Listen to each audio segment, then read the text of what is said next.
Pose Fabinski, Gerald Mershart.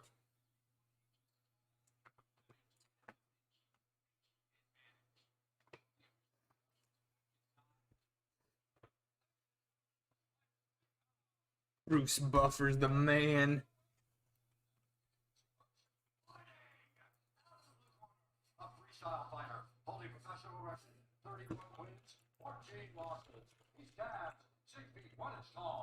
Gerald Mercer. I don't have money on this one. I don't think. No.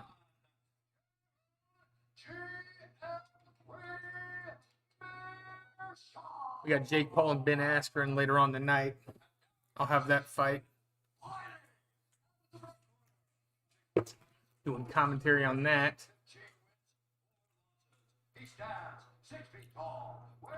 Small bets, but it makes it fun to watch the fights.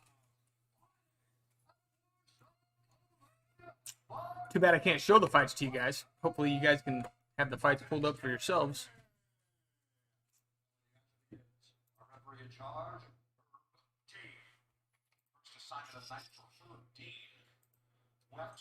Oh, Herbal Dinar.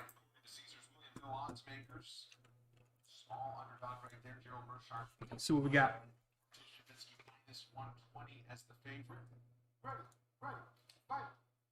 Touch gloves in the center. Straight left hand from Mershart. Straight left again. Fabinski's trying to paw in with a jab, come in with a shuffle uppercut, clinching up against the cage. Fabinski's got his back to the cage. Mershart putting pressure on him.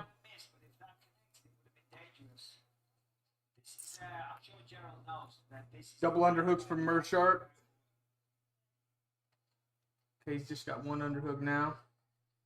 They're still pressed against the cage.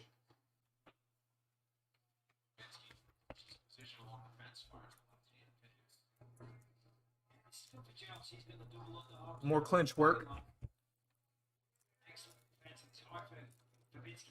Got the wings going. Gotta have the wings and the beer.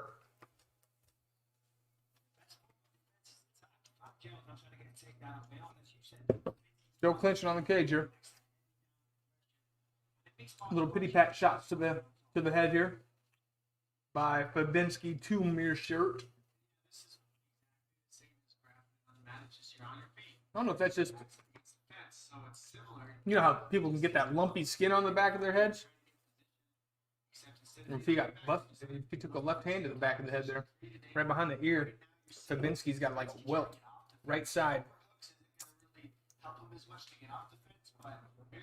Once I get these wings out of my way, I'll be able to talk to the camera more.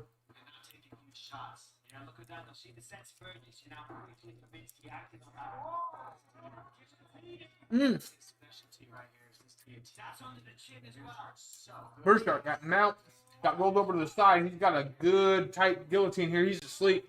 Bring him up, Herb. That's a wrap. First round sub. If you had money on a first round sub for that.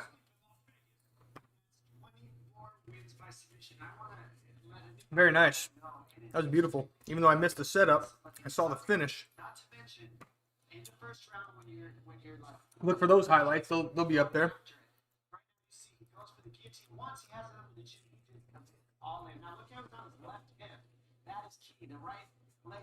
Arm in, mounted guillotine. Tight. Ooh, switched it to one arm. Had one arm. Then Gable gripped it, tucked it in. Beautiful. Very nice. So that should update here and show Mershart as the winner. Of course, if you don't want spoilers, this is not the place to be. We will be going over each fight. I'm going to get this a little bit closer here. First, I don't want to miss out chats for when it's time. There we go. Appreciate you stopping by. We always bring home this same You guys drinking tonight?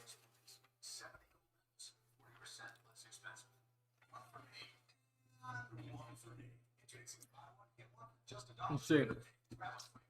Get this to update here. There it goes. I keep refreshing this Fanduel screen because it logs me out. It wants me. See, there it is. I got to do this 2-factor authentication. That's a pain in the butt. Stand by. We miss going to the games. Dang it. Hold on.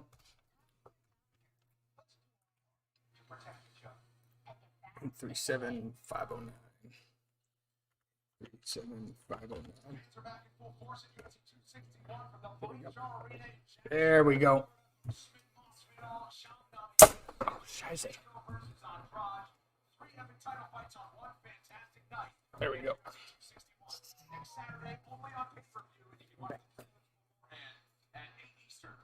Perfect. Okay, active bets. There we go. So we got. Well, listen to Bruce. He'll tell you.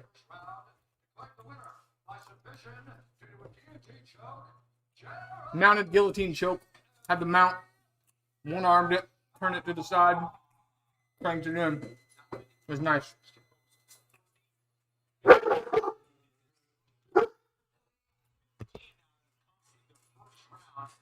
Louisiana's rub on the wings here.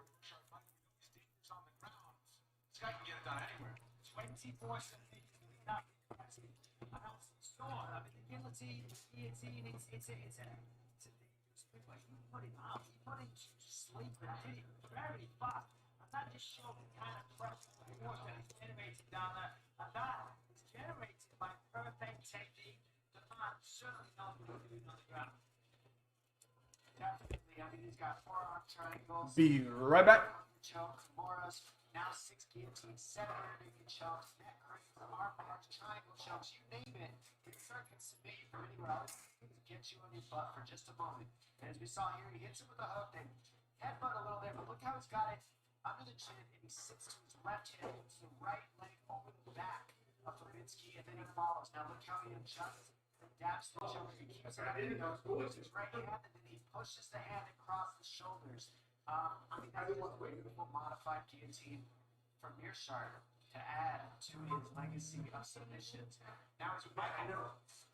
I'm here with a very impressive Gerald Mearshart. Gerald, tell me, how good did that feel to get back to winning ways? Man, it felt great. I didn't think it was so great my last time. All right. So it's really good to get Thank you for stopping by. Ooh. For stopping by. Let's see if I can move this chat over to the other side here. Oh, yeah, definitely. He's definitely more of a wrestler, European, so it's like freestyle wrestling. So one of the counters is the chest wrap, and luckily the chest wrap, you sit to that head side just like you would for a guillotine. So I kind of had pick and choose there. When he stuck his head there, I know if I get that neck, I'm dead. We'll just keep it this way for now.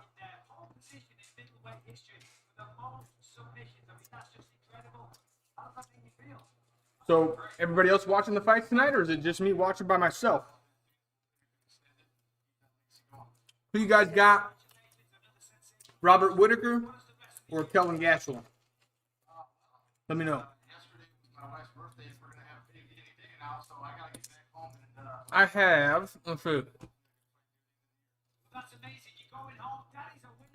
I got my money on Gastelum, and I'm looking for a KO.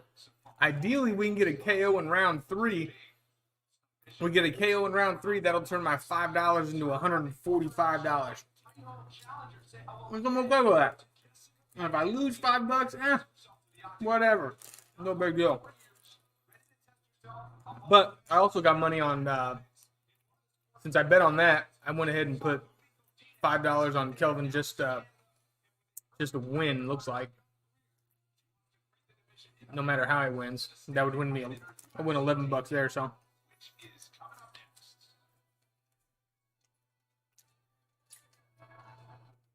So who we got next? Let's have a look. Next, we have Jessica Penne and Lupita Godinez. Huh. Neither one of these ladies look particularly attractive. But they would kick my ass. So that works. Let's see in the chat who you think is going to win this fight. We got Jessica Penne and Lupita Godinez. Lupita Godinez. I'm going to go ahead and go out on a limb here and say the 5'5", 12 and 6 Jessica Penne. I'll go ahead and win this one. Let me know what you think in the chat. Nausea, vomiting, and diarrhea, which can lead to dehydration and may worsen kidney problems. Place your bets in the fucking chat, you fucking guys. Too many commercials. Got me eating too many French fries. I just have Wingstop. We had the garlic parm rub. Some buffalo wings. And now we got the fucking fries. The fucking fries. What up, CP? Hey, CP. Oh, you taking Jessica Penne? Got you. Hey, look, CP, do not get upset. You're probably pulling for Whitaker. I get it. I get it. But I'm looking for Gastelum to go ahead and get the KO.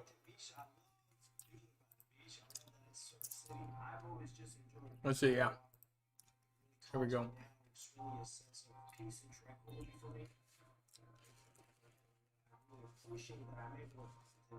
I like Kelvin Gastelum. I've been watching Kelvin Gastelum for a long time.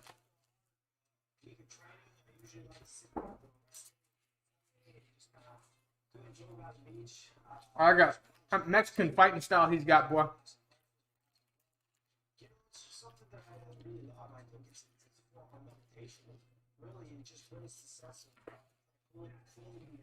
I forgot to share this, actually. Appreciate you stopping in, CP. Not really, I don't know if I'm going to do any PUBG tonight, but we'll see.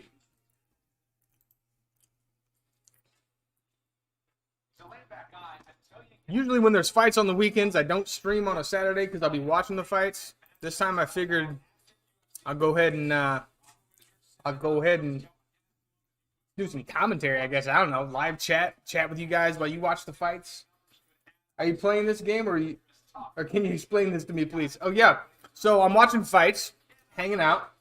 I'm gonna put the fighters and the stats, the live stats as the fight's going on. I can't show the fights because that would, I'd be doing something illegal at that point. But so I'll have the stats going up there, CP, and then I've got on the right side of the screen there, I've got my bets that I've made, and so you can see the bets. So I'm gonna be doing I'll be watching Jake Paul and Ben Askren fight tonight.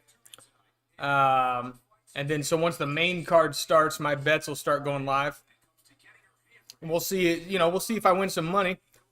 I got a $5 bet here to win me 145. We'll see. Some long shots in there, but we'll see how it goes. And yeah. And I'm having some beer, typical drinking the Modelo's. And tonight we got some Wingstop. We got, right here I'm eating some fries. I already ate the wings. Lupi Godinez. So if you got ESPN Plus, you can watch the fights. But I can't show the fights. Because then they shut me down. I don't want no problems with Dana White. That's basically what it is. How are you doing, CP? What time is it down in the land down under?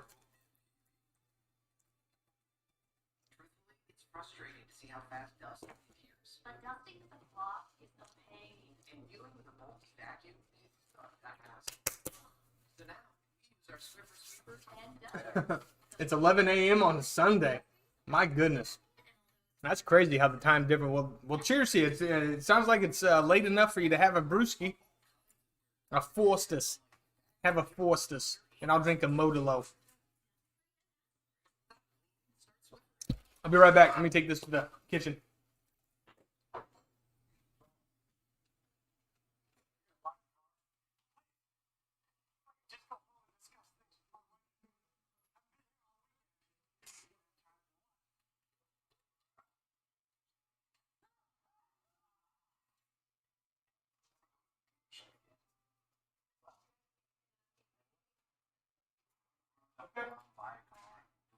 Do I need another beer? Can you grab one? There you go.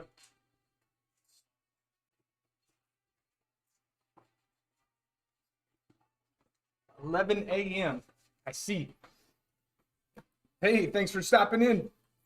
Got somebody else that's dropped in here. So if you're just joining us, we got the bets on the side. The bets will start. Will be in play once the main card starts. Right now we're still in the undercard. We got Jessica Penne and Lupita Godinez. Had a big sleep in, went to bed in the early hours. Fosters, we haven't had those in here in a while. Well, what do you drink, CP? Thank you, Lord.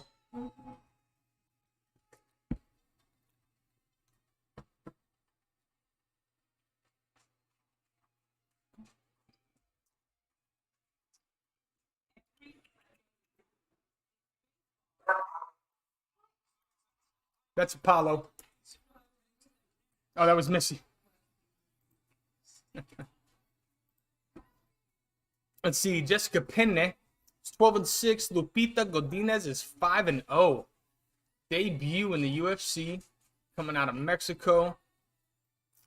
5'5" and 5'2". Both are going to be fighting at 115 pounds. Jessica Penne's got a reach advantage. Welcome back. We're getting ready for the strawweight matchup. Okay, so I imagine Jessica, I'm not familiar with her, but it looks like she's going to be trying to get some clinch work in. She's got 58% of her wins come by submission. Let's see. She's looking good. She's got her hair pulled to the side and cornrows. Man, she's a short, stout chick. That Lupita. Scotch whiskey. Okay, anything that gives me a buzz and a good time. I gotcha. Scotch is, yeah. That's an acquired taste from what I understand, the old Scotch. I've had it a few times and it was I didn't like it. I'll just put it that way. But I've got a vodka taste bud, so I don't know that they actually jive.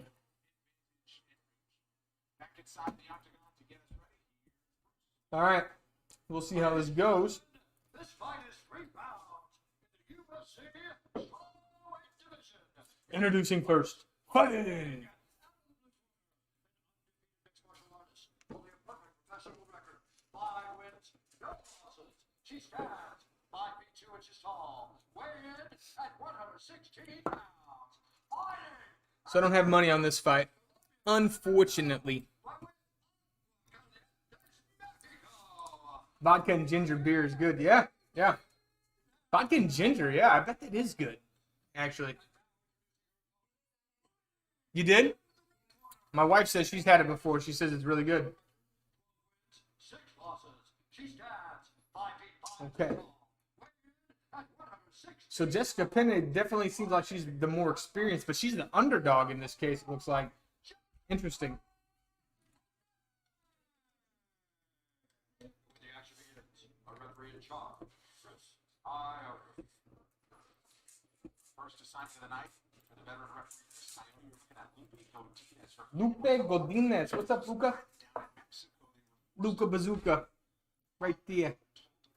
What's up, buddy? How you doing? Cool. Columbia, Canada. See this fight, Bubby. Let's see, they squared off in the middle. Come on, Dummy. Here's go. She's a big favorite. However, What are you she's buying? undersized compared to Jessica. See Jessica Oh. pulling in a 5 count. She's got a 6 inch. Clinch work in the middle. So it's going to be a little difficult for Luke to get past. She has done that before in all of her fights. Just kind of got some crisp combos, it looks like. She knows Luke. Head movement from Godinez. You can tell she's the shorter fighter. She's definitely fighting like it. Squaring off. Godinez backs to the cage.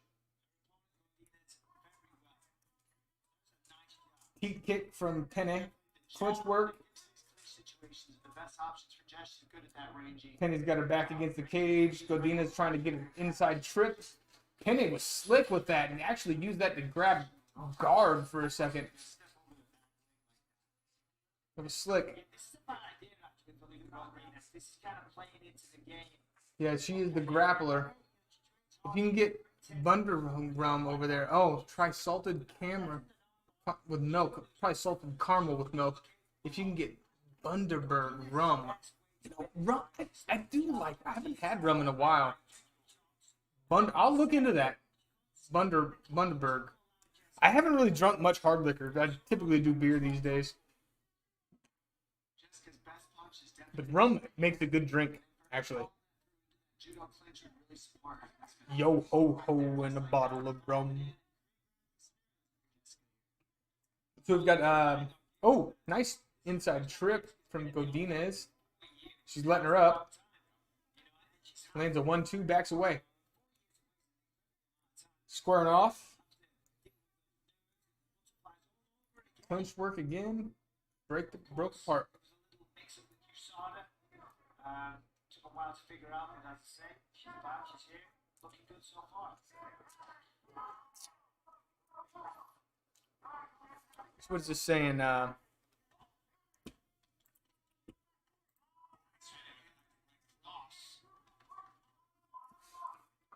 Godinez actually landed the most strikes, which I guess makes sense. That's why it's so important for Jess to keep the jab going, keep the team kicks going, really be first, be offensive, because when you beat the throws, it's hard, and she knows how to land in different places that matter. Luffy's gonna throw more than one though, but she threw that right. Oh, wow, that was a night. She didn't take her down. She picked her up and tossed her down. Godinez did. He just said the same thing as me. She's letting herself get down the leg, and instead of overhooking and stopping the takedown, she's accepting it. Did you hear Michael Bisping try to beat me to the punchline, honey? Gotcha.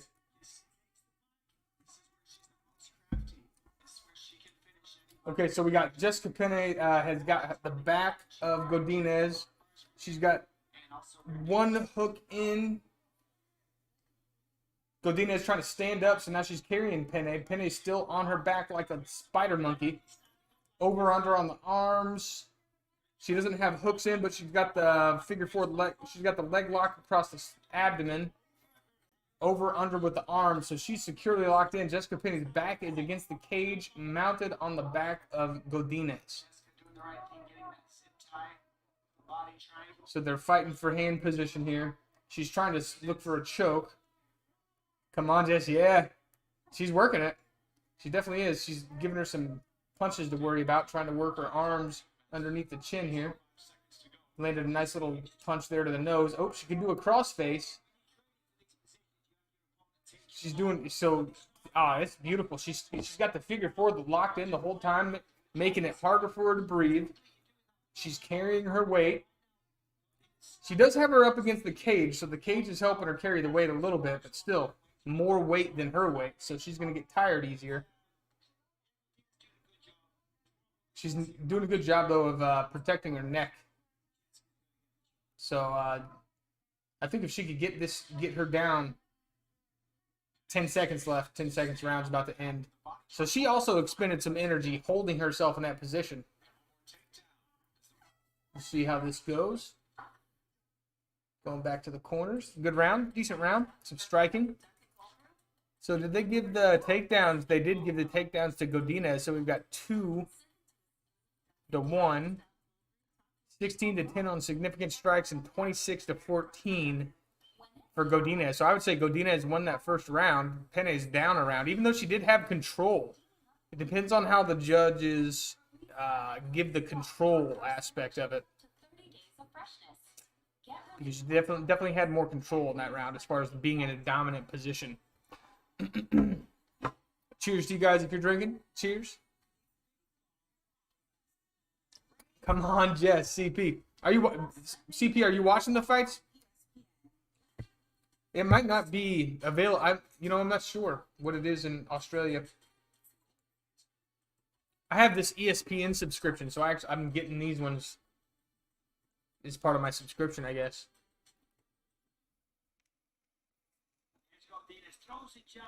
Nice double leg. Look, she got this double. She went in and got this double leg, lifted her up, and just dumped her. Just dumped her ass on the ground. It's nice. Okay, so Godinez definitely doesn't take the center. She backs up. She just got busted in the nose by a right hand from Jessica. Oh, nice. She came with the left to the body, a right overhand, and then leg kicked on her. Godinez did. So they're clinching again here. Penny's trying to get the back again. She's got one arm around the back of her head. She's got it. Standing.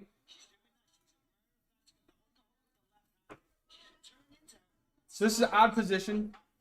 It's basically she just went back to her feet, so they're clenched against the cage again.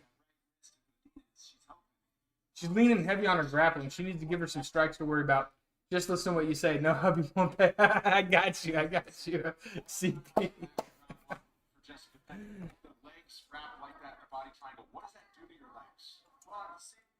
Oh. So she keeps going to this back.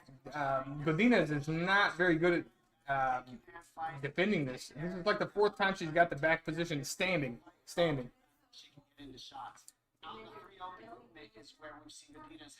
So she's got 2-on-1, Godinez does. So she's got her two hands on Penny's one arm as she's trying to cinch it around her back. So she's also got her leg circled into her inside on the right, but she's against the cage. It's an odd position. It's not conventional. She's using that leg on the inside to try to do a trip, though, so she's got it weaved in between both of her legs. But when you guys see this, you'll see it's an odd position. Oh, wow. Okay, so now she's Godinez is standing, Penny's on her back with the figure four leg locks locked in across her abdomen.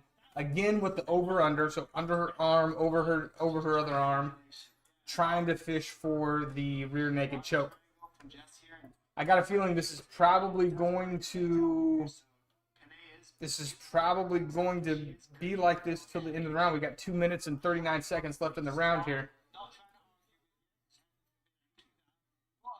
What did this say? So, yeah, the strikes, obviously, Godinez is winning the strikes. They're still up against the cage here. She's still on her back. Now, okay, so now she's off the cage. She's carrying all the weight, trying to flip her around to the front, both standing now. Penny's back's against the cage. Godinez is putting pressure. She's putting pressure, and Penny's keeping tight. She's trying to rip away to create space. Okay, Godinez separates. Godinez takes the center. Now she's backing up against the cage again. Heat kick fake by Penny. Godinez has got some blood around her nose and her mouth, so she's been busted up a little bit there. Penny's got a little bit of swelling on her nose. Fake the takedown, went in for the right hand, missed by Penny. Punching, and they grabbing that clinch. That way, Godinez can't just fire and unload in the pocket. What's up, Luca?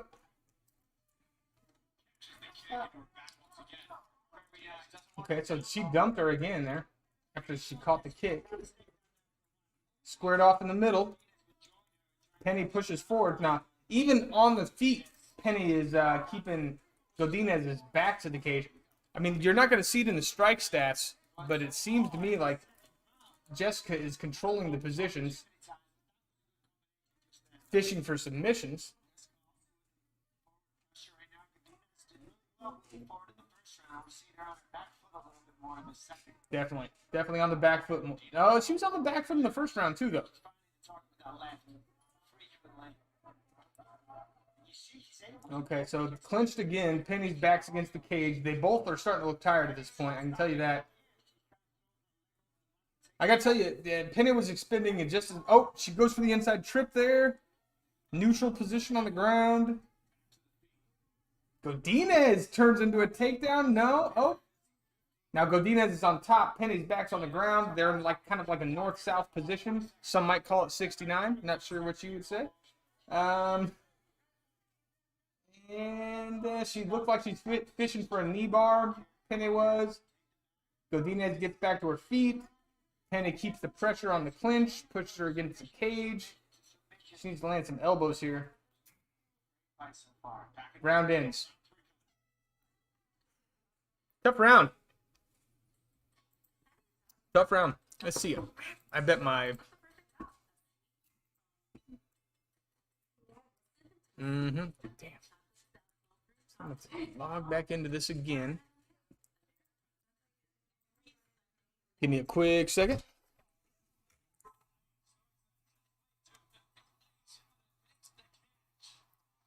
Oh, 001886. 001886. Nope.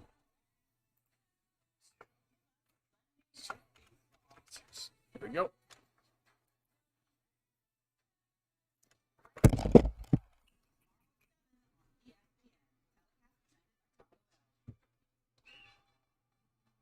Now we should be back. Good to go, good to go. Perfect. Okay. Yeah, if I don't do something on that sports bet screen, it'll log me out, and then I have to two-factor authenticate with my phone, and my phone is my camera, so you see the situation. All right. LOL 69. I mean, you know, it just depends. Okay, round three. Again, Godinez on the back foot. Penne pushing the fight, even on the feet. So fakes the takedown, gets the clinch. Clinch against the cage. Godinez reverses position, puts Penne on the cage. They're clinched still. This is a energy expending fight that doesn't really show up in the stats. These chicks got to be in really good shape to fight like this. I mean, this is kind of like the entirety of round 1 and 2 fighting in this position. So they're really trying to see, they're clinched, going back and forth on the cage. This position here is Rabbit punches. I mean, they're just going back and forth here. So, yeah, I mean, I could see if this continues this for another 30 to 40 seconds, I could see Herb Dean split them up. But I think they're both pretty tired at this point. Let's see. Yeah, I mean, the takedowns. Interesting that Lupita has 3 of but the control has been more by Jessica Penne. They're separated now. Oh, nice jab by Godinez. Okay, Penne pushes, got her up against the cage again. She really, I don't even remember that one takedown they say she has.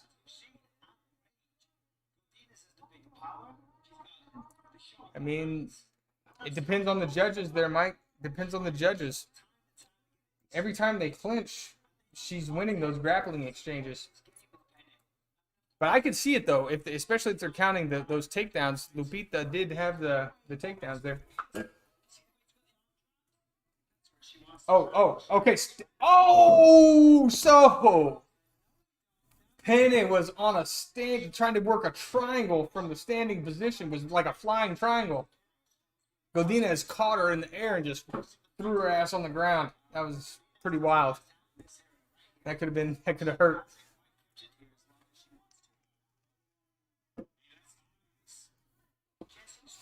Godinez caught an underhook, pushed the head down, and then started pushing knees. Just tossed her ass down again. Penny's tired. She's tired. Ouch, yes. Yeah. You can imagine that, trying to pull off a flying triangle, getting caught, and then just dumped on your tailbone. She got right back up, though. Chicks are tough. She's got a body lock, trying to work the leg to trip, an outside trip. But she's feisty. Godinez, man, she's feisty.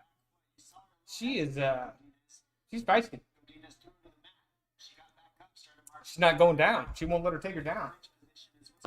I think she's stronger. Get this. Keep this going.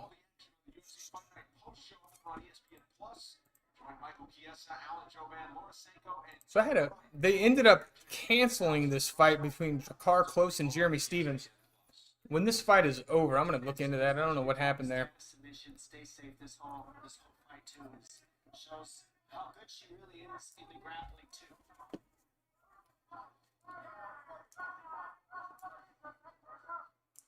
Maybe I'll pull up the weigh-ins from earlier.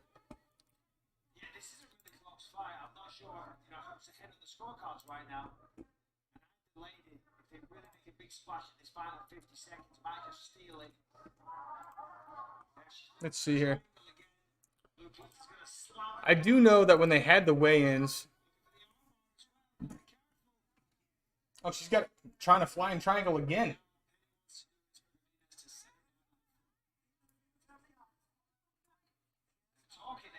Jessica Penny's got a cut over her right eye.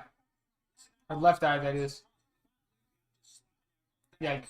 So she's in the flying triangle position. Like Godinez is holding her up with Penny's legs around her. Now they're both on their feet. 5 seconds.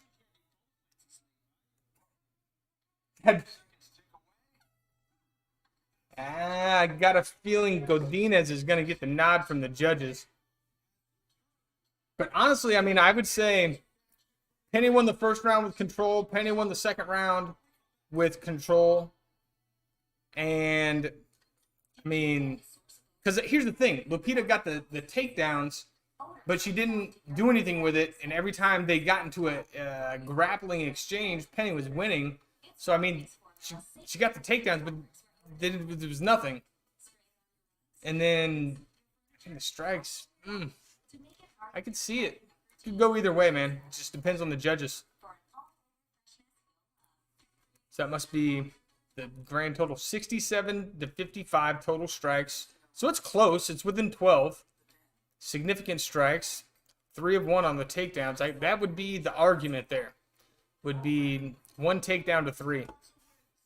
The striking, I mean, Penny was Godinez was backing up the whole time. So, it's hard. Did they get points for every takedown they do? I mean, they should. The scoring is 10-9. So the round winner gets 10, the loser gets 9. If you lose bad, it could be 10-8. So it just depends. It depends on how the judge sees it. You got some judges that that are from the boxing world. They use the same judges that do boxing that don't know anything really about MMA, wrestling, jiu-jitsu, kicks, anything like that. And they got them in here judging these fights. So sometimes you get those guys, and you get some bad judging. Let's see.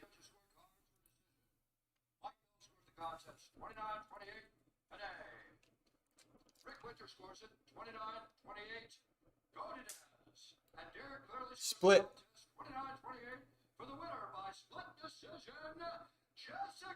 Jessica Penny got it.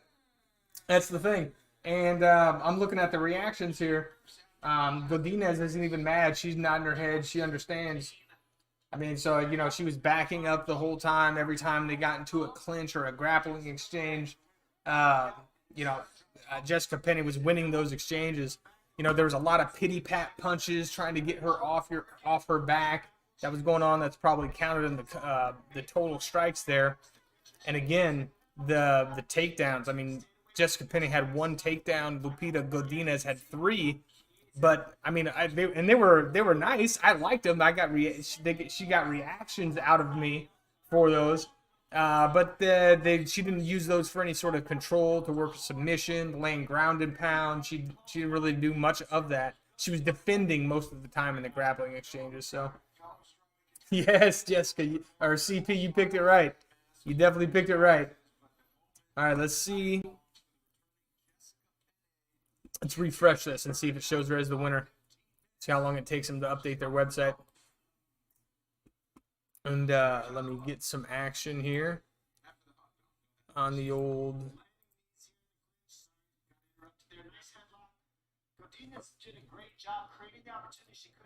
I mean, better at really nullifying the big strikes early on and creating the scenario she needed to get that decision. Agreed. Maybe some of her own punches, but really it was the grappling scenarios. And now we got Michael with Jessica. I mean, it's nice when the pros just corroborate everything that I'm saying. Then you come back and you have a hard-fought victory against Lupita Godinez. Tell me, how does that feel? How's it feel, Jess? I really hope we're She's lumped up a little bit. She's got a swollen nose. my teammates at Alliance, and just everybody who just kept supporting me, kept cheering me on. Thank you so much. She's getting emotional. Very emotional right now. You were away for a long time. You got the job done. It was a close fight. Now, when it went to the judges, how confident were you that your name was going to get called out? You know what, I thought I got it, but you never know. It's really nerve-wracking leading up to the judges. You never know what they're looking for, but I put my heart and soul out there. And I'm just really happy. Well, I'm proud of you. Nice. An excellent fight. It was a hard-fought victory. We can see the emotion. This is my effects that I got going on. You just got sweat all over Dominic Cruz when you gave him that open ass. Going back to San Diego as a winner. Congratulations, Jessica. Thank you. One second. I also want to say thank you to my manager, Brian Butler, at Sucker Punch. He's absolutely one of a kind, and I just want to say thank you for always believing in me and never giving up on me. Wow. She's pretty emotional there when she was talking about her manager of all people. Interesting. Just mentioned the hug, and you saw it briefly on the screen, but Dominic, you know Jessica well. She couldn't just be all business like and show the love. Giving old Dominic Cruz the old hug there. Beautiful. Okay, so let's look into this. So, if you see here, I put $5 on Drakkar close to TKO Jeremy Stevens in round 2 here. But apparently they closed that fight. So let's see if I can... I'll show you guys what happened here at the weigh-ins. I know what happened. So what happened is Jeremy Stevens and Drakkar close at the weigh-ins. Jeremy Stevens... Let me type it in here. Pushed...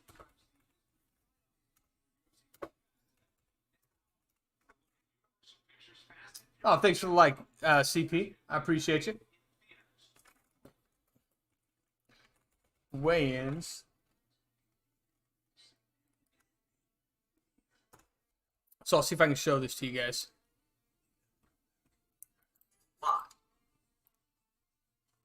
See this ad out of here. All right, so stand by. Incoming here in a second. Take this one, and we'll put this on Jeremy Stevens. It's not giving it to me. Brandon, undefeated thus far in the UFC. Spain's Juan Espino is known for his slick grappling skills with 8 of his 10 wins. Come on. Here we go. Brandon, Bada bing. So check it out. This is what happened.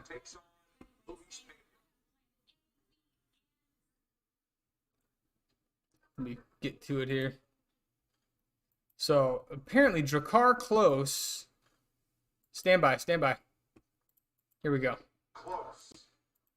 Is saying that he suffered. He's saying that he suffered. I heard he got numb in his hand and his neck is hurting after this.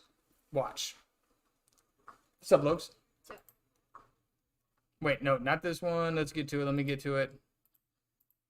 Stand. Here we go. Drakkar close. takes on Jeremy Stevens. Watch, Logan. This guy pulled out of the fight. They canceled the fight over this.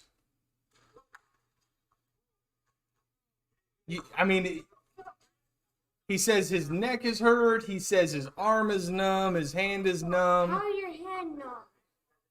And they stopped the fight. How is his hand numb? So my question... It's his shoulder. Exactly. He shoved him. And I guess here's my other thing.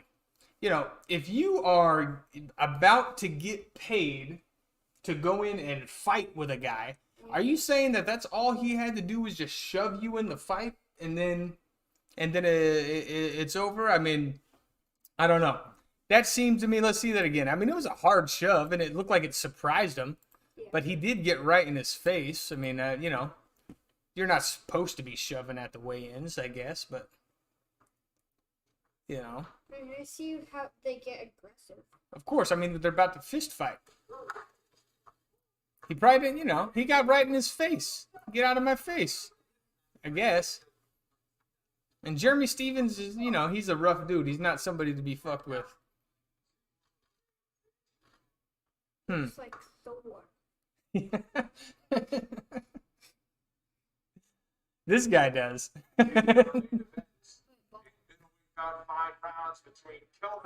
guys want to watch a highlight, maybe? Let's see. Jeremy Stevens. You guys know Jeremy Stevens? Jeremy Stevens. I'm sure he's got a nice little highlight reel.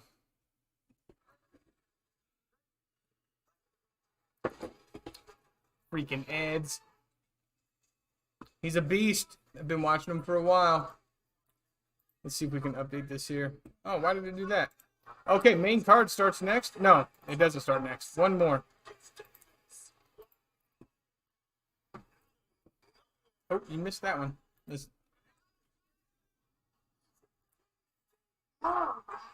Oh, yeah. Powerful. Bink. Sit your ass down, boy. One for the money. That one was unnecessary, but Yeah. he got it. He looks very hurt fighting back with numb-handed sword. See, she says, he looks very hurt, LOL, fighting back with numb hand and sore neck. I'm with you, CP. I'm with you. I mean, goodness. That's my thing. It's like, what would have happened to him in the fight if it was just a shove, you know?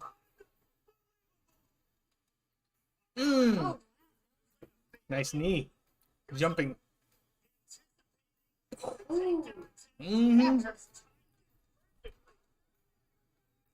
Bink. Oh, you know what I haven't done yet, Logan? I haven't shared the stream yet.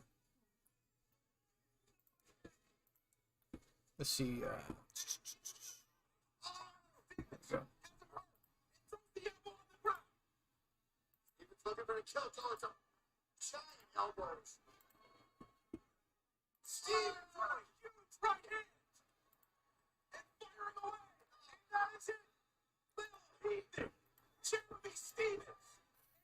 Let me do a couple shares on here. Eventually, he's able to crack him and he puts it down, wobbles his leg, and then it was all about big punches and big elbows from Stevens. The ref saw enough. You remember King Ibra, Logan? I showed you that guy. Say who? This guy? I'll show you next time. One more. Let's see. Oh, it's not showing. Okay.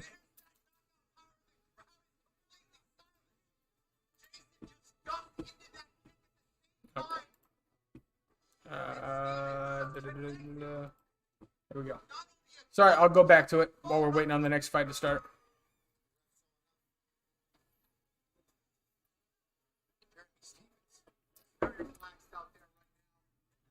Actually, let me pull up one of these guys who's going to be coming up next.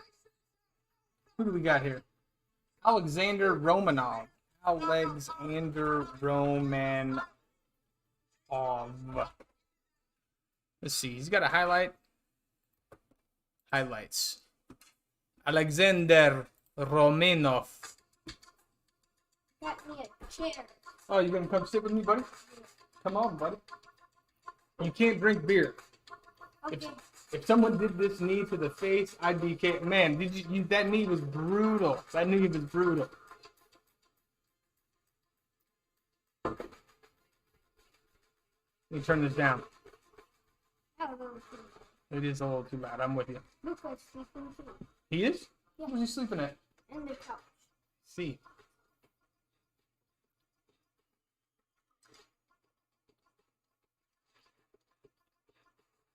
That's some ground and pound right there. That is some ground and pound right there. So we got Alexander Romanov versus Juan Espino. We'll get Espino. Why did it take that ref so long to end the fight? The guy was... Literally. This is not intelligently... Well, I guess it is kind of intelligently defending yourself.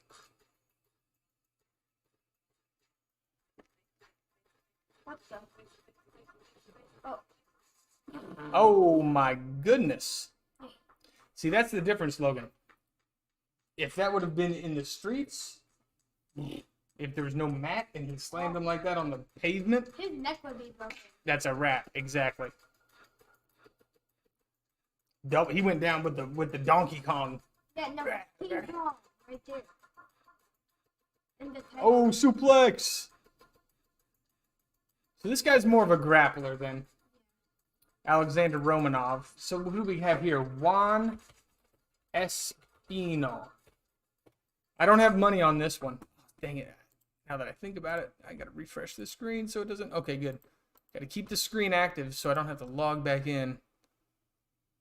Fucking two-factor authentication. Pain on my behind. Okay, highlights. Juan Espino highlights. Let's see here. I don't speak Spanish, so we'll do this one. Alright, so Juan, the fight isn't on yet. Oh, that's a one fight highlight. Hold on.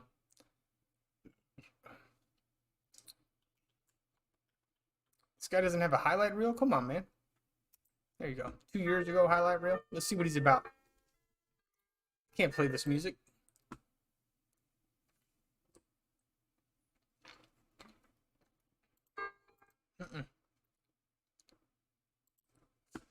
We need something else. I don't need highlights from The Ultimate Fighter.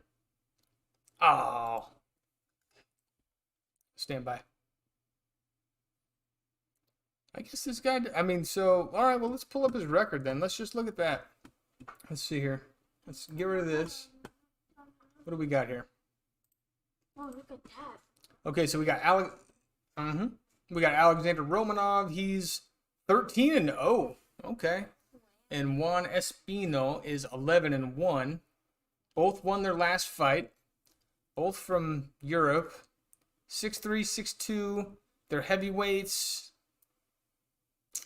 Who you gonna pick, Logan? Who you picking? I don't know. You don't know? So I'm gonna go with Juan Espino. El Guapo. Big boy got punches. Yes, he does. Yeah. Sorry, I missed that earlier, CP. That was probably when he was doing the grounded pound. Yes, big boy does have punches. I'm with you. That guy over there. Juan Espino? Yeah. I'm with you. I'll take him too. This dude's he's due to lose at some point, right? Everybody but Khabib loses at some point. Yeah, you can't always win. Yeah, right. Exactly. See, that's probably... Oh, fight's on. So let's go ahead and put the audio on this. Right division. Introducing first. Fighting! In the blue corner, a mixed martial artist. Oh, that guy. National record, 11 wins, 1 loss. He stands I'm gonna pull that up 6 feet there. 1 inches tall. I can't stream the fights, buddy. They will shut me down, and I'll get, it's illegal to stream it. Oh, Yeah, I can't do that because ESPN has the rights to stream it, and if I did that, they could sue me, and I could get in big trouble, and my channel could get in trouble. So this is what I could do: interact with my people, let them know what's going on in the fight. I mean, isn't that basically streaming the fight? Not really, because this is called a fight companion. So this is me doing my own commentary and you with me. So it's original because we're talking over it. Let's turn this down just a little bit.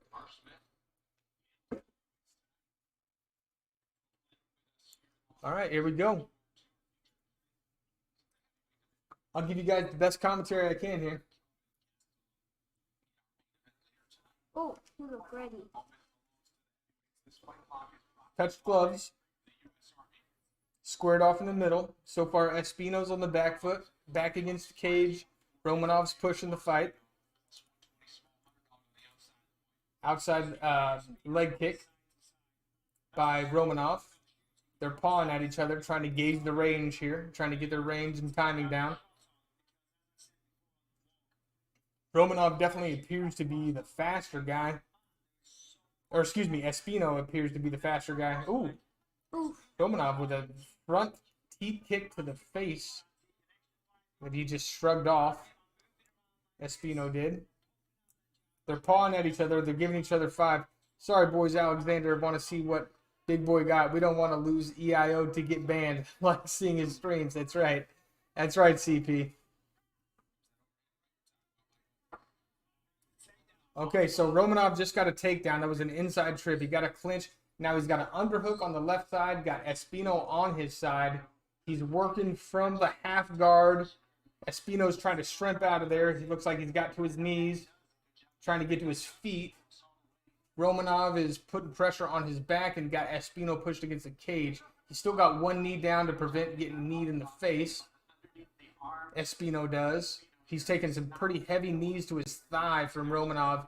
Romanov's got a body lock, basically, and got him pushed up against the corner in the cage here. Romanov looks like he's content to grapple rather than laying ground and pound. They're both to their feet. Espino's back is against the cage, and they're in a standard over-under clinch position here. Romanov still got Espino's back to the cage. Stalemate clinch here, over-under for both guys. Although Romanov is landing some knees now and again on the clinch.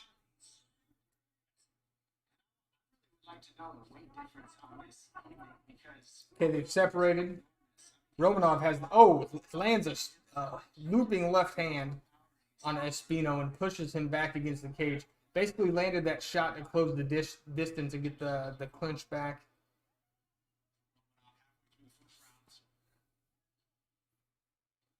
Still in the clinch position here. Espino got his back against the cage. He got me. Who got the knee? Espino? So take it. Romanov throwing some knees to Espino. Stop. Oh, nice trip. Nice. Espino reversed the position and basically from the cage went ahead and did an outside trip. Took Romanov for a ride. That was nice, right, Lokes? So now we got Espino on top, Romanov on the bottom. Espino's in side control. It looked like he was trying to work an Americana or a key lock, which would be a submission on the shoulder to Romanov. The Kimura is one of Logan's favorite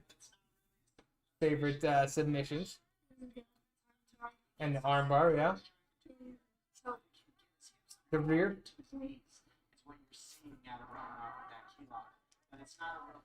Okay. So here's what happened. Espino has that key lock position and used that to go from side control. Remember how we were talking about that the top pressure to be able to move your body from the side control into mount? Yeah. That's exactly what he just did there. So now we've got Espino in the mount position. Oh, and Romanov just muscled out of it right back to his feet. That was nice. That was nice. So Espino's still on his back, though. He's got a body lock. Both of them are on their feet. He's trying to trip him down. Espino trips him down. Okay, I got to head. Got to go and get things done. Have a great evening. Hey, thanks, CP. I appreciate you. Thank you, CP. Peace.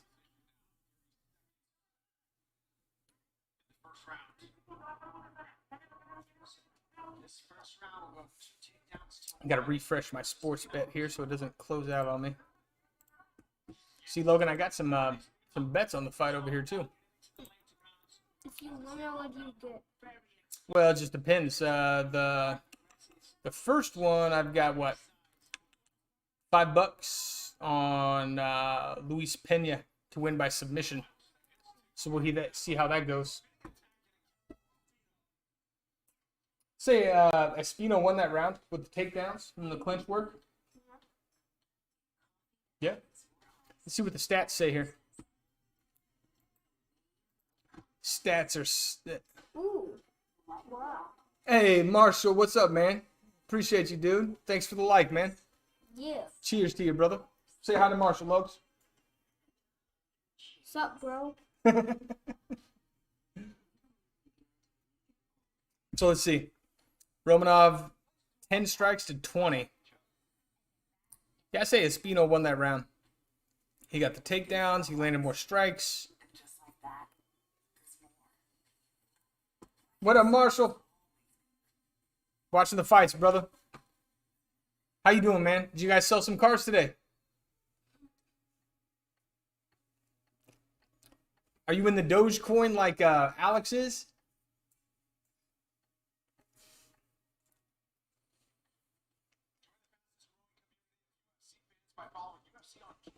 You watching the fights? That's probably the more important question. You watching the fights, man?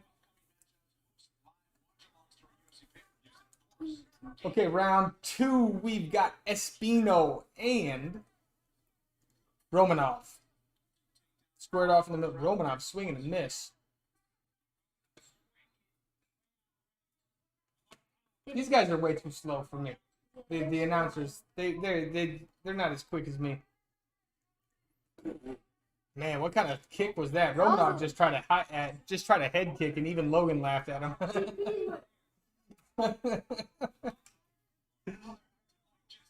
Oh, Romanov with a running right hand. Double underhooks on Espino. Got him pushed up against the cage. Espino looks a little bit out of... like he got stunned by that. Romanov just did a good thing there. He kept his feet away from his feet because he's been getting those trips. That's how he's been getting those takedowns. He's been doing those inside, outside trips. So we got Romanov working a single leg here. He's got the single leg. He's trying to run the pipe on it. Espino's working a guillotine as he's on that single leg, and he gets the single leg and is in Espino's guard. Lots of heavy pressure from Romanov here. Lots of heavy pressure. Wide open guard from Espino. He could pass it if he wants to. Wide open guard. He's not being offensive, and his guard is just wide open. Espino is. See this, Logan. You always, if your guard's going to be open, you want to be attacking. He's just laying there with his guard open. He does have a little bit of a shrimp there, or a snake with his leg. Romanov's landing ground and pound though. There we go. He's got a closed guard. Closed up the guard there now, so he's in a more of a defensive position. I think he was probably getting his breath.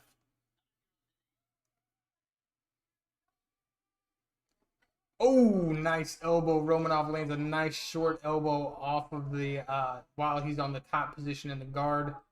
Just tight. I'm surprised it didn't open up a cut. Some ground and pound. He postures up. Romanov is dropping some bombs on Espino. He's surviving. He's trying to keep his hands up. He's trying to push him away to create some space, but he's not framing good. And he's super tired, you can tell. Those punches and elbows, he's landing more, posturing up, landing more, scrambling on the bottom. He needs to just shrimp out of there. Uh-huh. Oh. Okay. He did get beat up. Logan, I'm tired.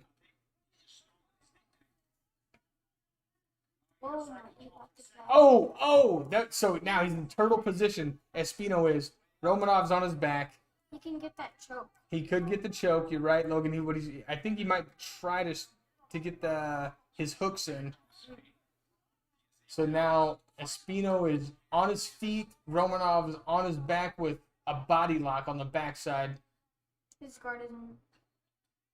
He's keeping his knee down so he can't get kneed in the face. Now he, Yeah. That's a bruise. yeah, oh yeah, yeah.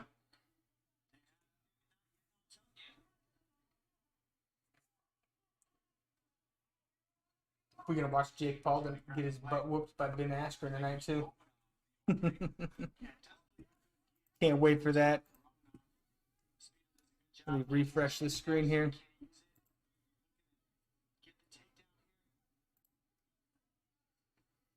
A lot of clinch work in this fight, guys. A lot of clinch work in this fight. Now Espino is on his feet. Looks like Romanov might have used all his energy in that round. His back is against the cage. Espino is pressing him. He definitely. Espino got more energy than him. Seems like it at this point, right? He looks a little like he's just allowing him to push him up against the cage at this point.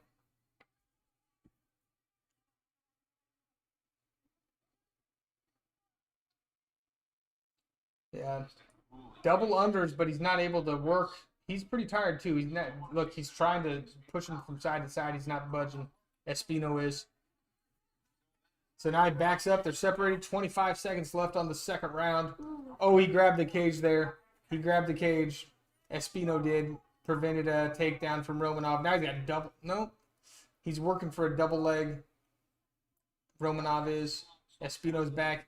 This is not going to be a nice ending to the third round. These guys are way too tired.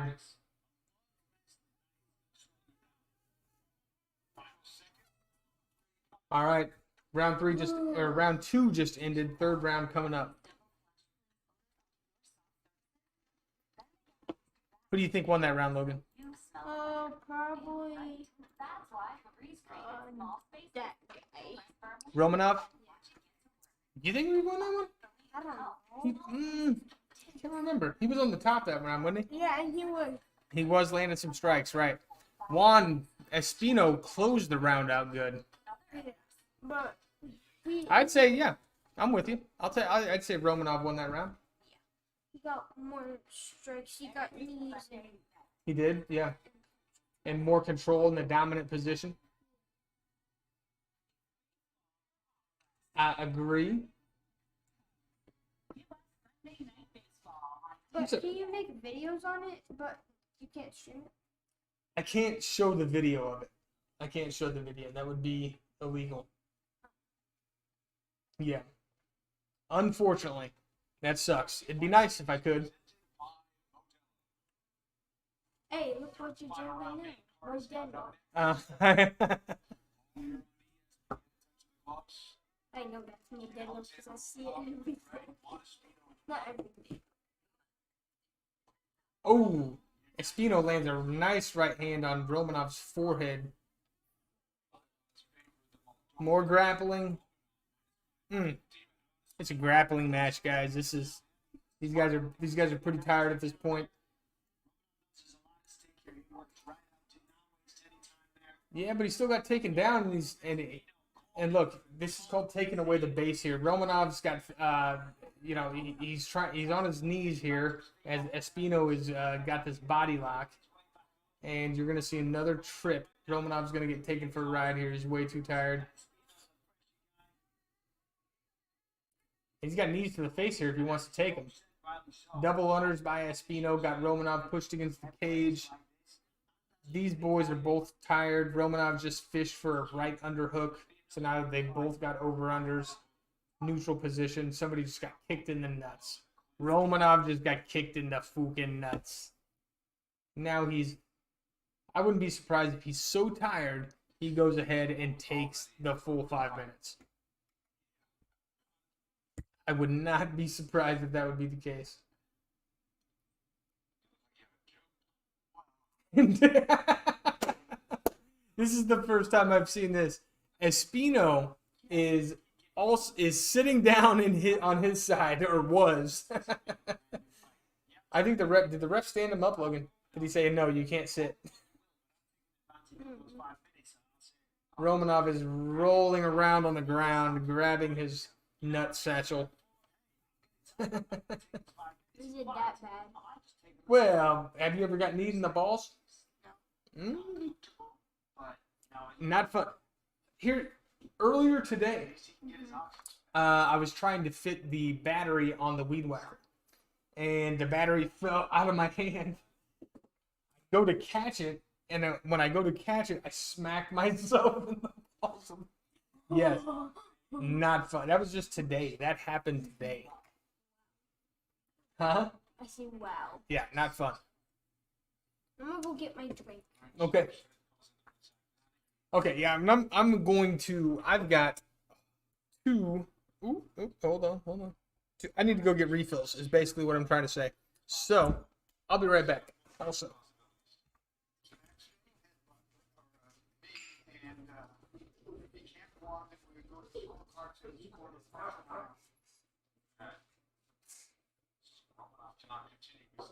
Go ahead and give him the commentary.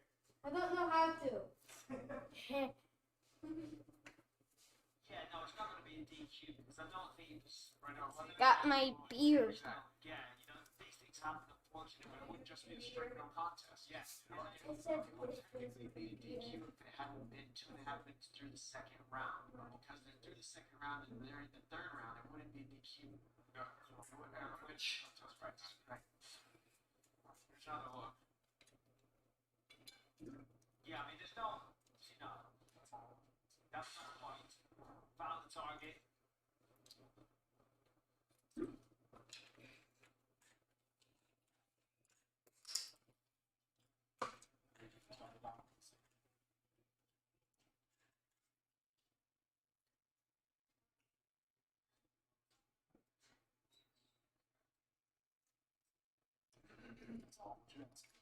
So this would technically be considered no contest if there wasn't at this point. Right.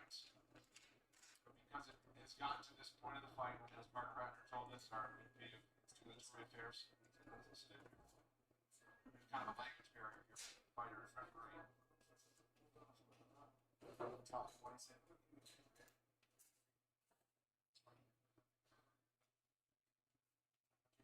he's still on the ground. They're gonna call the fight Yeah, by kicking the ball. by kick of the nut satchel. I got my beer. That's not beer. That's sparkling water. You get sparkling water. I need to move this. I wonder if I could. Move what? Well, because I want to set the laptop up here, but it would block the chat. Yeah.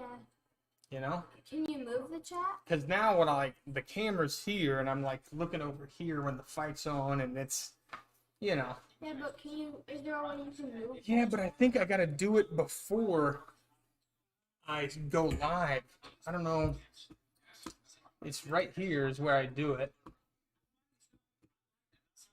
Oh, okay.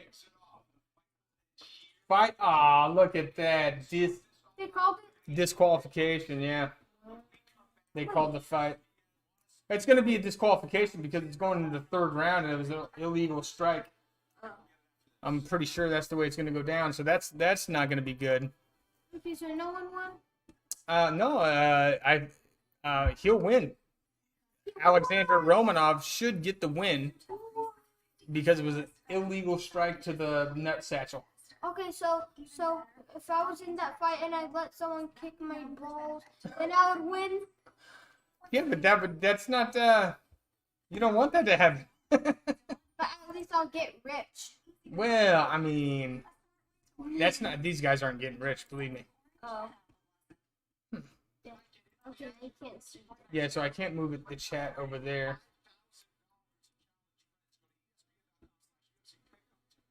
But if I move this over here, if I go like this. Did you vote for him?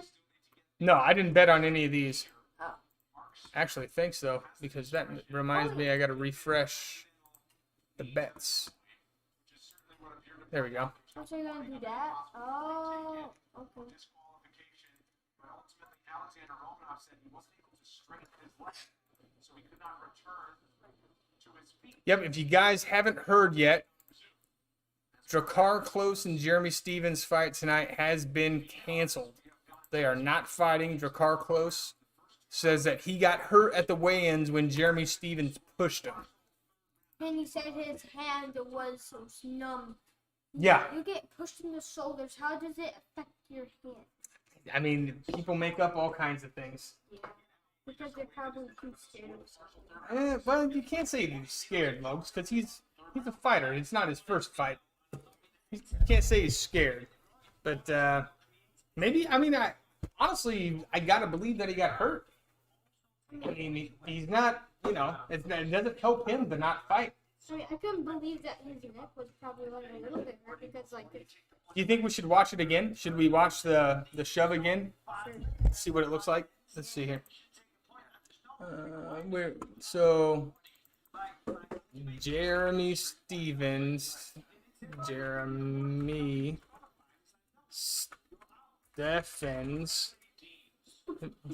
Klose, weigh. Let's see. Let's see if we can bring this up again. Let these guys see it. This one certainly does. Like you say, if somebody grabs a fence and stops the takedown, it clearly stops the takedown. There's no warning. Right. The referee says right then and there, that's We'll do like this maybe. So we'll say we're gonna start right about here. Oh, Mm-hmm. Well, hold on. Let's see who won this fight. Let's see who won. Foul. We go to the scorecards for a technical decision. Dave Hagens scores the contest. you have a winner. You're getting kicked out of the minutes. Bruce Lee scores it. 29-28 Espino. Oh, what? They went to the scorecards. Winner by technical split decision, Alexander. Romanov, yeah. You got more points or something? He's shaking his head for what it's worth. He's not happy with the win. Espino's laughing. He thinks he's faking. Okay, so this is why Drakkar Klose pulled out of the fight today. Watch the push. I mean, really? So here's the thing. That was hard. I mean, it was a hard push. He wasn't ready for it either. He didn't think it was going to happen. But let's see here. Jeremy Stevens versus Drakkar Klose. See what we get here. Right, so we get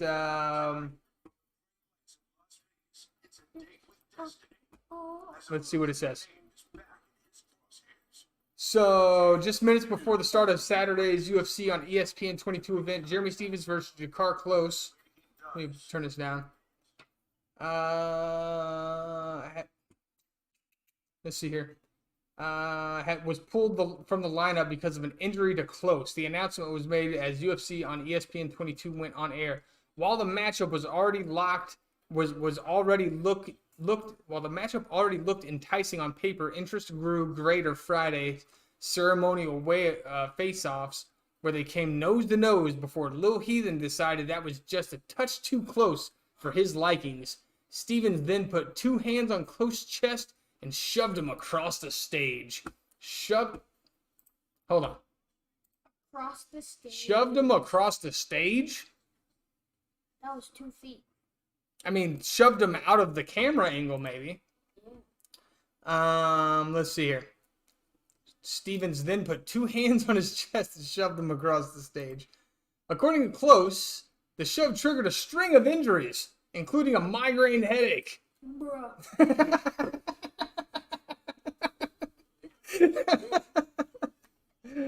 That forced him to visit the hospital and withdraw from the fight. After I was pushed by Jeremy Stevens at UFC Face-Off, I immediately felt my hand go numb and my neck tighten up. Seeing Shelby and the UFC officials sent me to the Performance Institute to get worked out by the UFC PT staff for 2 hours. I spent I spent the night eating, rehydrating, stretching, and even saw the PT staff later that night. I woke up early this morning with a migraine headache, Bruh. nausea, and the only thing that made me feel better was laying in the dark. That's the only thing that made me feel better. UFC got me medicine, and I rested for a couple hours before getting up and vomiting. Bruh. It was at that point we called the UFC doctor, and he made the decision to send me to the hospital.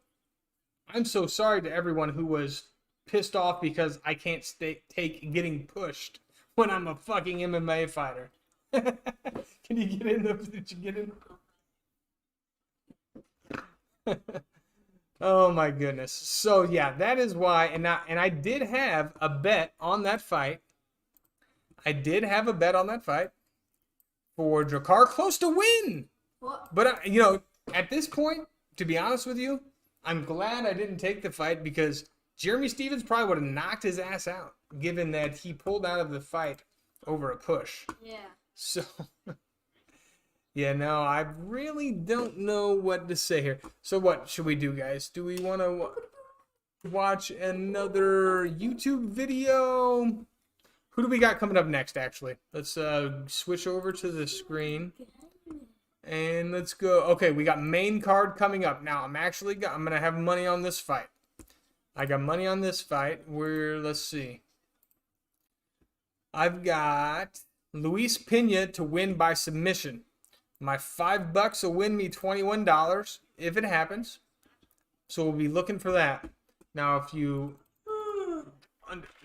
guys don't know, Luis Pena, he is the violent Bob Ross. If you are not aware, Luis Pena highlights. Bob Ross? Bob Ross, you know Bob Ross, right, Logan? Yeah. Please don't have music that I can't play. Probably. We'll see. I think this is probably fine.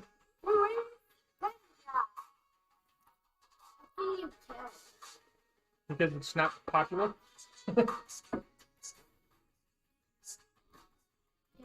Because they probably didn't want to get copyright banned either.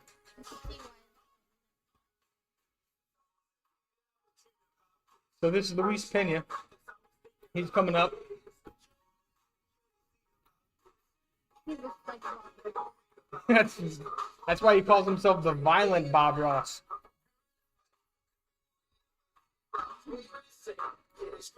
Oh, I saw someone putting up a picture of him holding a paper. So he's got pretty good jiu-jitsu. He's he's got a build like you, Logan. He's kind of long and skinny. Mm-hmm. And which makes for being able to use your legs good for submissions, your arms getting underneath the chin for submissions. Look at those elbows, goodness. Yeah, he is.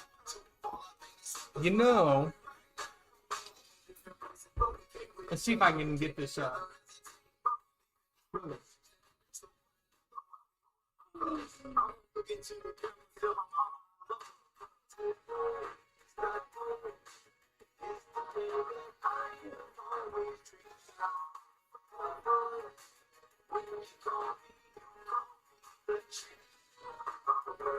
So I've already bought it. Oh damn! I gotta show up. Oh. Well, that's a little bit of beer there. Mm-hmm. Stand by. Here, take over, Logan.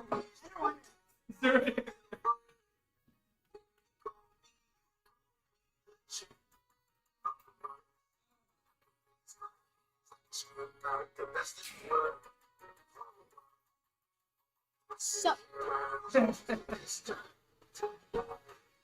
All right. That's That's not too bad, buddy.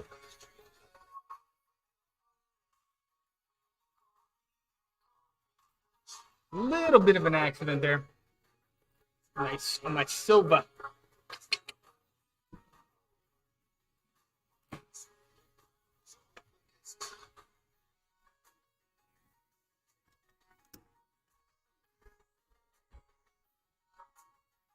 actually is 5 minutes.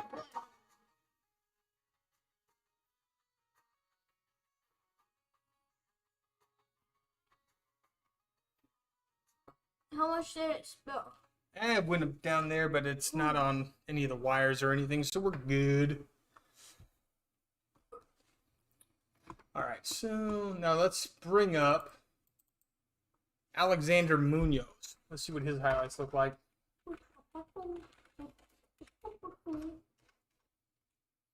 Munoz. Highlights. Here we go. Welcome to the UFC.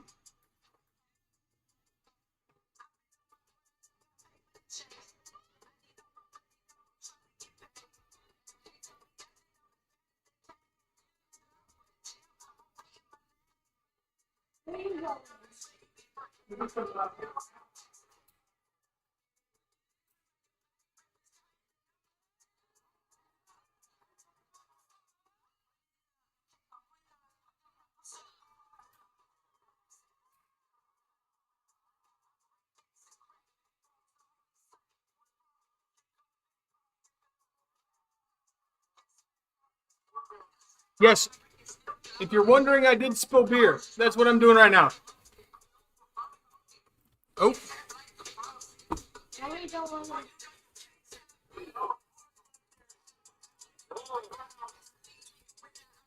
Damn, I'm gonna have to clean that up off my mouse. It's gonna be sticky. It's gonna be a little sticky. I agree with you. Yep. Okay.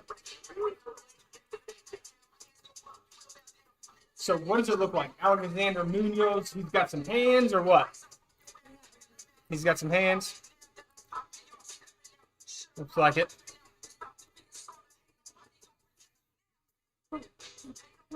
Oh, nice.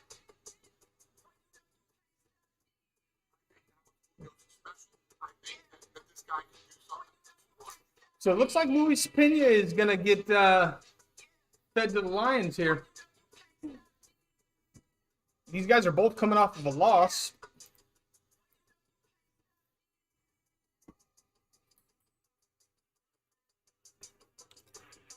So we got Luis Pena's 8-3, Alexander Munoz 6-1, both coming off of a loss. Yeah, Luis Pena's definitely got the height and reach. They're fighting at 155. I think Alexander, you think the violent Bob Ross is gonna win? I'm with you. That's who I picked. So I hope you're right. I hope you're right. Let's see. You got any free fight? Ian Heinrich, Kelvin Gastelum. These boys went at it. Kelvin won this one.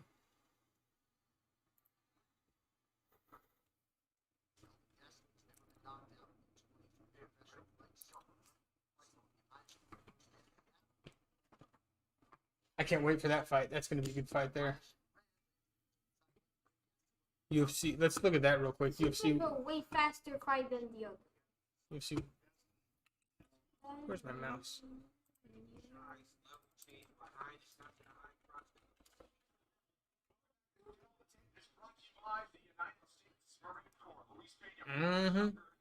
All right, so let's get rid of this real quick while the fight's on. Okay.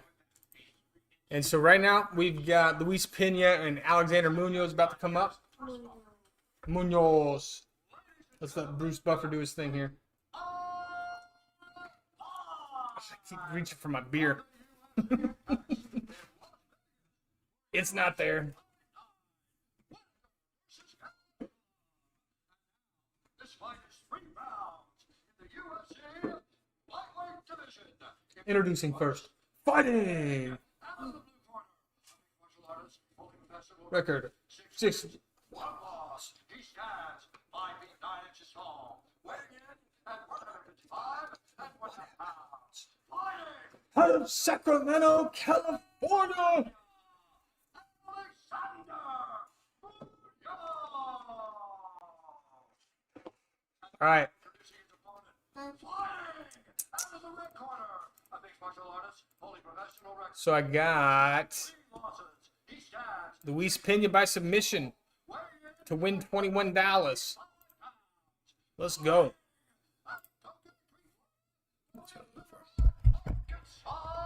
Luis Violent Barros Pena. And when the action begins, Let's go, buddy. in charge. Get that sub. Herbal dinar for the referee. Round 1. Look, why she blowing kisses at you? T8. All right, here we go. Come on, Bob Ross. Let's go. Pressing the action, Bob Ross is. You showing the fight or commentating? I'm commentating, man. I don't want to risk any kind of bans on the channel or anything, buddy. But I'll show you as much stats as I can. I'll give you as much commentary as I can. So we got Pena taking the center of the octagon. Teat kick, pushing Munoz on his back foot up to the cage. Pena from that southpaw stance, pushing out the jab, giving some feints. They're kind of squaring off, getting their distance at this point. Yeah, bro. I just don't want to risk it. I'll do what I can to give you guys as much as I can. But bye, though, brother. So Munoz just shot in for a takedown. Pena hit him with the double unders and got out of it. Separated again. Pena's in the center. Munoz dancing around the edge. He's against the cage. Again, Pena just let him have the takedown. Or, excuse me, yeah. Pena gave him the takedown, which is fine. I'm betting on him to get the sub. So he's got his legs in there trying to create a little bit of a frame with his legs, and he's reaching. Pena's on his feet. Munoz has got the body lock from the side, pushing Pena against the cage. Just wrestled him right down to the ground, Munoz did. Still got that body lock. Depending on how he wants to work it, he could take that down for a double. He could do it as a double unders. He's still pushing him from the side. Yeah, he is. He's got a wide base there. He's gonna try to keep underneath both of the arms and around. No sort of hand fighting by Pena at this point. He's using his hands all for balance. Now he's trying to swim for an underhook here. He's got it double, single underhook, 2-on-1. Munoz is going for a single leg. A lot of clinching so far. Okay, they're separated. Pena tried to strike on the break. High kick, miss by Pena. Munoz dancing on the outside. Pena looks determined to force Munoz to strike. I think if you watch, He wants to catch him with the takedown. takedowns and just slowly keep poking. And Munoz, he'll lose his win, and I'll be able to get the win. Both guys center of the octagon. Munoz just threw a leg kick. Pena checked it. Both missed lead hooks. Both these guys are fighting from the southpaw position. No stance switching at all. Oh, switch body kick from Pena to Munoz. Landed nice, right underneath his right arm, right to the ribs. Feel like I saw a little grimace there from Munoz too. He didn't like that. Pena lands a nice little jab. Nothing after it. He just ate a leg kick on that lead leg. Another one too. Munoz hit him with 2 leg kicks. It sets up that left hand. and Pena did land a little jab in there. that sets up Little check hook. Pena landed. sets up the kick. Another leg hook he ate. Okay, Pena just threw a shovel jab and a right hand after it. Appeared to glance. Another lead hook Pena landed. They're pity pat punches though. They're not really. Oh, flying rear knee from Pena. That did land. It landed. Yes. Those are the type of strikes that as they landed early, as the I gotta refresh the opportunities will FanDuel page. Munoz is gonna watch those knees as the rounds go on. Better.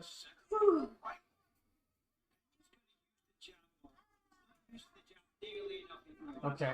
Both guys in the center, so they're striking here.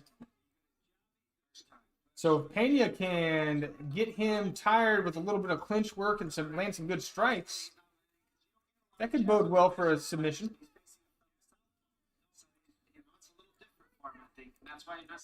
Oh, he's reaching. Pena's reaching. He's reaching in with a hook, but he's throwing combos, which I guess is good. He's throwing offense, keeping him on the back foot. Munoz lunges in and lands a nice right hand. Pushed Pena back. He smiles at him. Pena smiles at Munoz. Do you see that, Logan? Okay, now Munoz just had 2 swing and a misses. Big, wild left hook and then a right hook. Missed both of them.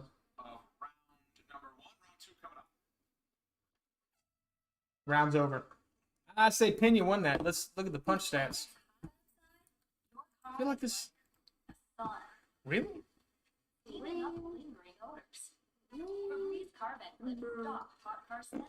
Well, I can tell you the stats show Munoz landed more shots, but I can tell you he was on the back foot more. He did get 2 takedowns. Dude, Munoz won that round. Munoz definitely won that round. That's dominant. 28 total. 24 of those were significant and landed 2 takedowns. So 2 of 4. Yeah, he won. He absolutely did. Absolutely did.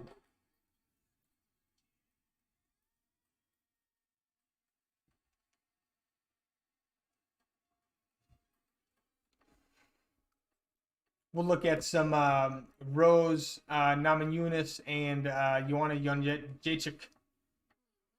This fight right here after this. Namajunas. Oh, that looks like you just put random letters in that last name. Different language. Okay.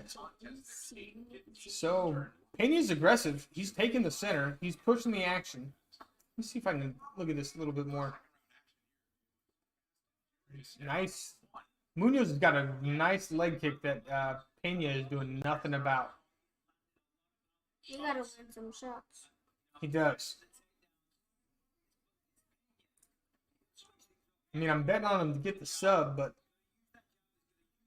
Pena doing a feint that Munoz wasn't having.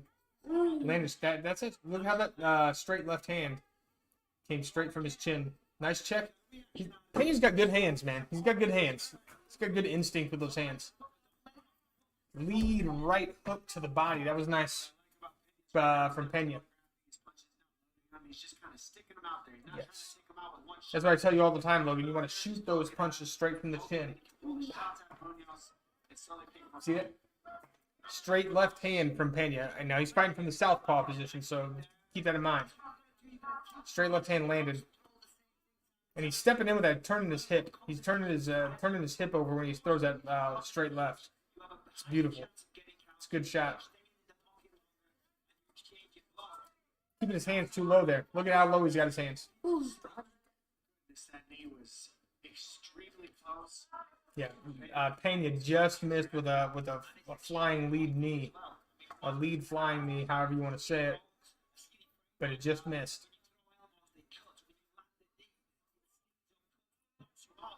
See how I used his shoulder for defense there? Oh, he did catch that? Okay. Munoz is got Pena hurt. Hit him with a right hook that wobbled him. Now they're clinched now. They're going back and forth in a grappling exchange. In the middle, Munoz gets a double leg and puts Pena on his back. Now Pena can sub you from about anywhere. Pena is trying to get his base of his legs underneath him to build a base. And he's got a body lock on Munoz.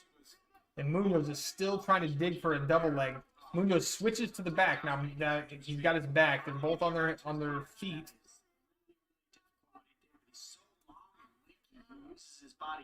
Exactly. Remember I told you he's long and skinny?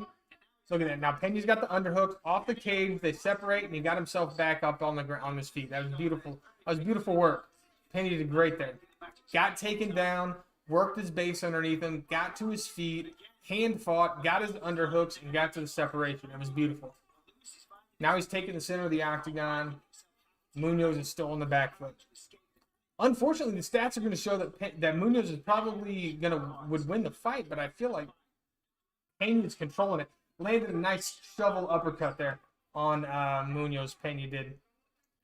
Tries the rear teep kick, misses, or ineffective either way. Bobbing and weaving, hands are low. Pena's are. Munoz is on the outside doing the same. Both guys look a little bit tired. Minute 39 left in the second round.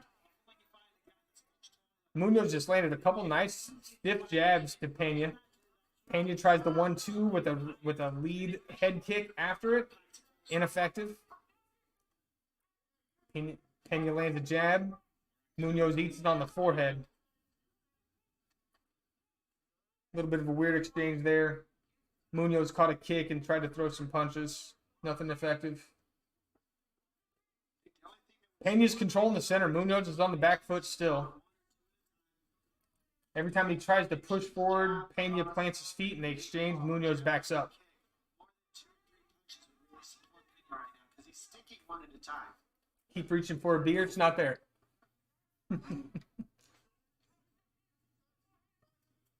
Okay. Pena's working the jab, keeping him on the outside. I think that's where he wants him. If he's going to strike. Another leg kick. So I'd like to see, ideally, I'd like to see Pena stun him, hurt him with some strikes, and then go to his bread and butter and choke him out or take an arm home.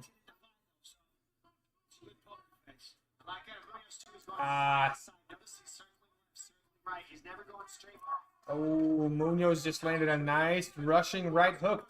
He did the same thing at the end of the last round.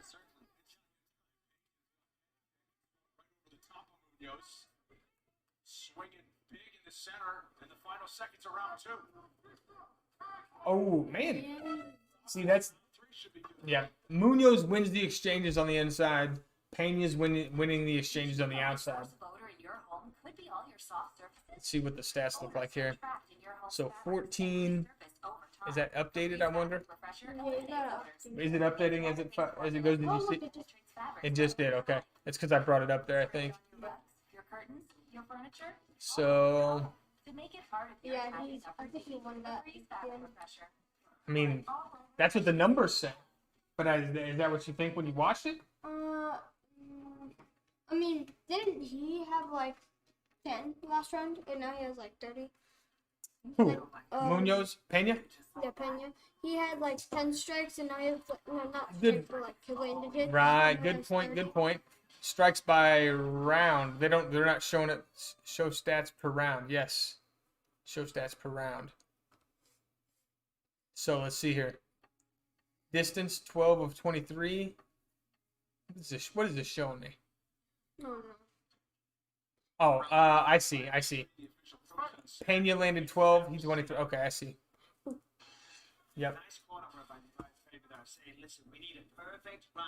All right, round 3, starting off. Pena takes the center of the octagon. Munoz is on the back foot still, as per usual. That's how this fight is going. Man, Munoz just ducked under and landed a nice little hook to the body. Went back to that leg kick, landed that a couple times.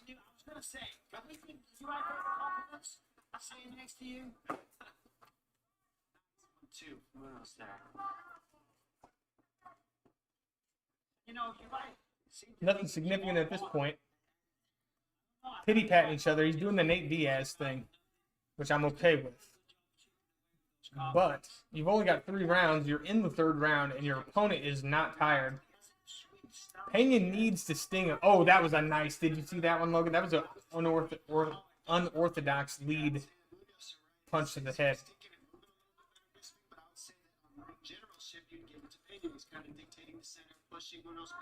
So it is hard for the judges on this one, I agree. I mean, that's exactly what I was saying there, buddy. That's how you know you got a point. Dominic Cruz is an outstanding fighter. He's a real smart fighter. So if he's saying the same thing as me, I'm okay with that. So Luis Pena just landed another flying knee, jumping knee, but it landed to Munoz's body. Munoz brushed it off and kind of smiled at him. Pena still landing that little stinging jab. smiling at each other. They were, yeah. Another jab. Yeah, he lands the jab again. Munoz shakes his head. Shake your head all you want, buddy, but it's landing. Pena's getting a little cocky in there. He just did a little shoulder movement. He's able to get sometimes go forward, sometimes It's one thing to do that in boxing, but with these little gloves in MMA, man, it's dangerous. that's what's helped him in the first. Anybody could put your lights out. Really like that shoulder roll that Luis Pena does. Just have the chin there, kind of like Floyd I mean, it's nice until he gets popped there, Michael. Excellent defense. It's a nice shoulder roll till you catch. Oh, dude's caught him on the inside though. As long as he keeps him on the outside, he should be good. Pena should be good. Nice. Pena's hitting him, stinging him. Just try to land a head kick, lead head kick, missed. Said, but instead of talking, maybe use that. He just slipped a couple punches from Munoz. They're both in the center of the octagon exchanging. They both just landed, exchanged lead strikes. Pena with the 2-1 that lands. Straight lefts and then the lead one. My opponent. It's almost he's like as soon as he makes contact with that jab, he just pulls his punch back. Do you see that? If he just give it maybe another half inch on that, No, it's not really giving it power. He just it's like as soon as he makes contact, he's pulling it back. It's probably good from a defensive standpoint, but I don't know if it's. there was giving it. He did. See, the one thing about Nate Diaz, especially, he'll play that game with somebody, but as soon as he starts to feel his rhythm, he'll sit down on a straight left, or he'll sit down on a power shot, put some sting in it. Pena's not. He's not doing it. Really good job of turning it into a roughly transition. I agree with you. That was a super nice knee. It was good timing. That'll take the air. Munoz. Couple of short uppercuts landed there from Pena, which was actually nice. 1 minute left, third round. Oh, That's nice. That's what I want to see. I agree. He's had that the whole time. But he's not going to sub him. I don't think he's going to sub him. 48 seconds. Pena's got him pushed up against the cage. They are in a clinch position. Yeah, yep. Pena's back, but he's got the Muay Thai clinch there. They separate. Oh, Munoz just landed a couple there on the inside. A couple wild looping punches. I don't see a sub happening at this point, so I think I lost $5. After a few were led by Munoz in the first half of the fight. Yeah. Wild exchange. Nothing going on here. Come on, boys. Give me something. I'm hoping it will. Yeah, it's gonna be a hard. Oh! I imagine they'll give this to Pena for the dominance in the positions in the standing. When you're backing up, you're showing that the person that's backing you up is dominating the fight. Especially when you're backing up and you're not landing anything to go along with it. So I would bet. Well, I did bet that Pena would submit him. That didn't happen. So at this point, I bet Pena wins a decision. We'll see how that goes. I'm going to go grab a beer and not spill it.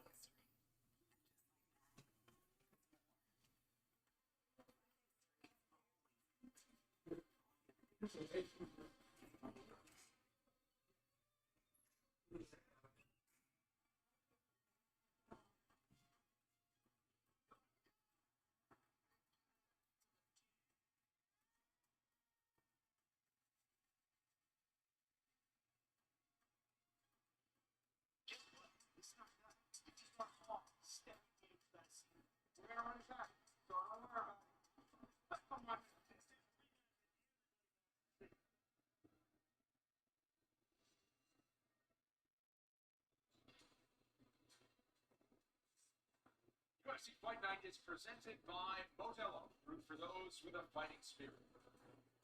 And by P3, the official protein snack of UFC. And the Marines, the battle to belong begins here. Waiting for the judges' scorecards and for Bruce Buffer to emerge. And there is the veteran voice of the Octagon with the decision. This fight decision is brought to you by the United States Marine Corps. Let's see who wins. Here's Bruce. Call it, Logan. Ladies and gentlemen, after 3 rounds, we go to the judges' scorecards for decision. Mike Bell scores the contest. 29-28 Munoz. Sally Amato scores it. 29-28 Pena. And Rick Winter scores the contest. Another split. 29-28 for the winner by split decision, Luis Valen. Okay. Well, I picked the right guy, but I didn't pick the right way to win. Decision results in the UFC career of Luis Pena. This one goes his way. By Doc, does decision. anybody Yeah, I probably should have. I didn't pick any decisions, actually. After this matchup, when you go 3 rounds, Yeah, that was a good fight. He went 3 rounds, hard rounds. learn a lot in these types of matchups, and they're going to carry Okay, on the rest of the We're gonna put on. the ladder. He did a good Let's job see who we got next. stopping the takedowns as much as he could, getting back up to his feet, and really just picking apart Munoz as the fight went on, and being able to land the bigger shots in the 3rd round really had a huge impact. He was just 4-0 as a pro fighter, very young in his career when he entered the Ultimate Fighter. Tracy Cortez and Justine Kish. Ah, so I think this is the replacement fight. I was like, I don't even know who these chicks are. They must have been moved up from the undercard. That's probably what happened. So this is the spot where Jeremy Stevens and Shakar Close were supposed to fight. And when touching you, you don't see it coming, and he can slowly pick you apart. So that's just basically the replacement for the fight that I got. Correct, yes. You stuff the takedowns. Okay, so let's see here. I'm here with Luis Pena. Luis, Am I talking to here? you're talking to me. Hey, I'm looking at you over here. I like to look at who I'm talking to. Luis Pena. Oh, there we go. Okay. Congratulations on a great performance. Very, very close fight. Let me ask you, I'll be honest, scale of 1 to 10, how confident were you that you were going to get the win? I was legit confident, you know what I mean? He did some good work, but I was pretty confident, you know, I did what I wanted to out there. I mean, I let him get some takedowns that I shouldn't have, and So it's you know, Luis and Pena, Captain, just won by decision. He actually did any real damage to me, and I knew, you know, going in. If you're not looking for spoilers, you are not in the right place. You say you landed the calf kicks. You landed a lot of good right hands as well. Were you hurt at any time? Hell no. It's been here. One thing that hurt me on the feet.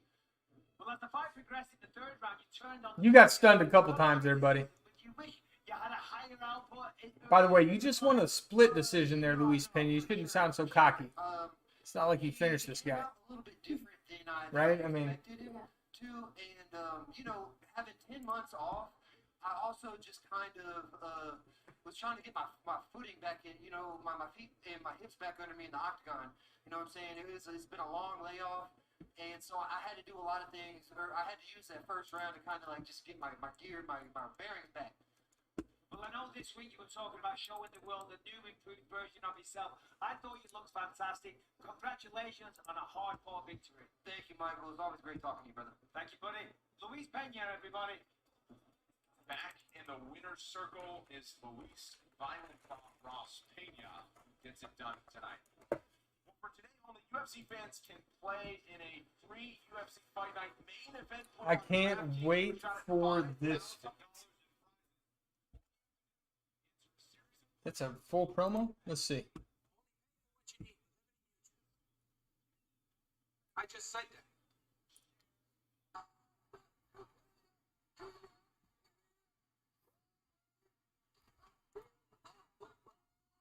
I'm gonna go off. See you, buddy. Good luck on your stream. Thanks, brother. Love you, man. This woman, Zhang Wei Li, who's the strawweight champion from China. It's crazy, epic. She's so tough. Yeah, that lady is as tough as human beings as possible be. Queen is back. Now the champion still remains. And this was a champion, this was a future Hall of Famer. This is the greatest strawweight to ever live, to ever compete in the sport. This Whaley, who was powerful, who was aggressive, who was fantastic, who looks nearly invincible.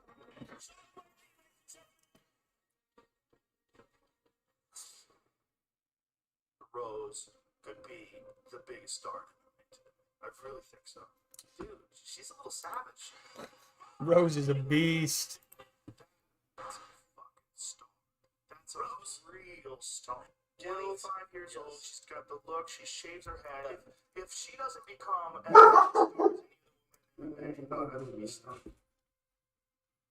Rose Namajunas versus Wei Li Shane, official for UFC 261.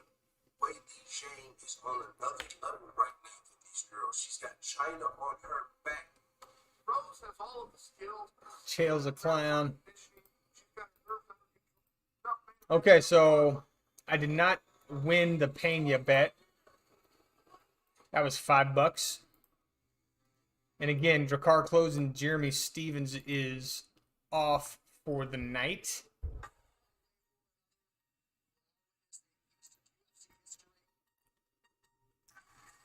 So I don't know if you guys are excited as me about this.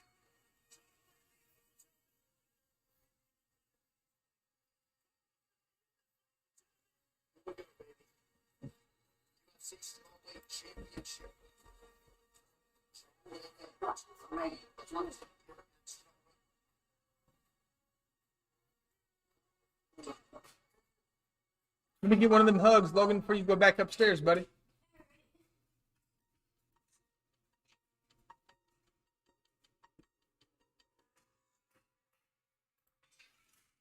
What we got here? What's the Oscar? What? ABC? Love you, buddy. What Burns with the COVID.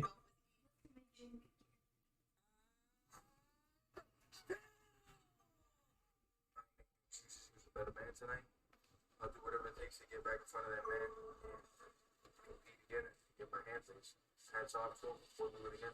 UFC 261 is just pretty much broken MMA world. The card is going to have a live crowd. Hospital versus Usman, part 2, welterweight title fight. Usman versus Masvidal. It's happening again.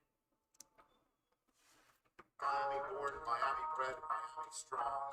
He is right now one of the best in the business.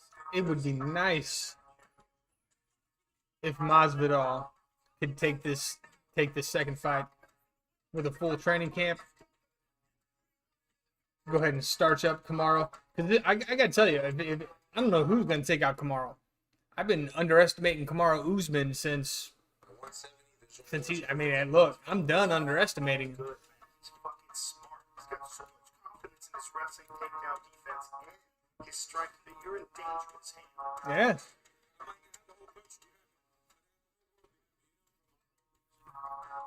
Let's see what's up with Triller. Undisputed welterweight champion of the world and still. See what's going on over on the Triller side. Loading. I'm here to stay. That's the fight you want next. Or another fight with Rory Masvidal. Keep running his mouth. If he's gonna talk, just step in here and you gotta see him. I'm coming for you. Masvidal having how much can we change it up? I'm coming for that belt. Nobody's gonna stop me. Nobody. I got sit up. I'm undisputed welterweight champion of the world. This is my name. Everybody else, you need to put some respect on my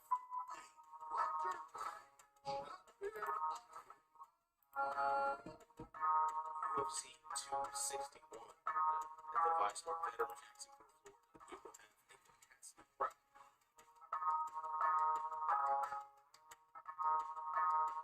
Okay, on the Triller fight, they've got the Nature Boy Ric Flair doing some kind of arm wrestling competition or something, or commentating some kind of arm wrestling competition. I don't know what they got going on here. Triller's wild. I wish I could show you guys. If you guys don't have the fight, it's hilarious. What are they doing? Let me at least put the audio on. Hold on. Let me pause. Let me pause this real quick. Put the audio on here for Triller. The slap. These guys are slapping each other, and they've got Ric Flair. Woo! What the hell is Jake Paul doing here? Go live. Is this live? This is live. They don't. I mean, are the undercards on yet? What time do these things start? Let me. Okay, we've got this next fight. Fights left from here in Las Vegas at the UFC Apex, starting the next matchup in the women's flyweight division. Arizona's Tracy Cortez has raced out to a 2-0 UFC record after emerging from the Contender Series. And in fight number 3, she'll face her stiffest test today. All right, let me take this away for a second. And Of the Ultimate Fighter's 20th season, well, I guess not. It's not coming on yet. We'll put this back up. Let that play. She's still going strong. Push that off there. Time as a flyweight, and she looks for her second octagon win in the weight class against rising star Tracy Cortez. Unbeaten since 2017, Arizona's Cortez has a win over Maria Agapova on Dana White's Contender Series, and 2 UFC victories over Vanessa Mello and Stephanie Egger on her resume. But if she beats Kish tonight, it would certainly be the biggest win of her career thus far. Coming up next, Tracy Cortez squares off against Justine Kish. Raise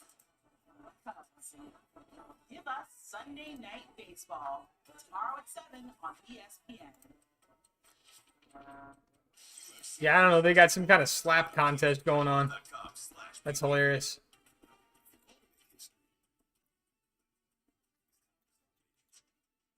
I'll put this on. See, this dude just got knocked out with a slap.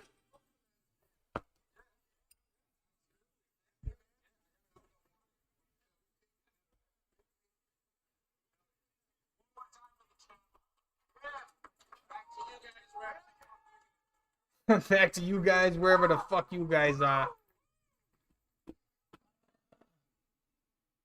I love her new single with SZA, Kiss Me More. 5 Let me was see. Superstar, That Pretty Little Thing. Here is Doja Cat. Ooh, what the hell are you saying? Dogecoin? Doja Cat? What is that? It's a rapper? A singer? It's a chick? Doja Cat. I'm not familiar.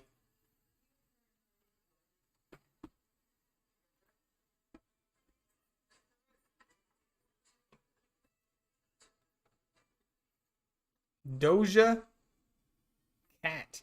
Yeah. I'm not sure I'm familiar with that at all, honey.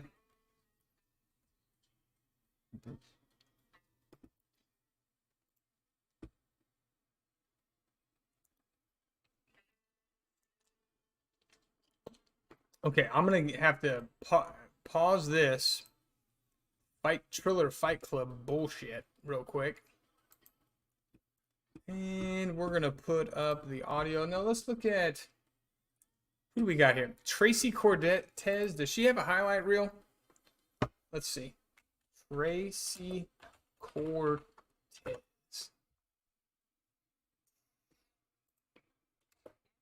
Highlights. See what you got.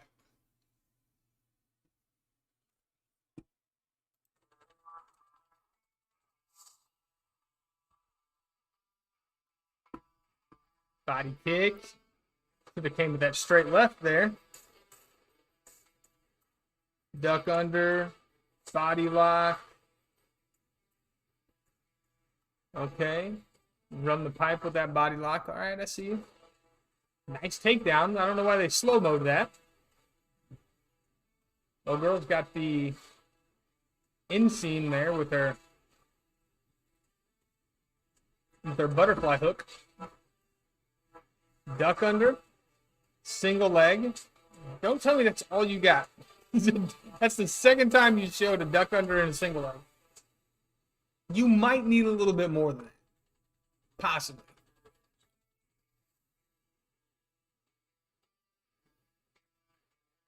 Okay, so you made it to half guard. This is a terrible highlight video. What the fuck?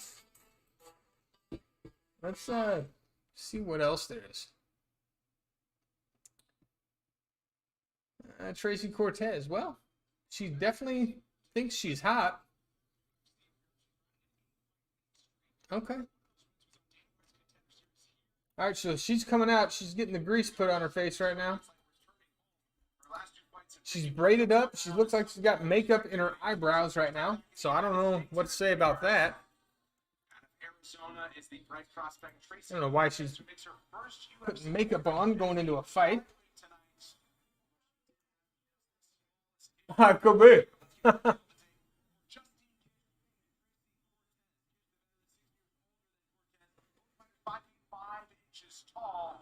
Okay. She does have a 1.5-inch reach advantage. Back inside the octagon for the introductions. Here's Bruce Buffer. Ladies and gentlemen, this fight is 3 pounds. Who do you guys got here? Tracy Cortez or Justine Kish? Put it in the chat for the fight starts. 7 wins. Bruce Buffer's doing his thing. She stands 5 feet 5 inches tall, weighing in at 125 and 1/2 pounds. Fighting out of Cramerton, North Carolina, Justine Kish. She's on one knee as Bruce Buffer is announcing her.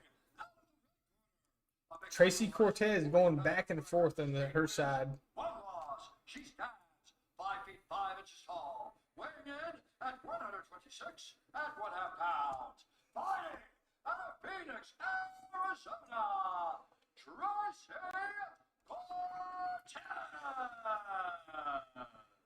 And when the action begins, our referee in charge, Keith Peterson. Keith Peterson. Keith Peterson.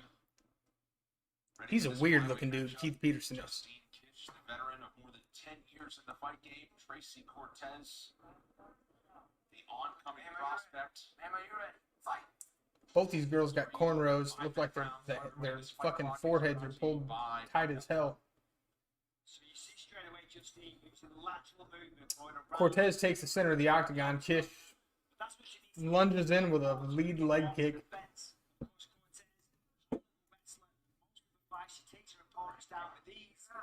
Kish lands 2 right hands over the top. Clinch. Kish lands an elbow on the clinch. Kish has body lock, double unders. Trying to work a trip. Pulls her away from the cage. She goes back to the cage. Cortez does. Still clinched on the cage. Cortez back on the cage. Landing first, just getting right after it. Pity pat punches on the inside. Cortez lands a knee to the body.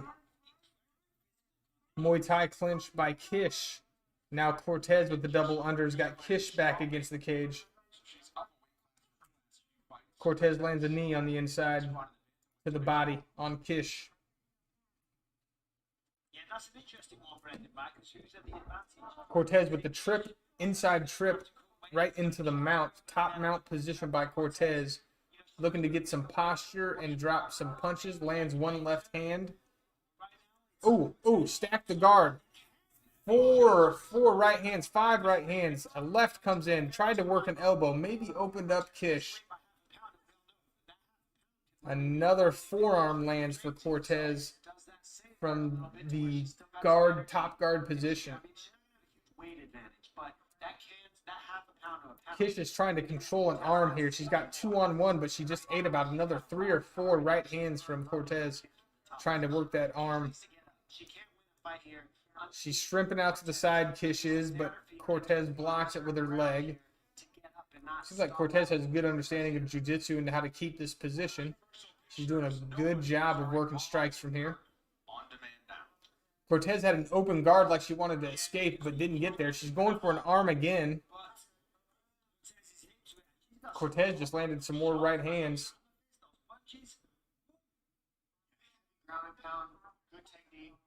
Postured up, Cortez does, trying to land some more strikes. Kish is doing a good job this time of creating space with her legs just outside of the punches, so she didn't really take any damage in that exchange. Cortez is still in the dominant position, though. Kish trying to land some short elbows from the bottom. Ineffective. Kish with the open guard. Feet on the hips, trying to create space, trying to frame with her forearm. Lands a short elbow on the inside. Another one, same deal. Another one, top of the head, kind of elbow to the top of the head. And again, they got those braids. Generally, as a rule, I would use 2 or 3 submission attempts and then getting abandon shape on the jiu-jitsu and get up. And of course, you try to do that there. Nicely countered by Tracy. Oh, Cortez fishing for a guillotine. Takes the back. Kish in the turtle position. Cortez does not have a hook in there. Mr. Cruz. She is trying to get a key lock here. And now has a hook. Trying to get the other. Your side hook here, and you're going to see Tracy wants to get that other hook in. There it is, and that's what she wants. Now she's going to get underneath the neck of Kish. Kish is doing the right thing, controlling that arm, but she's got to circle back to the mat here.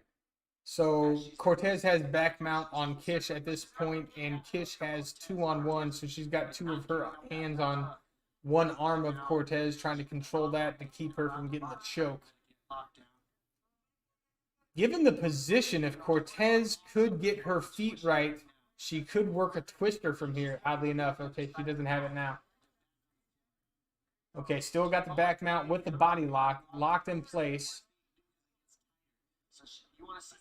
It's going to make it hard for Kish to breathe. Oh, and she's landing body shots from that back mount position. That was impressive. Cortez, right to the ribs. That didn't. I'm sure that didn't feel good. Okay. Oh, almost got the arm under the chin. Almost got it. 15 seconds left. Because a lot of the time you get the body triangle and then they're just fighting hands for an entire round. And she still got it. She's going to finish the round in the dominant position. I'm going to say Cortez took that first round. Absolutely.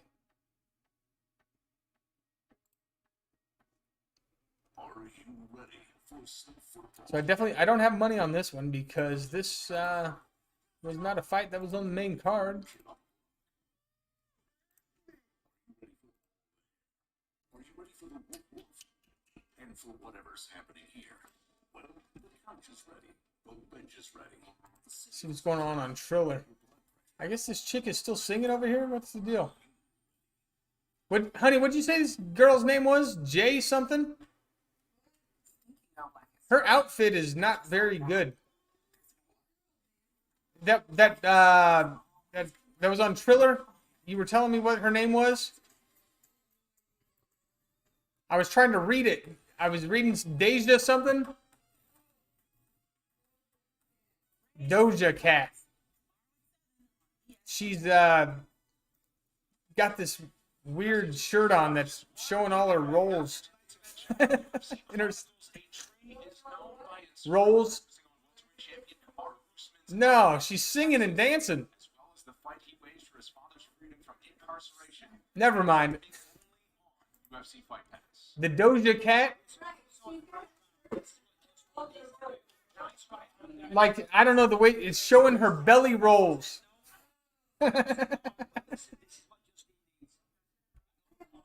I know, I didn't explain it right.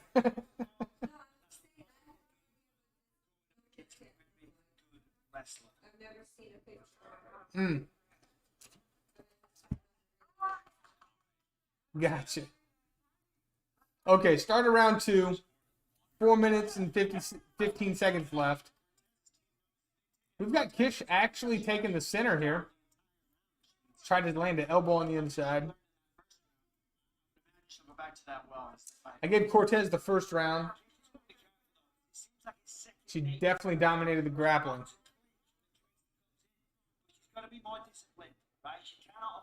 All right, Cortez has the center of the octagon now. Kish is back is against the octagon, but she's circling, which is good. She's not going straight back. Cortez rushed, got the body lock, so she's got double unders here. And Kish pushed against the cage, landing knees against her. Still holding that body lock. Jerked her out to the center of the octagon. Now Kish is in the turtle position, and Cortez immediately takes her back. Both hooks in, back mount, same position they ended the first round. And she is going to look to try to work. She's got 3 minutes and 15 seconds here to try to work this rear naked. Now, she landed some good ground and pound in the first round from this position, but was unable to get the rear naked choke. So let's see. They're hand fighting. There's lots of hand fighting. She's got the body lock, so Kish is not going anywhere.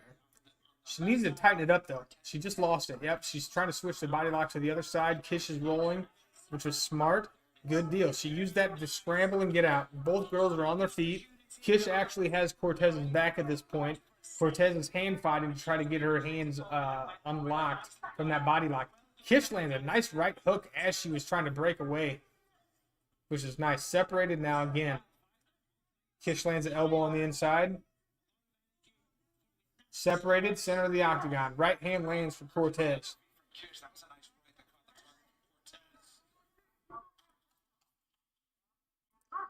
Couple punches, nothing to it. Kish lands a 1-2 to the body. Or you could say the titty. 1-2 to the titty. She used the nipple as a speed bag. 2 minutes to go, round 2. 2 minutes, round 2. Kish lands inside leg kick from the lead. Ooh, Cortez lands a nice little body kick. The toes look like they landed there onto the ribs, which stings. You know, maybe not as damaging as the shin, but which would sting. Walking forward, trying to string something together. Kish lands attempts an awkward combination there. Straight right hand from the rear to a rear right head kick. It's an odd combo. Cortez lands another body kick there, just under the left arm of Kish. So we've got Cortez basically fighting out of the orthodox position with her left hand and her forward, and Kish switching stances. So Starting to work the body a little bit here as well. So she just went from southpaw to orthodox. Kish did, and she landed a couple body kicks there of her own. Left body kicks. Cortez seems tougher than I gave her credit for. Kish just checked a leg kick. Kish doing a good job of landing some good body shots too. Alongside the inside leg kick by Kish lands again. She tried to follow it up with a punch. Ineffective. Pleased to be with you tonight on ESPN. Our 5-round main event between the former middleweight champion Robert Whittaker. Oh, thanks for the like, Rodrigo. I missed that, man. I gotta put the headphones on. My bad. Rodrigo, if you're still with me, brother, I appreciate the like, man.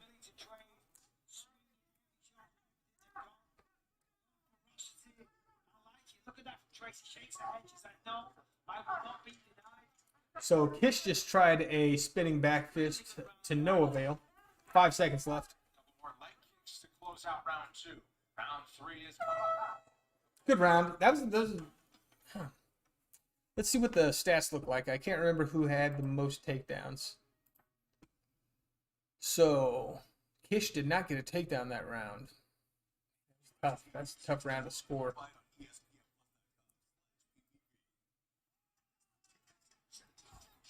Tough round to score there. Let me refresh my bet screen here. Hopefully, boom. Okay, we're good. I use my cell phone for my camera, so if this thing sends me a text message if I want to log back in, so I don't want to have to do that.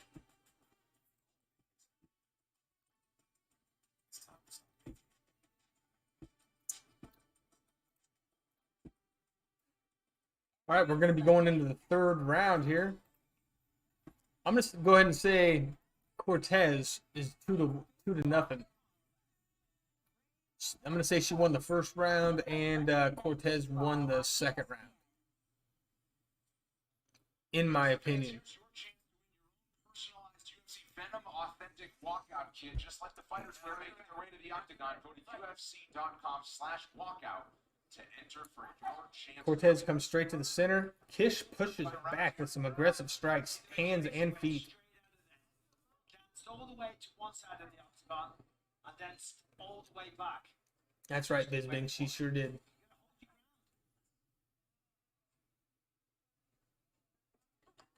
Oh, Kish lands a nice right hand over the top. Cortez ate it.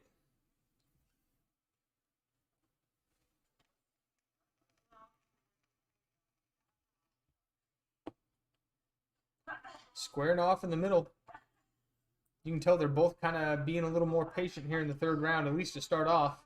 Cortez just landed a little glancing left hand. Cortez lands another glancing right hand. Cortez tries a lead elbow. Ineffective. Misses an inside leg kick as well. High hands from Cortez, from Kish. Not finding the mark with anything, but still, the output is there. Oh, two right hands land by Kish after she caught Cortez's kick to the body. Caught it with one hand, landed two right hands on the other. Beautiful. Oh, Cortez fakes the right hand, goes in for a body lock, gets the inside trip for a takedown, ends up in Kish's guard, but in the top position. Kish is working the feet on the hips, trying to create space and maybe grab an arm. But Cortez is not having that. She's stacking the guard. She's maybe going to try to go to the side. No, she stays in the guard. Still got posture, though. Cortez is creating... Okay, back mount. Back mount by Cortez. Kish is in the turtle position. Taking heavy ground and pound here from Cortez. Probably four heavy right hands land from the back position. Cortez looks like she has one hook in, possibly from the turtle. While Kish is turtled, she does. She's got one of her legs laced as well, trying to take away her base. You've got to stay away from letting her have the top position. So Cortez is still on top, got that leg laced. Actually, that's a pretty awkward position. Okay, ends up on the top half guard position, working a guillotine, arm in. She's got it tight. It's tight. She's got both girls are standing. She's got the guillotine, high elbow. It's tight. Kish is trying to fight the hands. Both are still okay. She let it go. Separated. Impressive. Impressive. Kish has bowed it. She's right in there. She's pushing the fight. Cortez is on the back foot. 2 minutes left. Cortez is on the back foot. I said she won the first 2 rounds. Kish is pushing the fight. Now Cortez just came forward, landed a body kick. These chicks are about it. They did. A little bit of a slip there on the mat. Must be a little bit slippery. Kish's feet, she just slipped. Looked like she was fucking moonwalking. Lazy jab by Kish. Could have got her ass knocked out. Oh, Kish lands the right hand after Cortez tried to body kick. Drops Cortez. Cortez got to her feet. Kish has got her back. Cortez looks like she has her wits about her, but that stung. Kish focused, looking like she's ready to try to find that landing, that KO shot. She's still in this fight. She's in it to win it right now. Cortez just had a single collar and landed a right hand from the collar clinch. Inside leg kick lands for Kish again.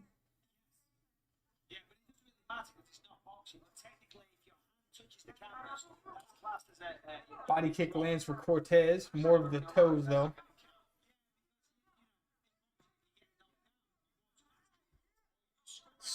Wild right hand from Kish misses.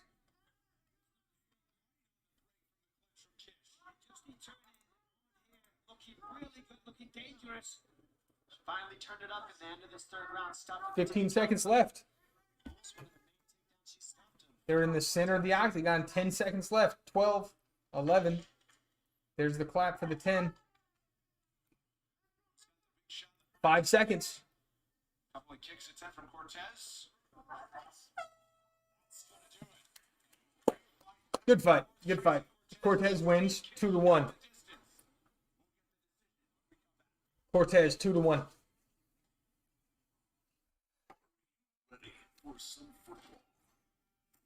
I am not ready for football. Cheers to you guys. I'm going to say Cortez won that fight 2 rounds to 1. Decision is coming up in a second. I'm going to go grab a beer. I'll be right back. Just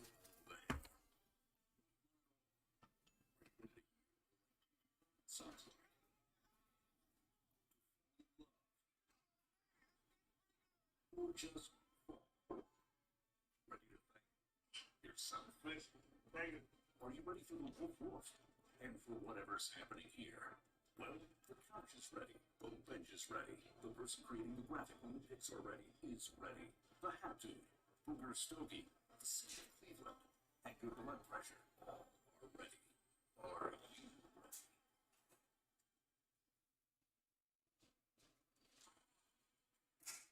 Our next UFC Fight Night goes down on Saturday, May 1st on ESPN2. The main event, former title challenger Dominic Reyes takes on one of the emerging stars of Dom Reyes. Prochaska.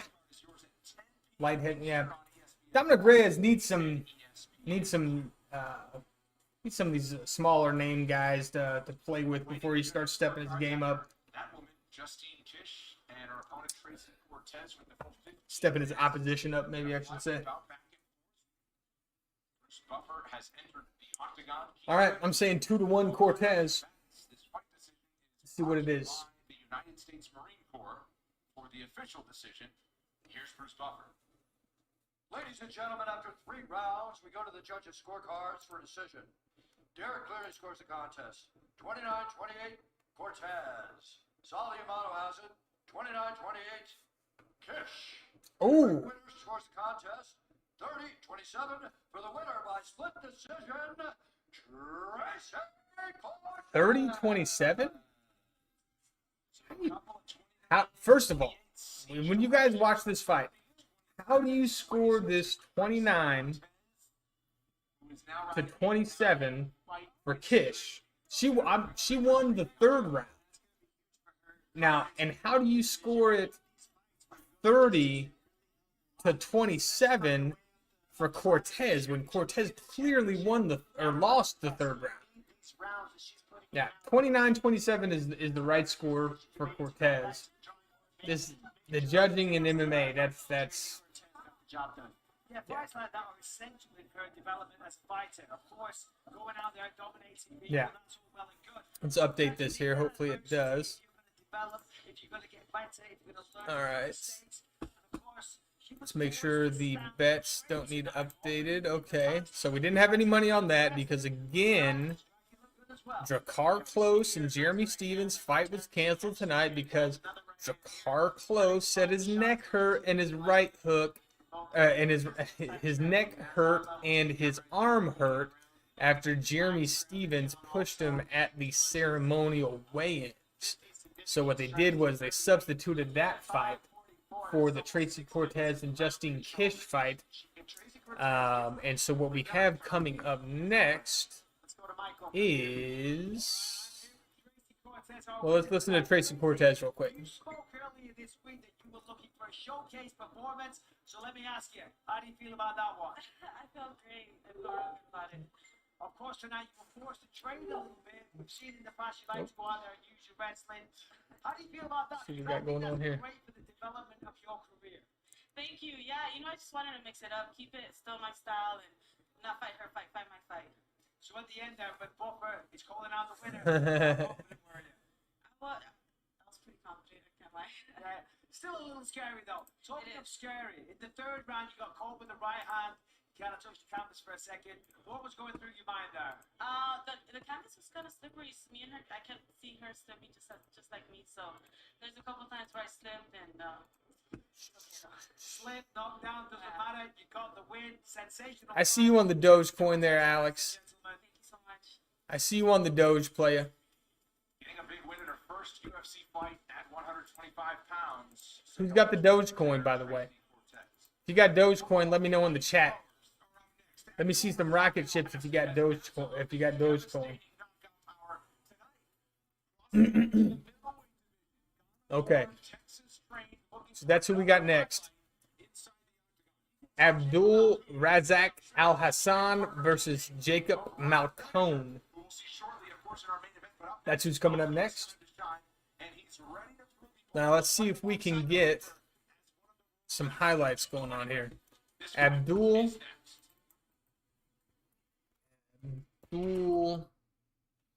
Razak Al Hassan highlights. Let's see what we got here. Okay, so we got 2 minutes and 16 seconds here. Let's see what this looks like. Liberty, bibbity, bibbity, bibbity. Ooh, that's loud.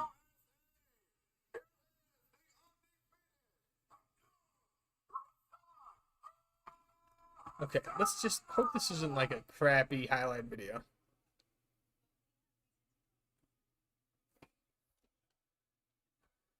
It is. I picked a bad one. Stand by. Stand by.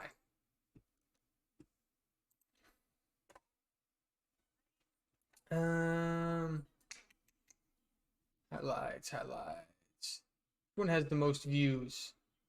I mean, that one's got 19,000. That's UFC. Okay, so that's a UFC one. That should be at least decent. Round 3 highlights. Dude, this... No. No. Okay, you do not have a good highlight reel. What are we doing here? Let's see what he had to say here. Is it Dane Hooker? Who is that?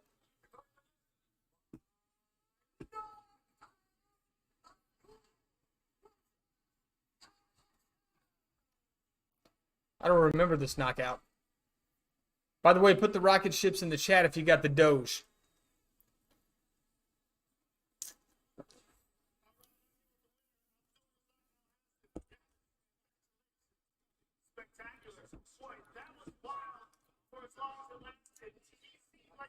Oh, hold on. With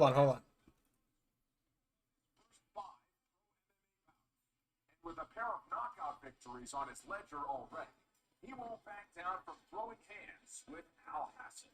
Coming up next, Abdul Razak Al Hassan battles Jacob Mamba Malkoun.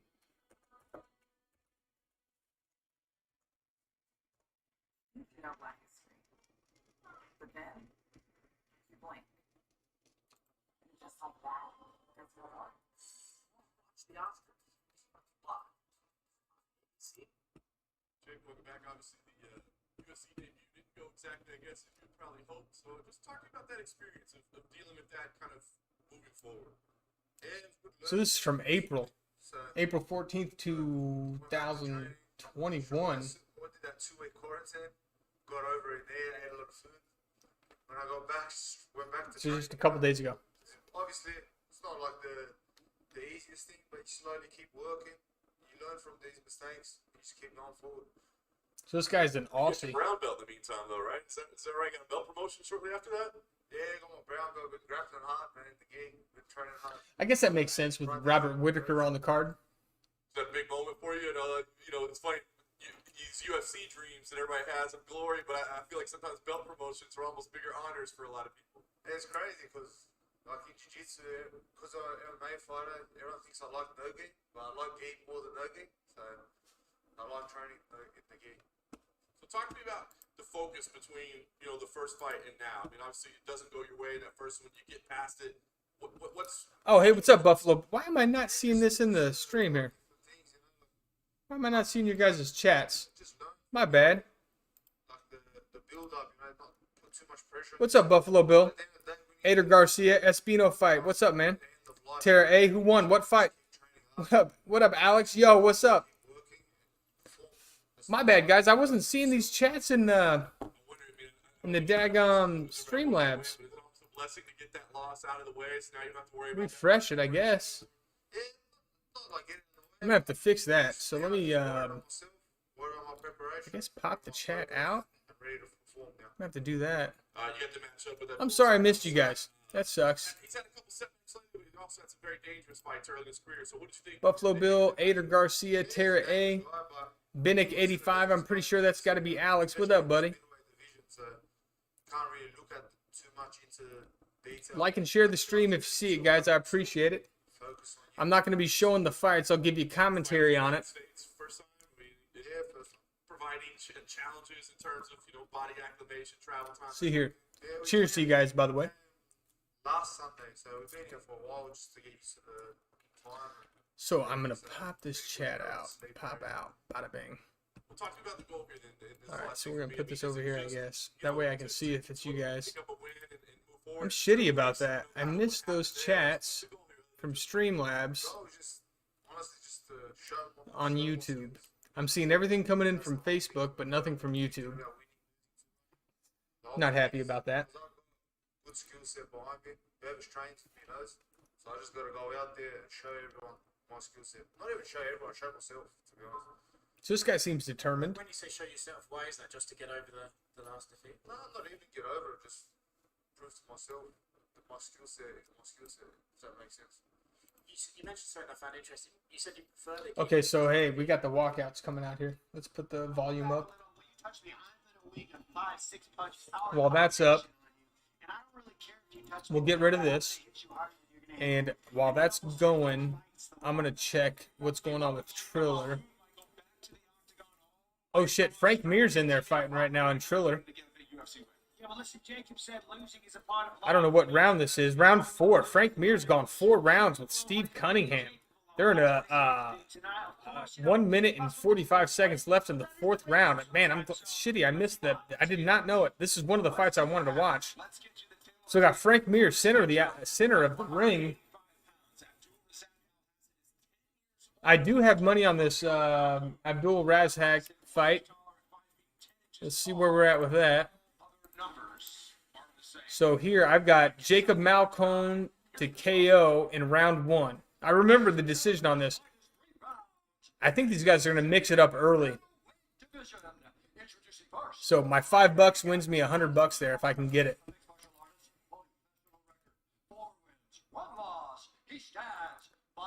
Let's see.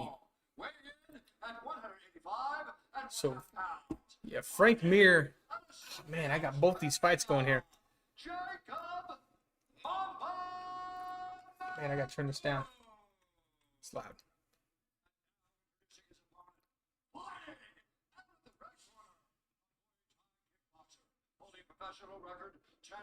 Frank Mir's boxing, actually, his head movement, his hands, not too shabby.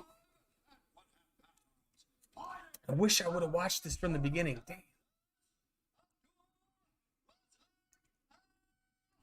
Boy, Steve Cunningham looks like he's in great shape. Frank Mir, I mean, bouncing. He's on the balls of his feet. Hands are high. Just came in with a right hook. He's fighting from the southpaw position.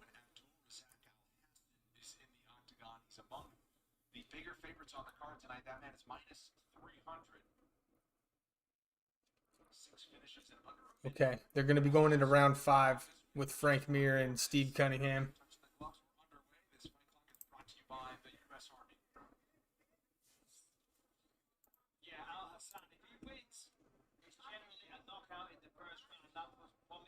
Okay, Malcone comes in, gets the takedown immediately. Al Hassan on his back. Side control, turtle, trying to stand up. Malcone is nice little scramble here. Malcone still on top, trying to work a guillotine. He's trying to maybe pull this guillotine into his guard. He's got Al Hassan basically on the ground. Oh, now he's shooting in for a single leg. Just took some elbows. Damn. Big elbows. That's right. Okay. Al Hassan back is against the cage. Malcone, they're separated now. Center of the octagon. Duck under Al Hassan's right hand.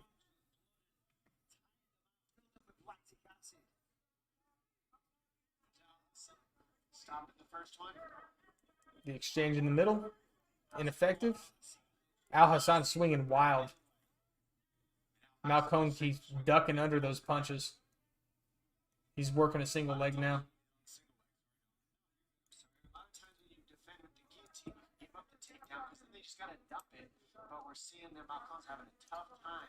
Malcone's got the pressure. Al Hassan's up backs up against the cage. He's working a single leg. He's got the one single leg. He's there. Just worked the trip. Completed the takedown. Al Hassan right back up to his feet. Trip again. Boom. This one's a little more solid. He tripped him into half guard, but he still got right back up to his feet. He's trying to lace his legs in between Al Hassan's, Malcone's.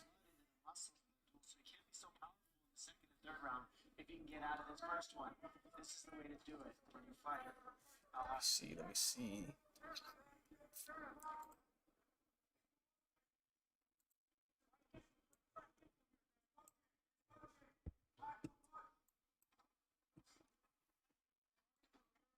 So meanwhile, Frank Mir and Steve Cunningham are still going at it.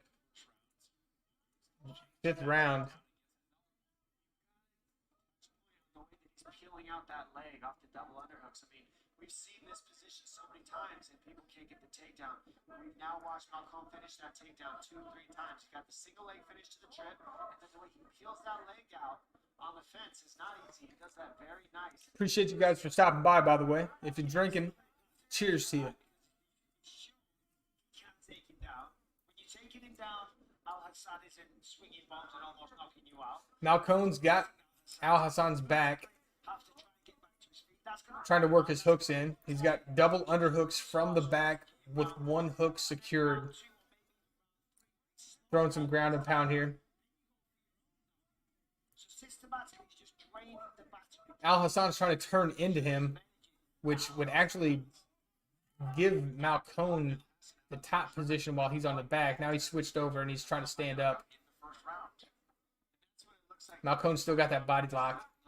He's lacing up his legs, just tripped him back down to the ground. Can't keep him down, though. Al Hassan keeps getting right back up. But he is taking damage here and there from the short punches. And he's in for another double leg, Malcone is. Laced the leg, puts him right back down. Now he's on his butt. He's got him like Khabib style. Full mount. And his legs underneath his leg. Oh, okay, half guard, not full mount.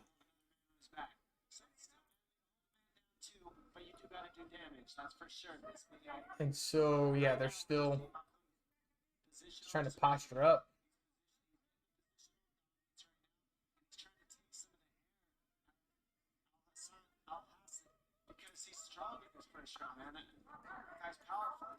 Malcoone lands nice little left hook on the exit there. They're both on their feet, center of the octagon. Al Hassan lands a nice body kick, left body kick. Historically, Al Hassan is a sprinter. We know he's going to win the fights in the first round. So right now, this is trading his gas tank. Come on, Malcolm. He's trading stamina with his arms. I think I bet. What did I bet for this to end in the first round? Yeah, I did. Okay, well that didn't happen. That $5 would have got me 100 there. I told you I picked some long shots here. You know, these weren't. Yeah. So I only had one bet on this fight, and that was the Malcone to win by KO in round 1. The $5 would have won me $100. Round 1's over. Both fighters are still standing, so that is not a good bet. No problem though. Small changes can have a big impact on your long-term health. Introducing Amazon Halo. Halo provides trackable challenges and experiments developed by experts to help you build healthier habits for life.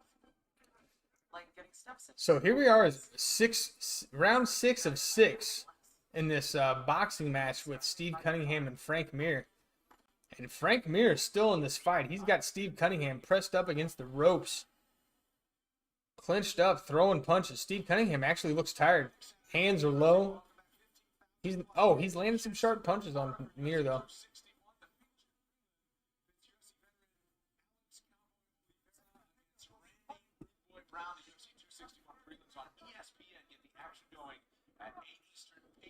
Afterwards for purchase on ESPN Plus.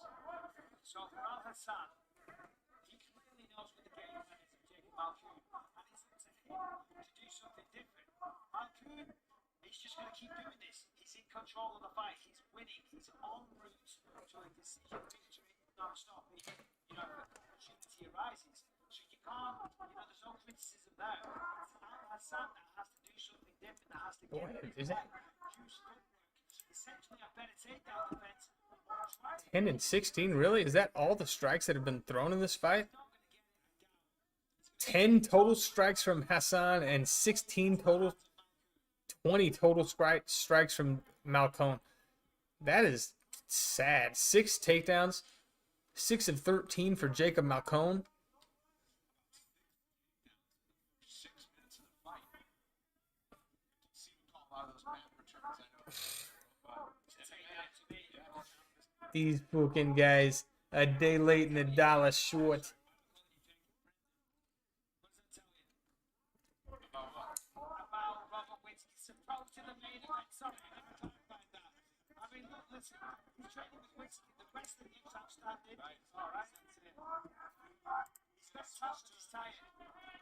Oh, Malcone has got maybe an anaconda choke here. He's got north-south position from the top. Position to lock one up. Straight inside now. We're seeing Hassan looking. Throw some elbows. Yeah, he's exhausted. The never you like. Is anybody else watching this? Will to win is being beaten out of it right now. Not figuratively,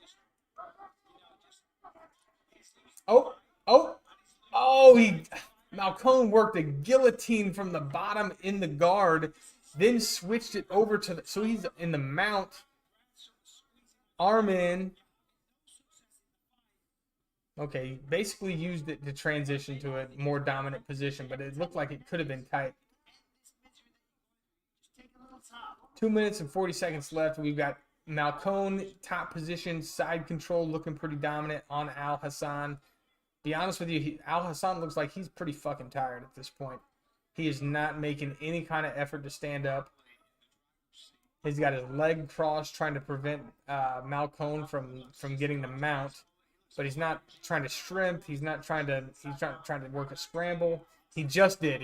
Okay. But he worked himself into a guillotine attempt.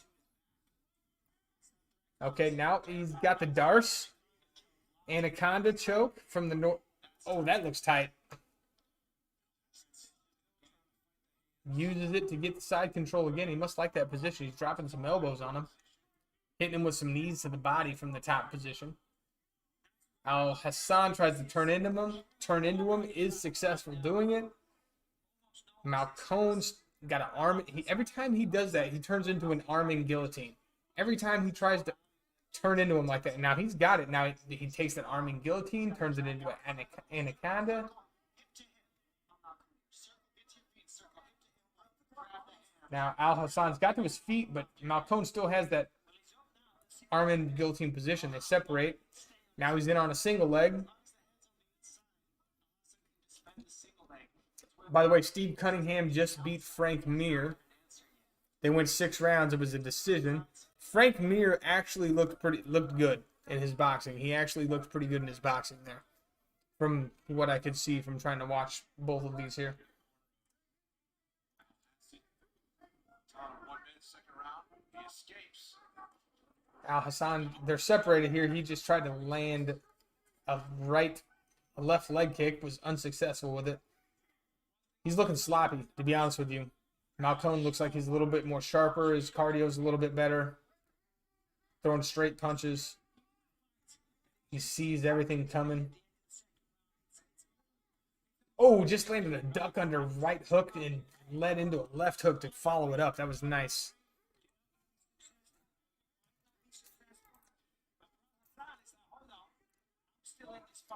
I'm still gonna wait to win and be victorious.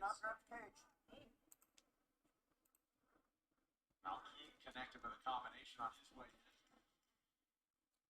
Maybe another takedown. Figures to ride out round number 2. What a dominant effort it was from Malcone. Third round coming up. Okay, going into round 3.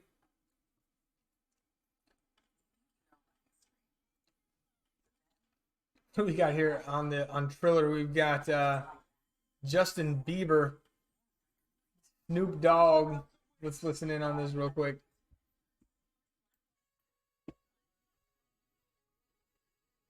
It's like it's just music. I wish I could show this to you guys. I wish I could show you this stream.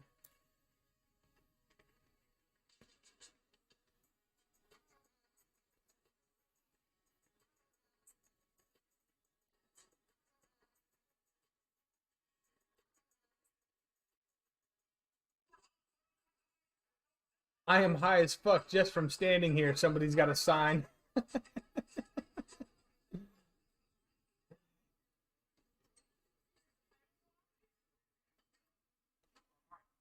Check.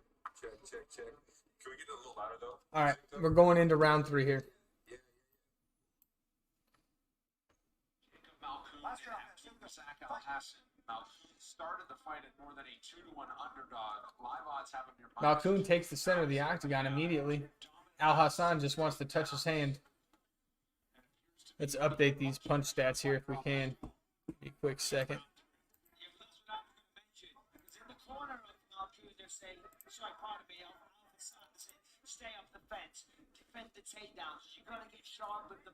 He doesn't have the energy to do it.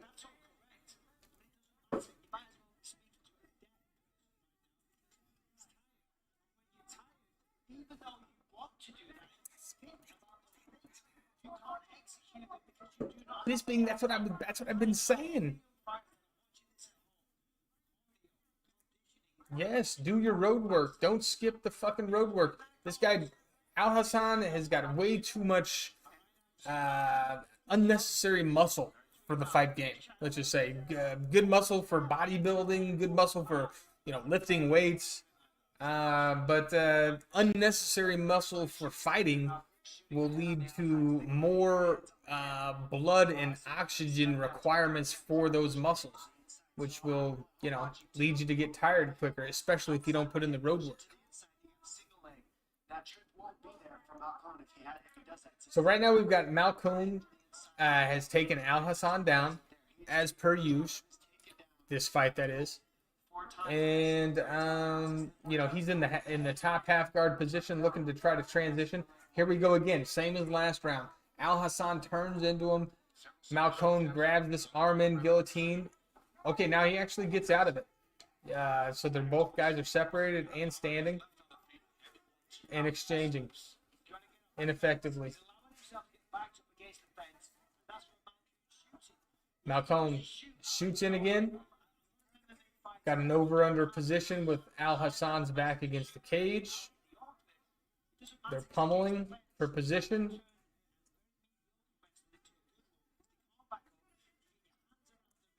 Al Hassan lands a decent knee on the separation.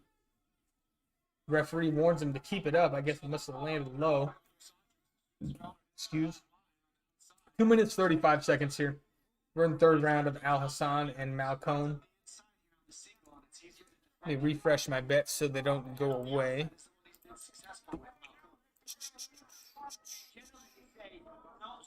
Yeah, I definitely didn't win this one. I predicted, or I bet on a round 1 finish. So we're in round 3.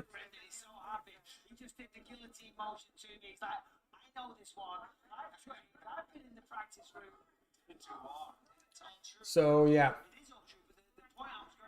just more grappling going on here.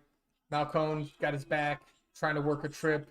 Al Hassan's fighting it, looking tired as hell. Oh, some toe stomps that did not look good. Oh, Malkoun landed a nice knee from that clinch position. He looks a little wobbled, Al Hassan does. And he shoots in for a single. Malkoun does. Like you guys were saying, the head on the outside would be wrong, but it's been working for him, and he's not going back to it. No choice working for him. There it is, head on the outside. This is definitely a grapple fest that's going on here. Malkoun's doing a good job of controlling positions, controlling stand-up, controlling the takedowns. And now that Al Hassan is tired, he is controlling the ground game as well because he's keeping him on the ground. Early in the fight, Malkoun would take Al Hassan down. Al Hassan would pop right back up immediately. He probably did that 5 or 6 times in the first round alone, which, I mean, especially for a muscular guy like this, is going to take a toll on him. He's not lean. He's bulky and muscular, you know. So that's obviously taking a toll on him here in round 3 with 40 seconds to go. Al Hassan is just looking faded. He's tired. He needs to catch his breath. He has worked himself back to the feet. Although Malcone still has the body lock, and now he's worked to the back position. Just desperately trying to take him down again, trying to work an inside trip. Need him in the butt just now. Working a single leg. I mean, Al Hassan's tough. He never gave up, but he's just too tired. And that's it. Yeah, Al Hassan knows he lost that fight. He did not even go to his feet. He went to the ground, and it looks like he's crying. He covered his head. So, yeah, I'm very confident that the judges are going to give this one to Malcone, whatever this guy's name is. The Aussie. The Aussie's acting kind of bossy. So, look at that. 8 takedowns. 33%, 8 of 24, 24 takedown attempts for Jacob Malcone. A lot of this, 87 strikes, was ground and pound. As you can see, 25 were significant. 25 of 48 significant strikes, so he actually landed 52%, but only 25 were significant out of 87 total strikes. So, you know, whatever. He got the takedowns.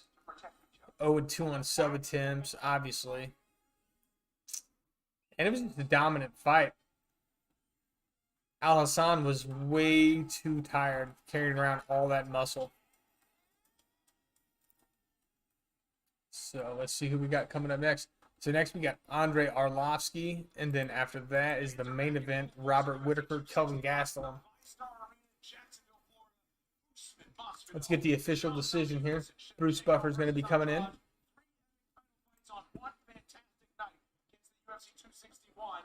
Saturday, only on pay-per-view, and you can watch the 3 moves beforehand at Eastern on ESPN. Ready for the official decision? Here is Bruce Buffer. Ladies and gentlemen, after 3 rounds, we go to the judges' scorecards for decision.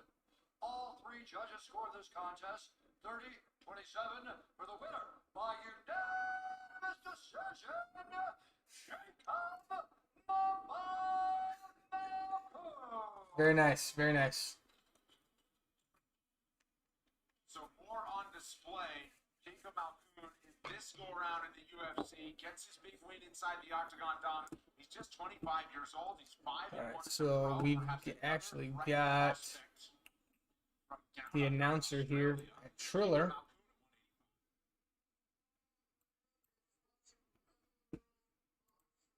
Or their audio is not working out very well. I don't know if you guys can hear that very well. I can barely hear it.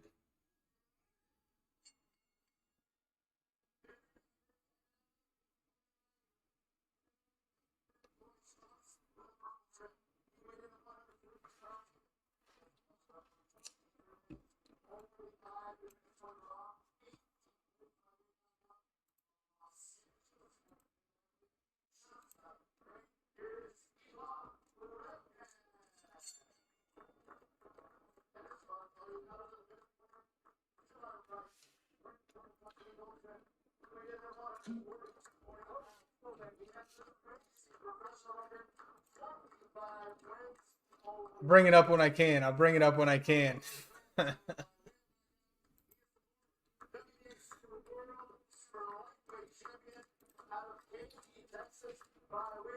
This dude is good. Regis Progress. I've seen him fight before.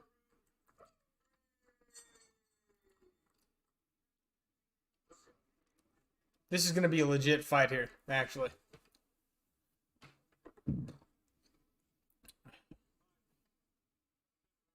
You hit about 5 to 6 different single legs. How much wrestling did you do in preparation for this fight? Yeah, we did a lot of wrestling. Not just for Abdul, but we just wrestle a lot. We have Coach Andrew Canali at Gracie's Smith Branch, I hope this doesn't get taken down.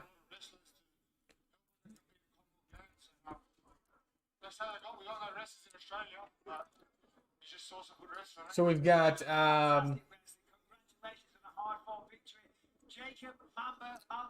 Jacob Mamba Malcoon with the dub. On the clock in our main event coming up later tonight. When UFC 261 goes down next Saturday in Jacksonville, Hold on. will take on a repeat challenger for the first time in his career. Having beaten Jorge Masvidal once already, he wants something more in the rematch. Very nice. We knew that he was a special talent for fighting the baddest, scariest guy on the planet each and every time. And to break their will. Let's meet him doing something right. Anybody in that welterweight division that think they want this, no, you don't. 'Cause I'm a problem.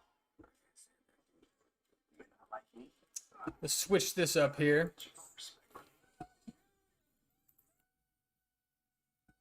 to who we got next. Andre Arlovsky, Chase Sherman. The ESPN cover story, Kamaru Usman debuts on all platforms, including SportsCenter on April 21st. Upcoming events we talked about at UFC 261. Tonight, 3 title fights. 2 weeks from tonight, we're back here in Las Vegas at the Apex. Dominic Reyes and Yuri Prochazka in a light heavyweight main event. Coming up next, co-main event tonight. These locker cameras are brought to you by B3, the official protein snack of UFC. And no thing for the veteran and former champion Andre Arlovsky to turn things around quick. He fought in February, right back to work tonight. He's proven to want to test himself against the next generation of heavyweights. That's what he gets tonight. Chase Sherman happened to be back. Why not? After a big TKO victory in his return to the octagon last May in Jacksonville. Now ready to You were one of the people who traveled to my dad used to say. Andre Arlovsky lives up to his nickname, the Pitbull. The former UFC So who we got coming up next? became one of the world's most dangerous fighters, as he would finish most of his opponents in the first round by pressing forward and throwing quick and heavy shots. I remember this That was a long time Arlovsky, ago, man. He and was a he's had some beast. memorable moments since then. He hasn't been able to recapture the belt. So how good was Andre Arlovsky actually? Hey guys, it's Keon, and today we're going to talk about Andre the Pitbull Arlovsky. What up, Shout out to Keon? John Froelich from my Patreon, who really Cheers to you, wanted player. to see a video on former UFC heavyweight champ. And I'm happy to make it because I believe the prime of his career deserves way more recognition. Speaking of my Patreon, I want to give a shout out to the Undisputed members. Hook 'em Join up. and get early access to my YouTube videos as well as a shout out before each one. I also upload videos to my fight card recaps, which you could also listen to on Apple Podcasts, Spotify, and SoundCloud. Word I've up. also decided that all the Guys, money made from my diversified. I Patreon like will it. be going to charity.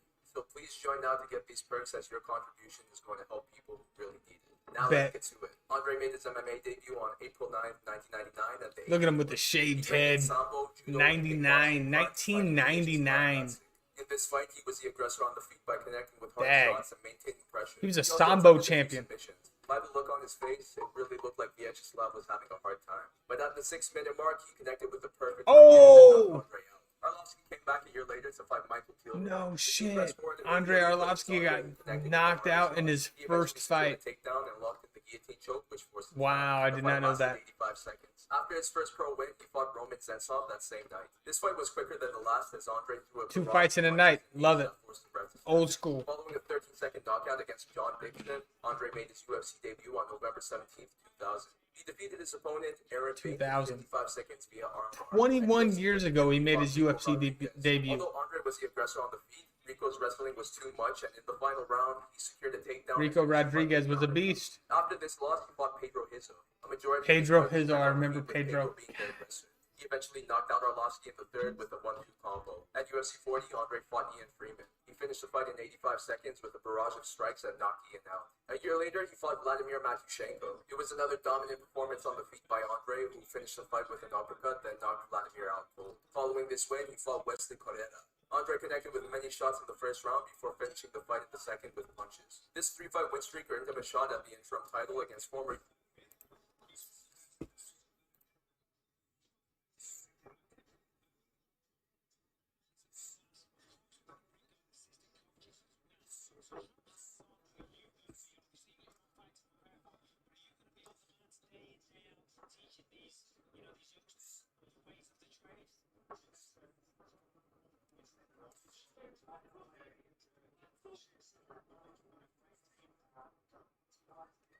So Jake Paul and Ben Askren fight next.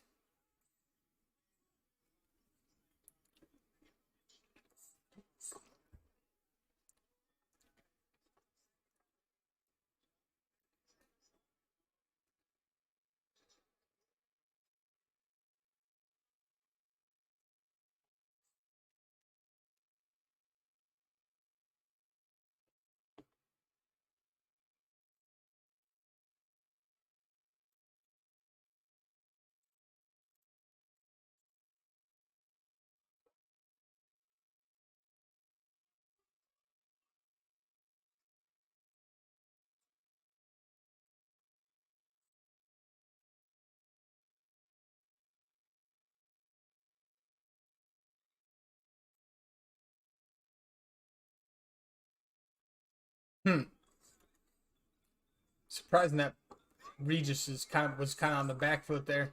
Nice body work.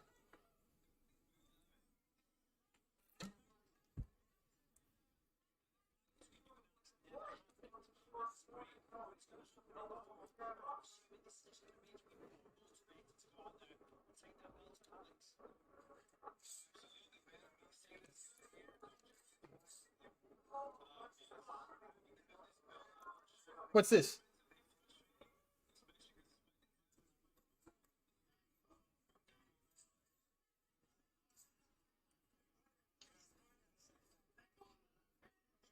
Moins d'une minute à faire à ce deuxième round. D'un combat prévu pour 10.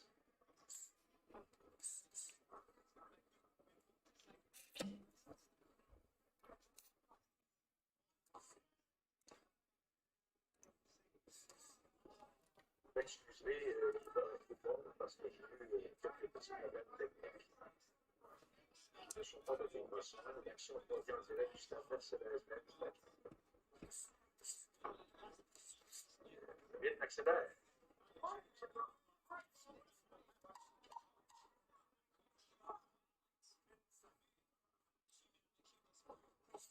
Oh.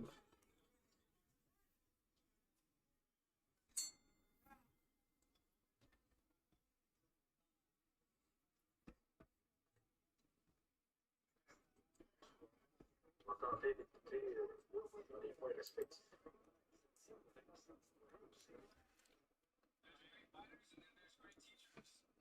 Alors, ce qu'on va dire à Red Cash, c'est sûr de maximiser les angles d'attaque.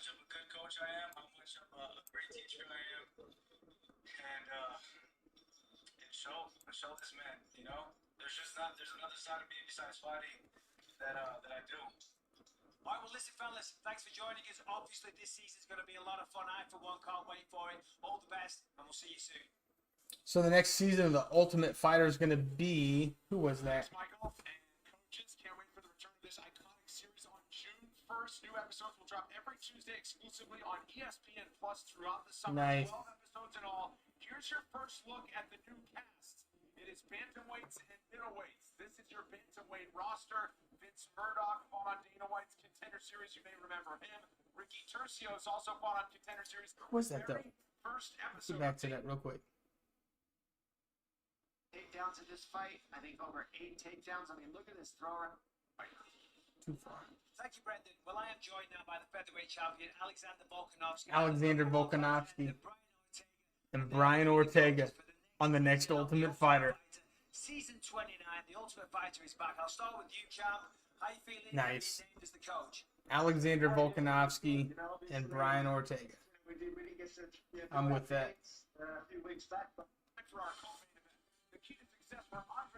Okay, so here I have, I'm pretty sure I got Arlovsky to win. Let me double check here. Okay, so I lost here, lost another $5 on the Luis Pena bet, and then another $5 on the Jacob Malcomb bet. So who do we have here? We've got Arlovsky to win by submission, and we've got Arlovsky to win by submission in round 2. Let's see if I can, that's a little better, maybe. Yep. And we'll see. Take this down a little bit. There we go. Should be a little better. So we'll see how this one goes. If we can get a second round submission by Arlovsky, that is gonna get $150. If we get any kind of submission by Arlovsky, we get $50. So let's see how that goes.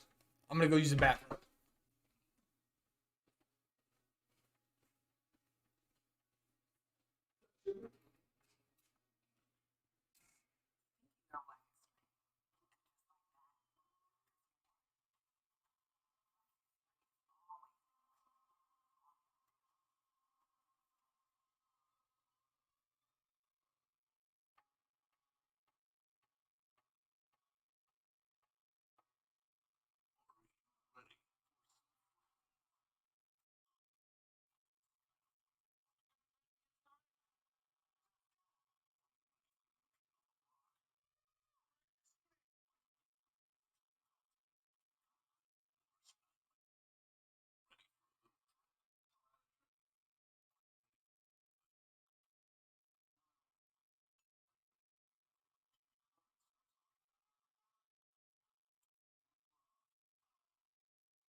Empty.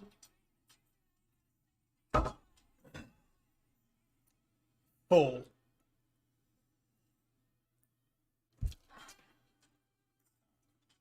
Who you guys got? Arlovsky or Chase Sherman? Let me know in the chat.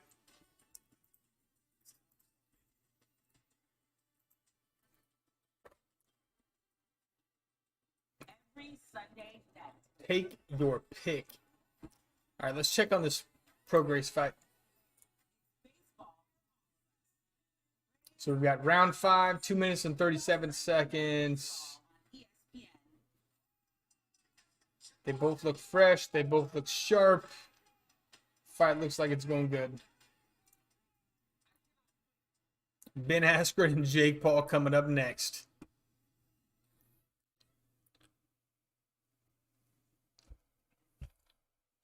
Meanwhile, here comes Arlovsky. He's getting buttered up here in the corner. Most wins in UFC heavyweight history with 19. Most fight time in UFC history, 5 hours and 9 minutes and 51 seconds. Third most finishes in UFC heavyweight history with 11 finishes. Mr. Andre, the Pitbull, Arlovsky, the fucking legend. Chase Sherman, who looks like a fucking douchebag. 4-fight win streak, finished 14 of his 15 wins, all knockouts. Second highest striking rate in UFC history, with 6 strikes per minute. No shit. I'm not familiar with Chase Sherman, but maybe I'm gonna get familiar tonight. I can tell you right now, just by looking at his build, it looks like his arms are maybe a little longer than the proportions make him out to be. I don't know if you can tell that from his pictures. What is his reach? What is his reach? 78-inch reach. Arlovsky's got a 77-inch reach. Jared's Sergio, you got Sherman? Okay, my man. Let's see, I got Arlovsky to win by sub. I don't know if you can see my bets there on the right-hand side. I've got Arlovsky to win by submission to win me $50 here. And if he does it in the second round, I get $150 here. But I respect that. Sherman, yeah, he looks like he's a beast. I'm with you, playa. Nobody in YouTube chiming in. Jared Sago. What is that? Sergio? What is that supposed to be, Jared? SGRO. I'll just call you Jared. It's cool. Are you watching the fights, Jared?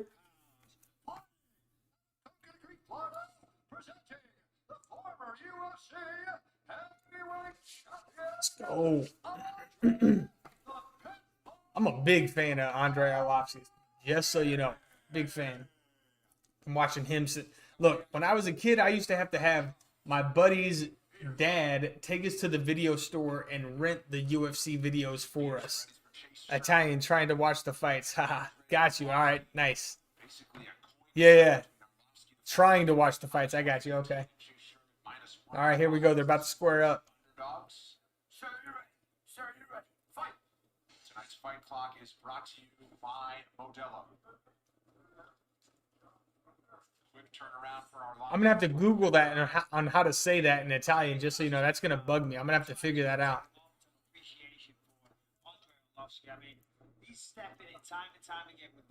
So we got both guys center of the octagon squaring up against each other. Arlovski actually just took a lead straight left from Sherman there. That was pretty sharp.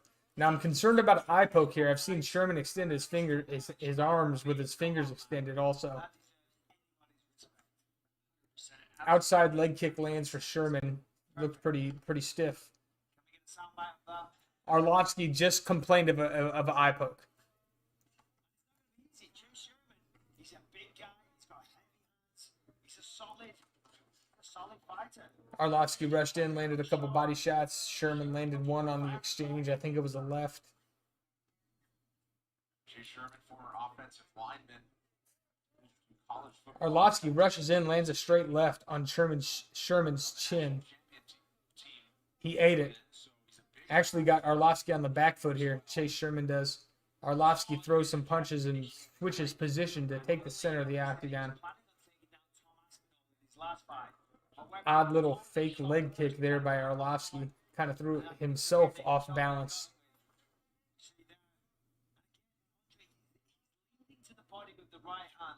That's not good. You don't want to lead to the body that way.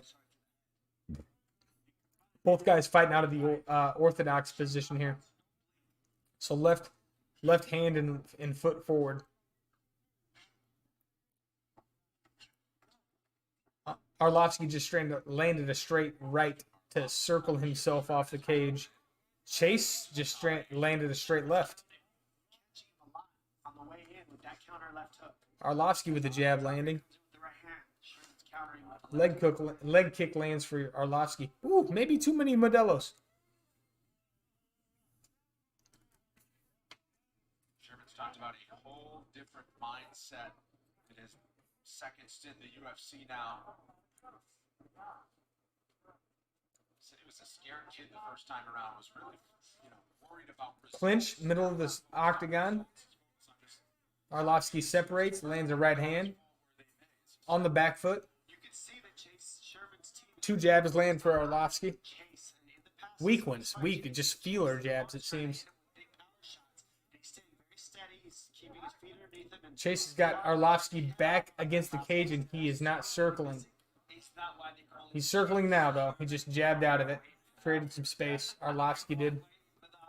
Oh, that's bad. Good job. You teed me up on that one. I'd like to see more head movement out of Chase, though. He's kind of been a little static, staying on the center line whenever he goes. I agree with that, Bisbing. Good call out. But of course, he hasn't had much to dodge either. Arlovski hasn't really thrown much to the head. A couple minor strikes. A little bit, and he wants to not just take so many shots there. Chase trying to land a check left hook as Arlovski rushed in. Kind of hit Arlovski's shoulder. Now, I've seen Arlovski get hit by big guys and his chin get tested. It's weird with Arlovski. Some guys will test his chin and he'll run through it, and some guys will land shots that you think he'd be able to take and put him down. It's like right when you think Arlovski's age is catching up with him, he has a fight and beats somebody and he proves you wrong. He makes you rethink your opinion.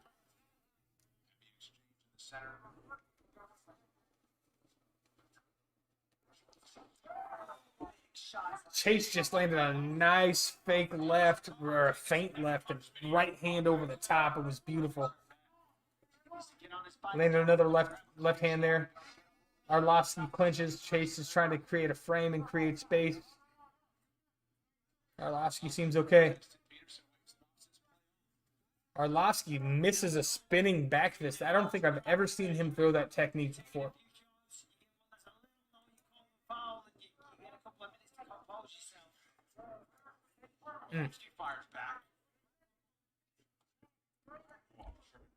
Sherman threw a hard right hand. Arlovsky ducked under it. Just landed a straight right hand of his own.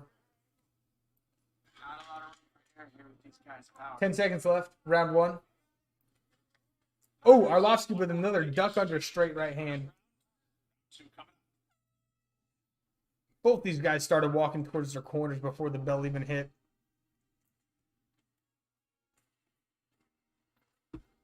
See how things are going here? Looks like we're in round 6 of 10. 2 minutes and 10 seconds left. These guys are going at it, boy. Regis just landed a nice left hand over the top. Get live sports on the go. Look at old Snoop Dogg. Snoop Dogg on the side. Get really into your shows. You need lotion. Xfinity. It's a way better way to watch. Oh! Was that a body shot or a low blow? I missed it. I was looking away. He's going to get counted out. He's hurt. Oh, it's a body shot. No, that looks legit. Liver shot. Oh, he's out. Call it. That's it. Call it. Dominic Reyes takes on one of the emerging stars of 2020, the main card is yours at 10. I'm not sure what the deal is, but that low blow? He's saying it's a low blow. All right, let's go back over here to the Arlovsky fight. Round 2, 4 minutes, 50 seconds. Round just opened up. Come on, let's have an extra couple of seconds. That was a beautiful right hand that Andre opened round 2 with. That was not a low blow. They better not call that a fucking crotch shot. That was right to the body. Sherman, Arlovsky fires back. Has landed that jab several times to start. Okay, so what's my bet with Arlovsky? Let me see here. Like that, the uppercut to the body, then the right hand over the Round 2 sub, Arlovsky. Come on. Let's get this takedown, man. Come on. Use that sambo. Occasionally, those low kicks that are landed in a, they'll do it.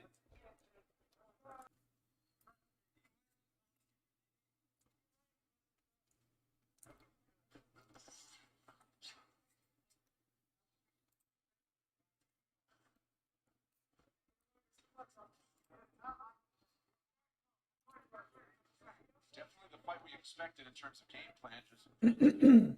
Oh, Sherman lands a nice right leg kick to Arlovsky's body. Losing my. Surprised Arlovsky is not trying to work a takedown, man. I definitely thought he would.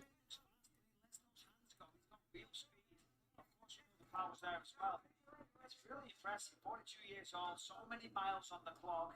You know, he was talking this week about how he's great. Oh, Arlovsky lands a nice jab there. 3 minutes left in the second round.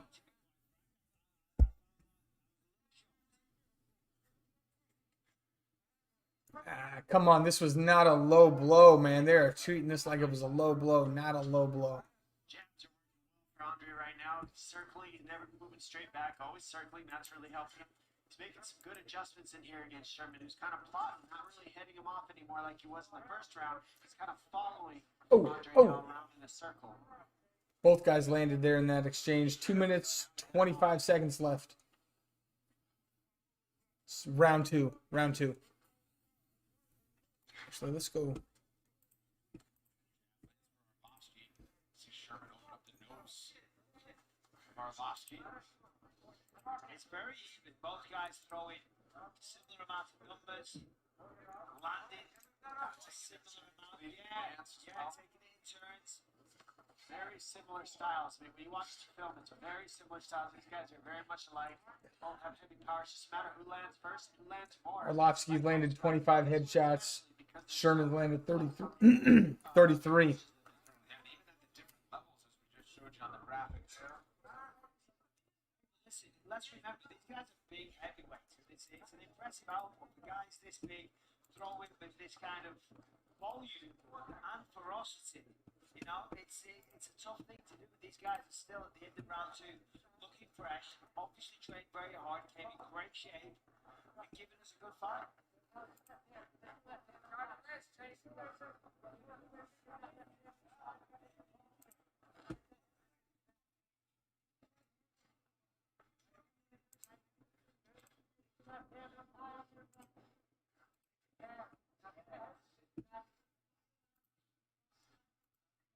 Body lock.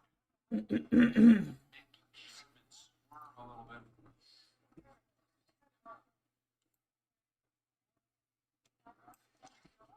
bit. Right on Man. the leg. Well, does not look like I'm going to get the second round submission from Arlovsky. 40 seconds left in the second round. Both guys are circling each other around the octagon, landing 1 or 2 shot combos at the most. They take effect as the fight progresses. Sherman's right now from the kicks of Arlovsky. He's been throwing them too. They've been throwing the same strikes at each other's legs, and Sherman took a bad one a second ago. Yeah, really starting to favor that left calf. Effective he is of it. Final 10 seconds, round 2. Takes another one. That was not a low blow. If you guys saw that, that was not a low blow. Look at this.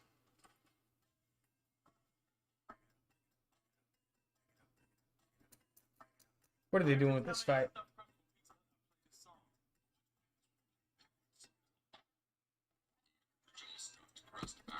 Let's see what they're saying.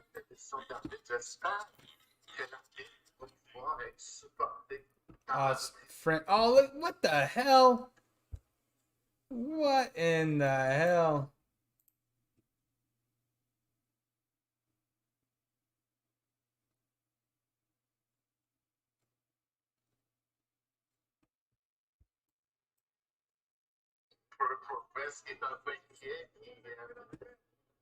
Unreal.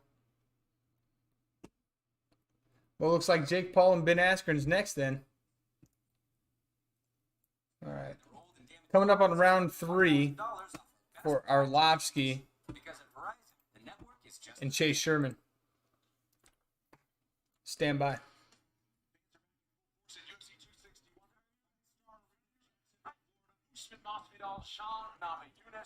And Shevchenko versus Andrade, 3 epic title fights. Chase Sherman takes center of the octagon.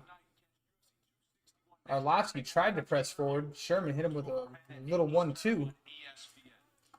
I'm surprised Arlovsky has not tried to take this to the ground. He's stuck with it. He's stuck with the striking here. Nearly minus 200. Yeah, and his cornerman imploring him, saying, listen, 5 minutes. And when they said 5 minutes, Nope. he was like, oh man, 5 more minutes? As you said, he said he can't put weight on his leg. Both guys are getting a little bit tired, but it's that self-doubt that Chase Sherman was talking about that I referenced at the start. Arlovsky needs to shoot that double leg, man. Put him on his ass. My second round submission bet is already dead. This is not going to happen. Maybe I go win $50. That would be nice. Oh. I need a sub.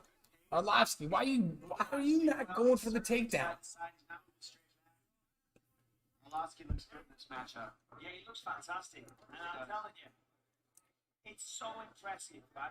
I mean, This is his 53rd professional fight. I mean, that's impressive. That's impressive. 53 pro fights. Come on. Another fucking crotch kick. Low blow. Sherman got the chin with the right hand as well, but his came up. Immediate reaction from Arlovsky. Yeah, that's 5 minutes. Peterson kind of got right away. But it was clear. Here's a look.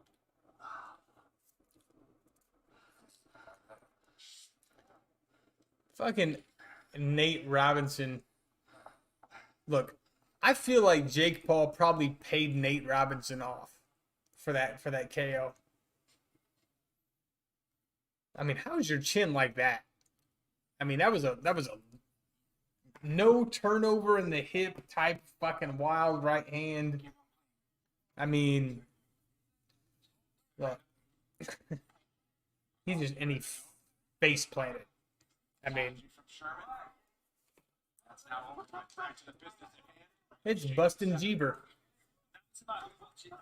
It's a pretty even fight. A lot of output from both guys. And of course, both people are tired. But the body can do more. The body can always push a little bit extra. It's the mind that says that you can't. When you're tired, all you got to do is step off that gas and feel better. So Arlovsky recovered from the crotch shot. Who wants it more? Who's willing to 3 minutes left in the third round. Sherman just connects with a good left hook. Got a good response from Arlovsky lands a right hand over the top. Sherman shakes it off. Jab from Arlovsky. Ineffective. Left hook from Arlovsky lands. I mean, Arlovsky's piecing him up, but I really thought that he would work on his grappling. But I guess, you know, Chase really isn't giving him anything to worry about on the feet. I figured Chase Sherman would give him problems on the feet, force Arlovsky to rely on his grappling, and then Arlovsky overtake him with the grappling. And oh, right hand lands. Arlovsky just popped him in the chin. 2 minutes, 15 seconds left. Chase Sherman's still in the fight. Oh, another right hand lands for Arlovsky. Chase Sherman's still in the fight. Still in the center of the octagon, both these guys. Arlovsky lands a right hand to the body. Sherman's not really landing much. I mean, he just threw a couple. Arlovsky's still there. Pretty much ineffective. Oh, Arlovsky with another right hand. This is a tough one to get. You're going to have to count by the numbers, essentially, because there's been really no takedowns. Let's see if I can get an updated punch stat here. More shots. It's been a kickboxing match, pretty much. There we go. 81 to 90. Significant strikes are 80-79 in favor of Sherman. Judges do not have these numbers, so basically impossible to the naked eye to keep track. Sherman keeps it in round 3. 26 to 24 in significant strikes in the third round for Arlovsky. He's outstriking him in the third round. If you guys are watching it, I mean, you guys see that. See what's going on here. Looks like Bustin' Jeeber's doing some sort of performance here for the old Triller fight. Let's see if we can get some audio on that.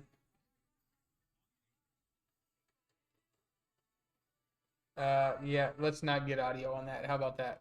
Sherman did his power shots by circling to his left and trying to pull him into the right hand. Using the fence to Yeah, jump off. no thanks on the Bustin' Jeeber.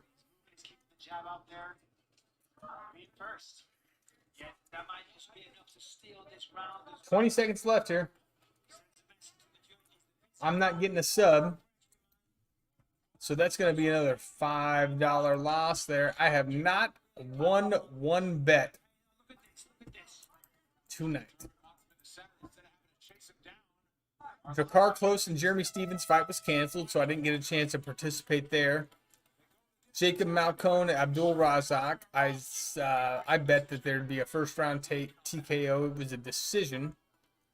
Luis Pena by submission did not happen. He won by decision as well. So Mascara, 10 times the volume, clean formula that's cruelty-free and vegan. Works for me. that is, yeah, not gonna work out for me. Clean mascara that works. CoverGirl. So both those are going to be a loser for the Arlovsky fight. I'm pretty sure he's going to take that decision now. I can tell you that. Let's look what these final punch stats are. So we got 91 total strikes landed for Arlovsky, 93 landed for Chase Sherman, 90 significance for Arlovsky, 84 for Sherman. Neither one of these guys did a takedown. Now, I don't think they even did... no, they were 0 of 0 on the takedowns. Nobody got a knockdown, so these were all... wow. Sherman actually landed more head strikes. That's 54 for Arlovsky and 55 for Sherman. Arlovsky beat him on body and leg, though. Let's see who... Let's go to Bruce Buffer for the final result. Las Vegas on ESPN and the ESPN app. For the official decision, we sent back inside the octagon to Bruce Buffer. Ladies and gentlemen, after 3 rounds, we go to the judges' scorecards for decision. All 3 judges scored this contest 29-28 for the winner by unanimous decision. Andre the Pitbull Arlovsky. But not by second round submission or by submission. Strong, that's win number 20 in the octagon for Andre Arlovsky. 20 wins in the octagon. Dude's a beast. Yeah, absolutely unbelievable. He's got to be pushing 50. Just keeps going and going and with going. a fucking nose that is unrecognizable. His experience to make Chase Sherman chase him. Moves instead of heading him off. Chase is getting frustrated because he was following him. All right, so next up, we have the main event, which is gonna be Robert Whitaker and Kelvin Gastelum.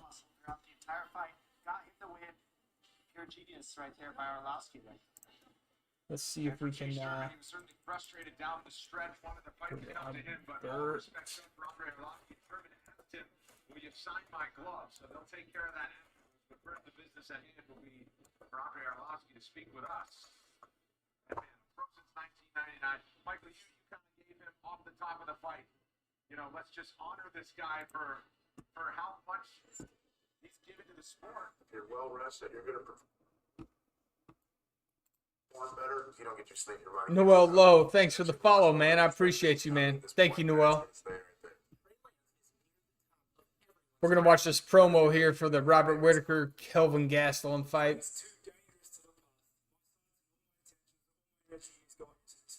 Nothing in my career has ever been given to me. Everything I've worked for, I had to take. And here I am in Australia. I'm here to take that gold. I wasn't going to miss this one. This is an awesome fight. Robert Whitaker taken to the hospital. A severe abdominal injury that required emergency surgery. Is out of UFC 234 just hours before the event was scheduled. Was thinking I was going to fight for the world title, you know, and put it in there with so much Hey, thanks. motivation. Noel, man. Thank you for the like, player. I appreciate you, man. Straight devastating. Thank you, man. I appreciate you. So everybody in the chat right now, everybody that's watching, oh shit, hold on. Let me know who you think is going to win this fight. We've got Robert Whitaker, Kelvin Gastelum. Let's see. I've got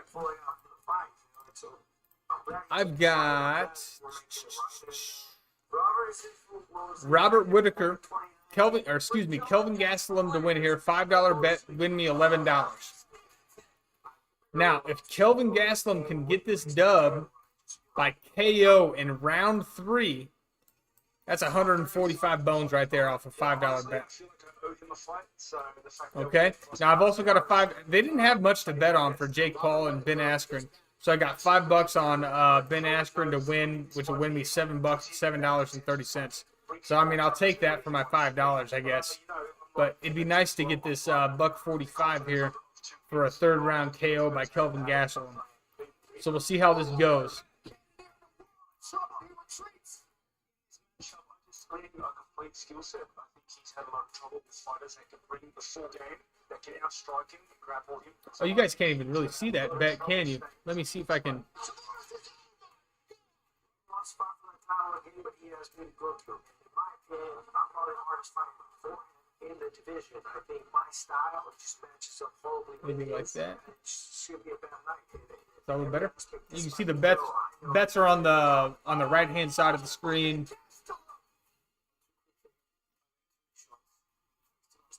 Let's check Triller here. Looks like Bustin' Jeever's still doing his thing. No, thank you.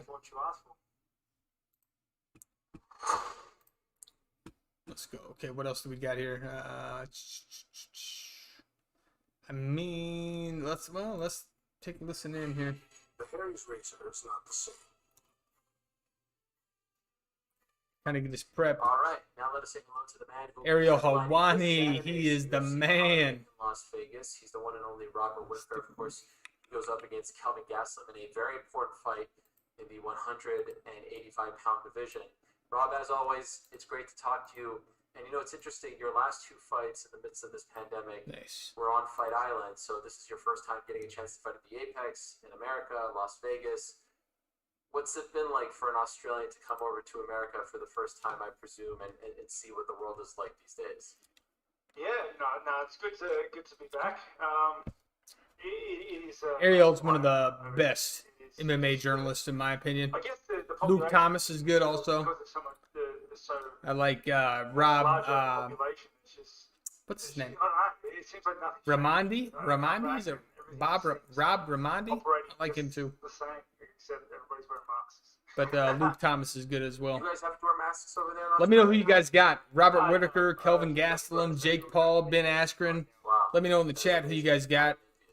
Interested to see. I've got Ben Askren to win in the Jake Paul fight, and I've got Kelvin Gastelum to win in the Robert Whitaker fight. I'm looking for a third round KO over there on Fanduel. You can see on the right hand side. Excuse me. Modelo's talking. See on the right hand side of the screen there. Active, and there's no issues, but you have to go through all this other drama, which is all the stuff surrounding. Isn't that weird how that works? Yeah, it certainly is very ironic. Yeah, looks like they're doing a Bustin' Jeever concert over on Triller. No, thank you. Want to achieve, you have to work for. Biggest question I want to ask you before we get into everything, and probably the biggest question that I want to ask. Come on, guys, light it up. Let me know who you got in the fight, man. Is it true that you eat sushi with a fork? No, I don't. No, it's my son's fault. I fucking eat sushi with my hands. I don't know about you guys. Let me know. There's photographic evidence on your Instagram of you digging a fork into sushi, and so you could have used the chopsticks to give it to your son. No. Yeah, well, I think I was helping him get it on the fork, and then him eat it. He just struggled. Good answer, Robert. Took some heat for that, huh? People get very offended by this. I don't care. I don't care. By the way, congratulations to you and your wife on another edition. How many kids is this now? 4. Wow, that's quite good. 4 kids, man. Dang, I got 2, and that's plenty. I can tell you that. The fact that I'm over here while all 4 over there running rampant. 4 youngins. You deserve the belt for that, Robert. And the age range now, what is it? It's 5, 4, 3. And oh my gosh, your poor wife. Yes, that is it. You'll go for 5, or are we good with 4? He said your poor wife. Well, there's a big fight on the horizon. Go back home. And by the way, do you have to do the 2-week quarantine on the way back? I do. That's why these trips are so impactful, because that's hilarious. He said your poor wife. Yeah. You got 4 kids. Your poor wife. Like, if you're gonna go through this trouble, do you say like I better walk away with a great performance? I better walk away with a win. Not personally. Like, that's not how I think of it. I think of the whole trip, the whole process as just still doing the Bustin' Jeever thing on the old Triller. Anything worthwhile having, you must sacrifice for, and my family understand that, and they appreciate it. And this is how I provide for them. Your original opponent was Paulo Costa. Seemed to be some mystery as to why he withdrew. We heard the flu. So, what are you hearing, or what were you told as to why he wasn't able to fight? Because again, he was the one who called you out. He was the one who said, quite UFC Live, please. I'm not gonna stream the fight, man. If you want to find an illegal stream, you'll have to go somewhere else, bro. I'm not gonna put it up, Arnold. I appreciate you though, man. I don't know. Like, I'm in no position to say he doesn't have it. I will give you the commentary on what happens though. So if you want to know what happens, I will give you the play-by-play. I have it going over here in the background, my friend.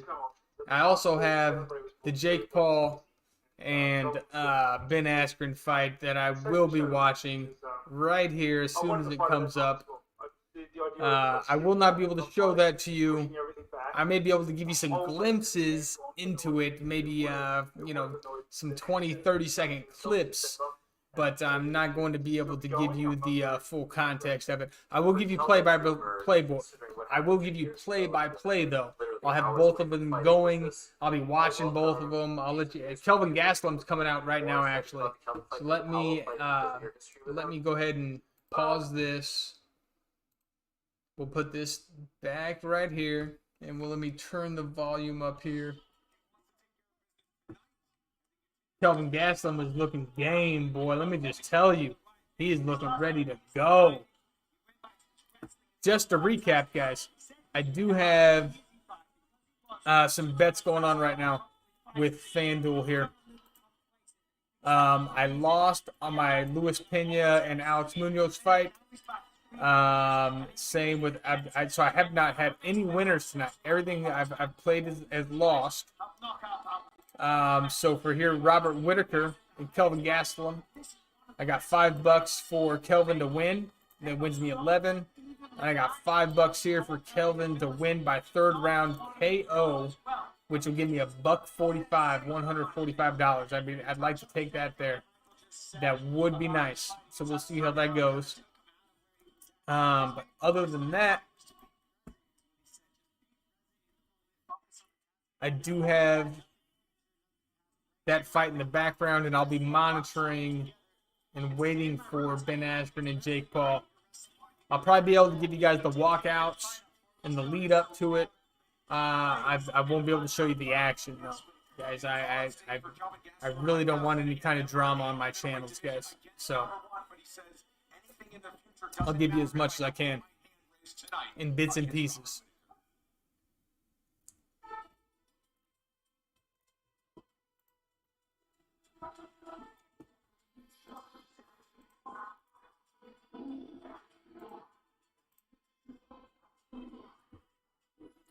All right. Here comes out Robert Whitaker. Kelvin is ready, man. Look, Kelvin Gastelum really had me when in that Israel. I mean, I thought Kelvin was great before the Israel Adesanya fight, but when he proved, he kind of confirmed what I was thinking already in that Israel Adesanya fight. That's a tough motherfucker Kelvin Gastelum is. Izzy couldn't put him out. So, and Izzy put out Robert Whitaker. So, I'm just saying. We'll see how it goes. Much like Kelvin, this man is obsessed with becoming the middleweight champion of the world once again. And when you look at Robert Whitaker, one of the nicest guys that you can ever meet. When you look in the eye, you see the intensity, you see the fire that burns, the longing that he has to become the champion of the world once again. Snoop Froggy Frog. Of course, he can't look past this fight. But this fight is a stepping stone to a rematch with Israel Adesanya. He knows what's at stake. But he knows also that this isn't going to be easy. He's got a tough matchup on his hands. They're both evenly matched when it comes to striking, wrestling, output, experience, all of these things. But that dominator is what makes this such an amazing fight. What stands out to me about Robert Whitaker is his mental fortitude and focus. I mean, the way that he deals with press, the way that he deals with his opponents, he doesn't let 1.5 ounces silver right there. Bada bing. Is it 1.5 or 2? 1.5. Focus on his weapons. He's got a nasty right high kick that he sets up very well with his left hook and his left jab. And he also sets that right high kick up with the T kick to the body. On southpaws especially, these are his weapons. And keep an eye out because he's going to be utilizing every single one of them against Calvin strength. He has said in the past, on that winning streak and route to an interim and then undisputed UFC championship. The experience has been a burnout. Now he has balance in his life. He says mentally, I am a completely different beast than I was 2 years ago when this fight was originally All right. scheduled for Perth, Australia. Kelvin Gastelum, Robert Whitaker. It's Robert Whitaker, Kelvin Gastelum. Whitaker's got the height advantage at 6 foot to 5'9" on Gastelum. Both guys 185 pounds. Whitaker's got the reach advantage 73.5 inches to 71.5 to Kelvin. David Silva, man, thanks for the like on the stream, man. I appreciate you, David. Hey, David, if you could follow and share, man, I would really appreciate you, brother. I appreciate you, guy. Thank you, man. Anthony Murnell Jr., Executive Director Bob Bennett. Our 3 judges scoring this contest of Octagon side are Mike Bell, Derek Clearly, and Saul D'Amato. And when the action begins, our referee in charge of the Octagon, Herb Dean. Herbal Dinar. Those in attendance and UFC fans. All right. So just to recap, before the fight starts, guys, I got 2 $5 bets. One $5 bet will win me $11. Kelvin Gastelum just has to win. That's all he's got to do is win. They gave me plus 220 odds. I've got another $5 bet here. They gave me plus 2,900 odds. If Kelvin can get the TKO or KO in round 3. If that happens, I get $145. Either way, I'm looking for Kelvin to win this fight. I'd like to see it by KO in round 3. Let's see how that goes.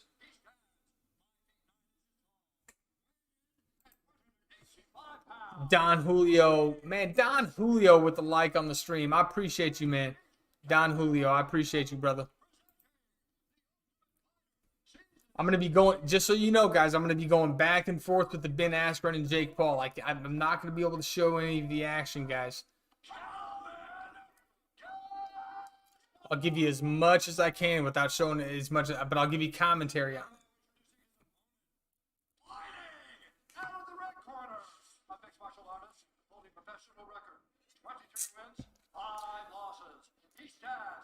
I got to tell you, Ben looks focused, guys. Ben looks focused. Arnold Montez Tovar, thank you for the like on the stream, player. I appreciate you, man. Guys, don't forget to like and share if you haven't done that already. I really appreciate it. Again, I'm not going to be able to show the full action, guys. I'm going back and forth here. I got Robert Whitaker, Kelvin Gastelum on one screen. I've got Ben Askren and Fake Paul on the other. We'll get these walkouts here. Look at Fake Paul.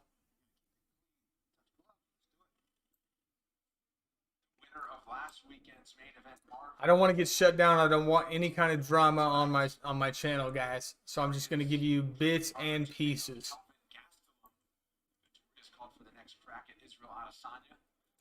All right, here goes Robert Whitaker and Kelvin Gastelum. They're getting ready to come up to the plate, guys. Kelvin takes the center immediately. No touch of the gloves. I love it.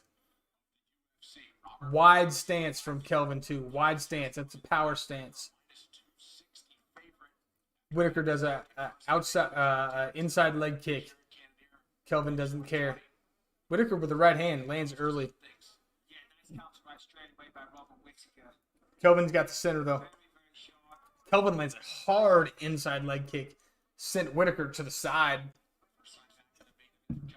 As he was circling, he landed that kick.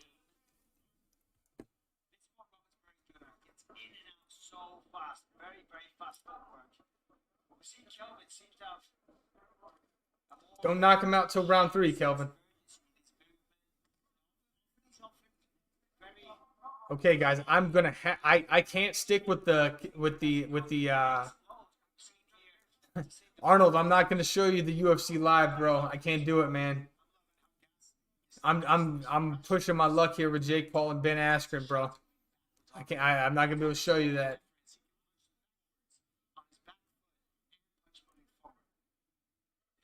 Look, what I'm gonna do is I'm gonna. I can't show it to you guys, man. I'll give you commentary on it. Going up and say, Gastelum's probably got the heavier wrestling, however, it's probably irrelevant. Wow! Look at that. That's his best combination. The 1-2 and the right high kick afterwards, and Kelvin Gastelum is hurt. That's that right high kick you gotta watch for against southpaws, and Whitaker does it better than anybody. He's gonna keep firing that left, and there it is, and follow it. Now he's following with that left hook, and he has Calvin's timing. He has Calvin's speed already. Well, he also has Calvin hurt. You can see the look in the eyes. Gastelum's not quite there. And Whitaker right now.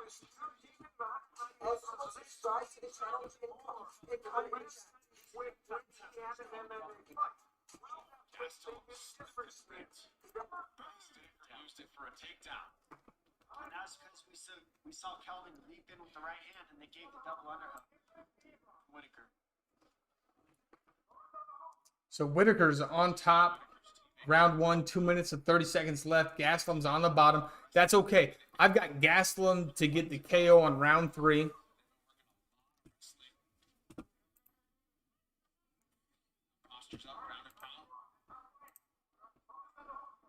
So we've got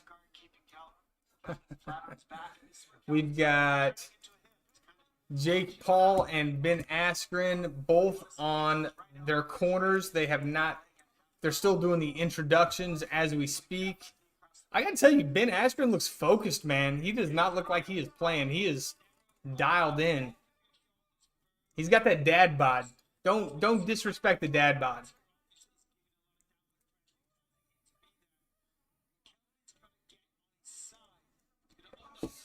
What we've got going on right here with Kelvin and Whitaker is basically a grapple fest. We got Kelvin on his back with double underhooks from the bottom, while Robert Whitaker's in half guard in the top position. And Kelvin is trying to... Now, as far as the Jake Paul Ben Askren fight goes, I've got, I think, $5 on that. And that just, I mean, they did not have many different type of bets for this fight. So my $5, I bet on Ben Askren. If Ben Askren wins, that wins me $7.30. So, you know, not much going on there. But let me see if I can give you guys a little peek here. God, I hate this. I don't want to fucking get...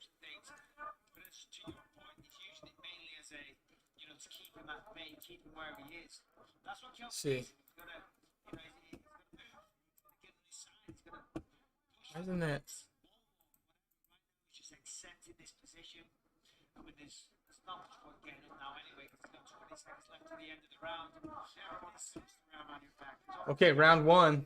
Ben Askren. Jake Paul is actually leading with some jabs here. Ben Askren's just landed a right hand over the top, actually. He's on the back foot. Jake Paul's got the center of the octagon.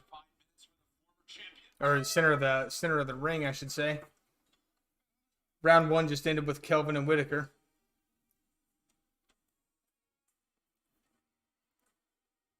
Ben is chasing Jake around the ring. They're clinched now. Referee separating them. Jake just ran from Ben. Jake just ran from Ben.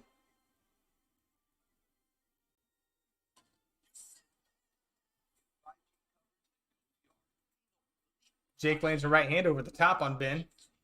Ben's got high guard. He's got his hands high from in the orthodox position. Jake just landed or threw a nice lead left hook. I gotta tell you, Jake looks better than I gave him credit for. He's leading with a left hook. It looks sharp. He just threw a right hand to the body that landed on Ben Askren. I'm not mad at Jake Paul. Just threw a jab. Ben slipped it. Right? Okay, so Jake just threw a wild right hand. Oh! He just Jake Paul just put fucking Ben Askren on his ass. Overhand right. Jake Paul just put Ben Askren on his ass. Dana White's about to lose $1 million. What the hell? The ref just stopped the fight. The ref just stopped the fight after one knockdown. One knockdown in the first round in a boxing match. He gets up on the standing 8 count and he stops the fight on a what? Hold on. One knockdown. Dude, hey, look, Jake Paul's doing this. Look, Jake. No, do not believe it. Do not believe it. Look, boxing is corrupt as it is. Boxing is corrupt as it. Ask anybody who's been following boxing for any amount. Hold the fuck up. Can you see? Let me go here. Can you see me? Look. God dang, I am not even prepared for this. I did this live stream on look. Boxing is corrupt as it is. Okay, this is what happened here. This is what happened. You guys will see this in some sort of replay on your Facebook, on your YouTube, whatever the case may be. I'm not going to show it to you. But this is what happened. Round 1, Jake Paul lands a clean right hand, clean shot, no kind of issues. Clean shot. Right hand over the top. Drops Ben Askren. No issue. Legit knockdown. Legit. It seems. Ben Askren gets up on a standing 8 count. Gets up. Now, I was looking around. I didn't exactly see his... but Ben Askren, to me, looks fine. He looks fine. Ref calls it. Ref call. Look, Ben's an Olympian. Ben's an Olympian. He was a champ, a professional fighter, champion for years. I'm not even a Ben fan. I'm just telling you what I'm seeing. It's not. Don't even look at this like I'm all on his jockstrap. Look, I'm not a Ben fan. I'm a fan of strikers. Okay, I'm a fan of boxing initially. Boxing was my first love, but. This is ridiculous. He got knocked down once. Clean right hand, right over the top. Dropped him. I'm watching the replay right now. Beautiful. Honestly. He threw a jab, landed a right hand over the top. Dropped Ben legitimately. No issue. Floored his ass. Dude, bro, that was beautiful. It was a beautiful shot. But how does the ref, when he gets up before 10, you call the fight? Let's see. Where'd the Askren fight go? I can't show it to you, bro. I can't show it to you. I mean, I'm not gonna get my channel all fucked up. I can't do it, bro. I'm not gonna show you the fight, man. I mean, look. I can tell you what happened. It was. I mean, Jake Paul knocked him out. It's a K to the O. But how do you call it after that? Now, I'm not even saying. I want to see a legitimate KO. I want to see him legitimately knock. I mean, I guess it's legitimate because the right hand he landed was legitimate. Now he's sitting there doing push-ups. Of course. Not a fan. Another thing worth mentioning is it's just a speed difference of Robert's hands. Whoever did it, in fact, I mean, speed is. I'll take speed off a power any day of the week. That's why you don't want these hands. See if I can get this. Okay, Dominic. See if I can show you some kind of a replay, guys. Hold on. I'll bring up the replay here in a second. Which one is this here? Update, Whitaker. Okay, yeah, got you. My bad, buddy. Round 2 just ended. Both guys standing. Gastelum looks a little bit marked up on his right side. My bad, guys. I wasn't paying too much attention to the Whitaker Gastelum after that. I had to go on a rant there. My apologies. Gastelum's in the corner. Both guys were standing at the end of the second round. Right eye is busted up a little bit, marked up a little bit from Gastelum. They're not showing me Whitaker at the moment. Let me give you a punch stat update. So it looks like Whitaker's way outstriking Gastelum here.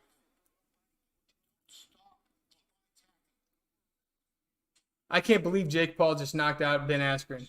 I can't believe the ref didn't let Ben Askren answer that you go back out there. I mean, prove it. That's typically. All right, I'm gonna get off of that. I don't know what the deal is here. He's taking some big shots and he's never stopped bouncing. He really has to get City applying the pressure. Sorry about that. He really has to slow him down. You're right, man. I mean, he's right in this. This is not even close to over. 3 rounds left if he gets that far.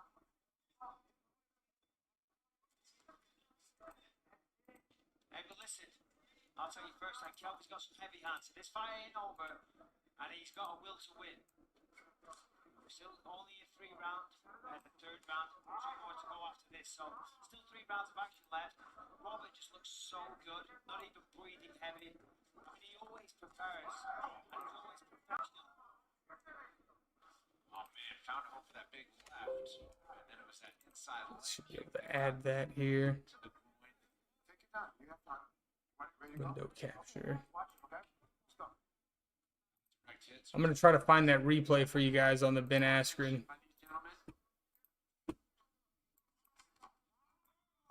Hold on, boys. Hold on. Just in time. That's so nice. His defense on that kick. He sees it and he's returning it. Hold on, guys.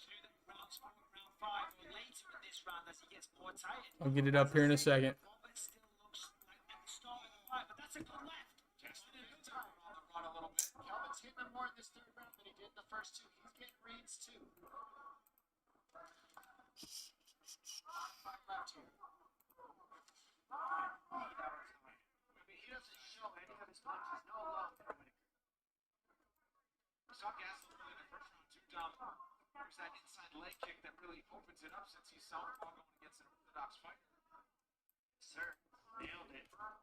Trying to pull that lead leg out of Whitaker so he can follow up with his left hand. Well, Robert's just using way more variety as well. You see the amount of kicks. Here's the replay, guys. When he has done that, he's found success. Look at that again. The hand speed of Robert is, and the technicality of when he throws them. So good. Come on, bro. Show us and I'll subscribe. It no sense in you subscribing if I get fucking demonetized. Goofy ass. Look, I'm showing you the Ben Askren. I'm looking for a KO here, by the way. Damn, I'm doing all this shit and I'm missing the one that I care the most about. Look, ref. He's up on his feet. He's up on his feet. Fists are up, ready to go. What's the deal here? What's the deal here? Somebody please explain this to me. Somebody please fucking explain this shit to me. I mean, that's Jake. That's Jake. Look. Tell me I'm wrong. Tell me I'm wrong. Whitaker's 2 minutes left in round 3. 2 minutes left in round 3. Tell me I'm wrong on that. Minute and 50 seconds. Kelvin, obviously, center of the octagon. Whitaker's not phasing him. Whitaker's marked up too. Left side of his face, around his nose. Of course, you know, if you know Kelvin Gastelum, he's a fucking warrior. He's in there. He's not afraid of anything.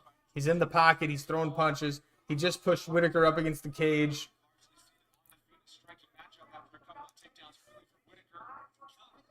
Dude,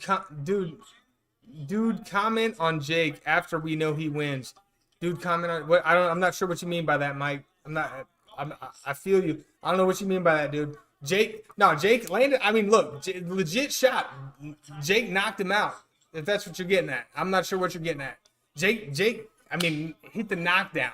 He didn't knock him out. Dude got up and was ready to fight. Ref called it. Ref is getting paid. Come the fuck on.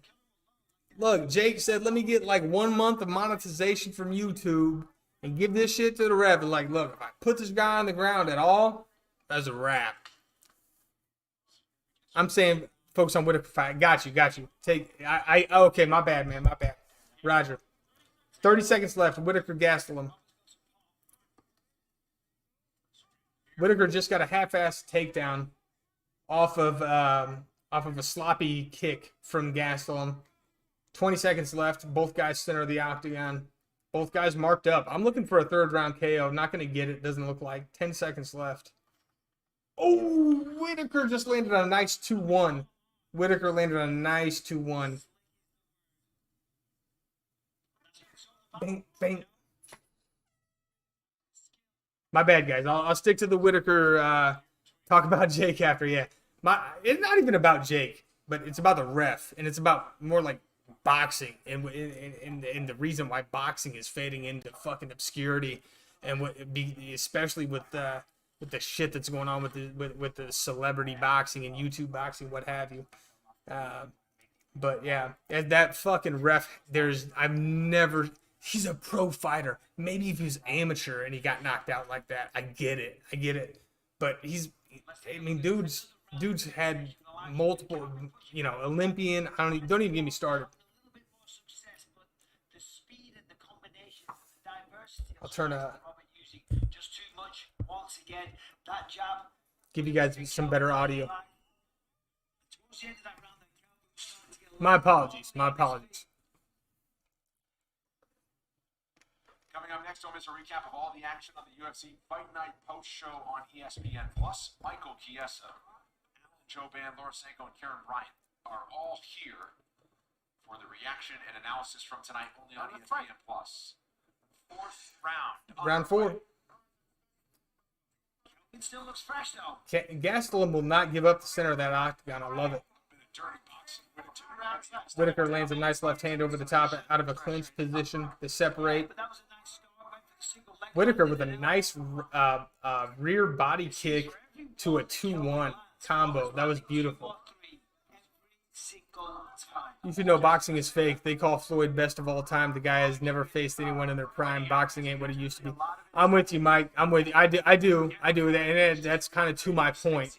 That's kind of the point you're speaking to, the point I'm trying to make here, Mike. I'm with you, bro.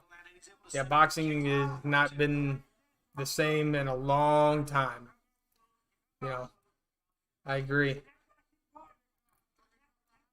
Yeah, they call Floyd the best. I mean, when it comes to Floyd, it just depends on how you view Floyd, right? I mean, if you like slick defensive boxing, then you probably think Floyd's the best of all time. I like slick aggressive boxing. I like a Muhammad Ali, a Sugar Ray Leonard,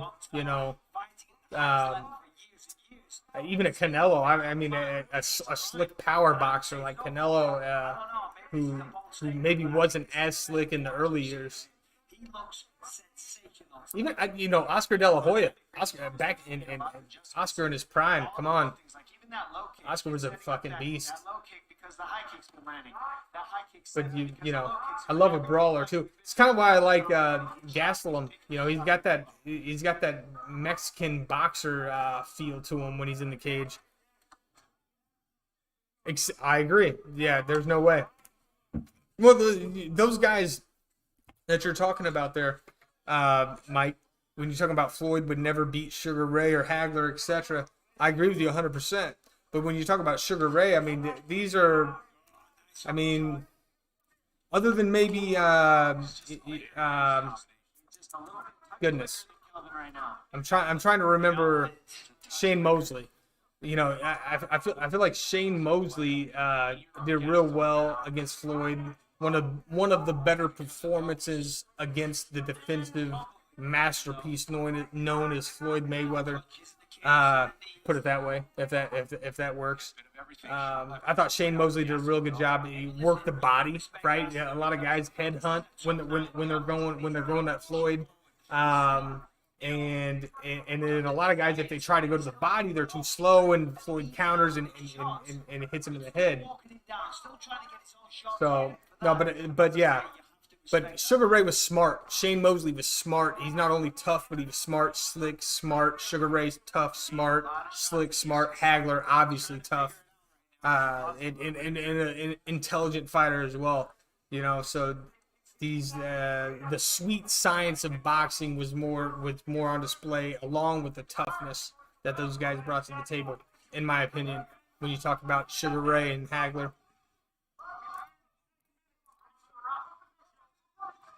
But you know, you can't. Floyd would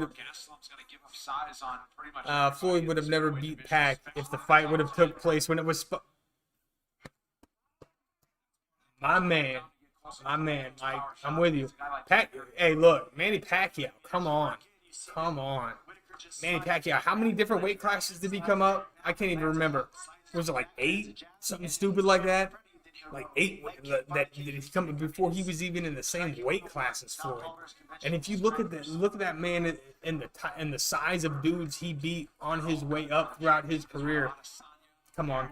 But I always point to Manny Pacquiao as a good testament of if you want to build muscle as a combat sports person, I guess. Look at Manny Pacquiao's legs. Look at his calves. The power always starts from the legs. And when you look at a man like Manny Pacquiao, you look at his upper body and his arms or what have you. You may think that he don't look like much, but let that motherfucker sit down on a punch and let that power, bam. I mean that Manny Pacquiao. That's why you've seen him knock boys out, not put boys to sleep on his way up. Now I know towards the end of his career he got put to sleep. End of round 4 here, Whitaker Gastelum. Them boys are just going at it. They're going at it. I'm going to use the bathroom real quick because, I've been kind of doing these. Be right back.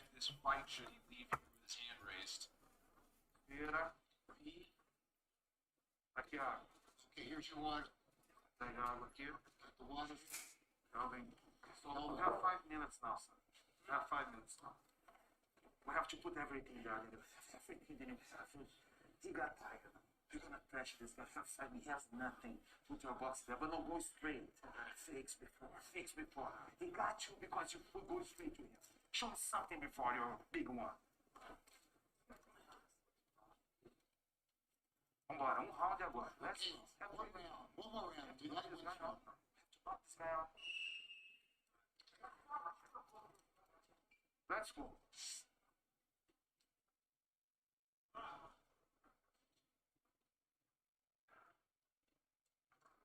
Fifth and final rounds. Robert Whitaker and Kelvin Gastelum. For years in the making, we all wanted to see. It's been a master class on the feet so far from the former champion Robert Whitaker. Kelvin Gastelum always has a puncher's chance if he's in there. Kelvin knows he has to knock him out, and he is not even close to broken. You're going to see 100% of Kelvin in this round. Let's see what Whitaker can do with his footwork and his slickness so far in this round, too. I mean, this really has been a showcase performance for Whitaker. The only thing that can solve it is to get a finish in the 5th round. What's up, guys? Floyd did make him look bad in their fight, but he knew Pac wasn't the same fighter that destroyed Hatton, Mosley, Cotto. Come on, I agree. 100%, Mike.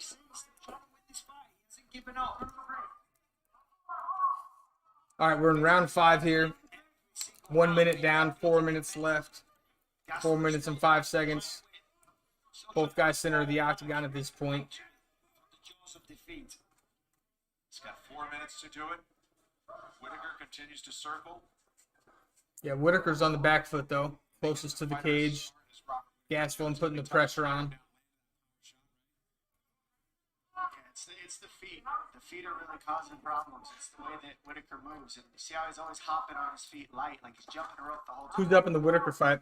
Yeah, roger that. Let me update that screen here. Thanks for the reminder. Looks like Whitaker. He definitely looks like Whitaker.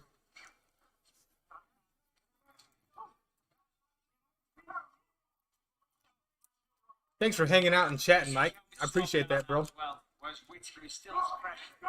Good to chat with another guy who knows his ass from the hole in the ground in the fight game. Too bad my bets didn't turn out too good tonight. Oh, and I'm not logging back in. Fuck that.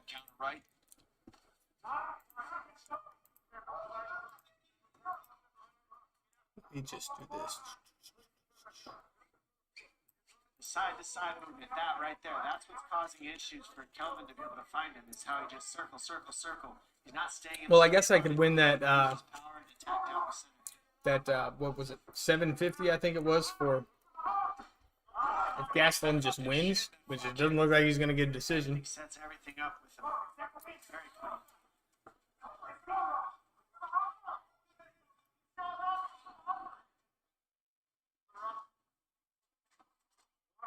Fake the takedown. Gastelum did. He's got Whitaker on the back foot here in round 5. 2 minutes left. Whitaker's coasting. He's coasting here. Whitaker with a single leg takes Gastelum down easy. That's how you mix things up. Catch him off guard. He did. Single leg. Look at the zero resistance because the timing was perfect, and that's what Kelvin hasn't been able to do for 5 rounds. You're a little bit short there, Mike. I kind of beat you to it, but you know. Is he going to keep him down there for the rest of the round? I don't know. But is he going to win the fight?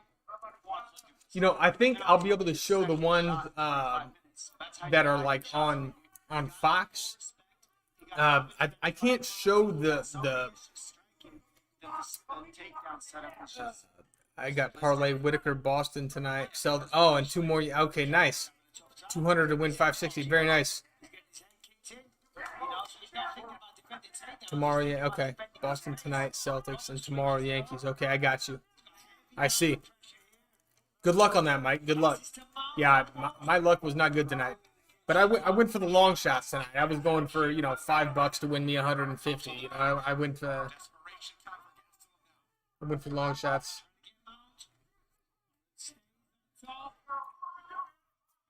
And I'm not really much of a sports bettor, to be honest with you. I do it for fun. I trade stocks in during the day, so that's kind of what I do Monday to Friday.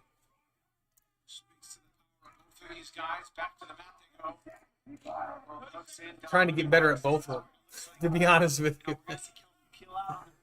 Trying to switch position, but it's looking like Whitaker's got a pretty strong statement here.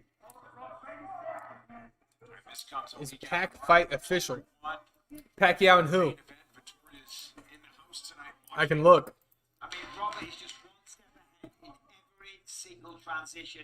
That was a masterpiece. That was truly a masterpiece, and I can't wait for the rematch with Adesanya. Agreed. Yeah, Whitaker's definitely going to win this fight.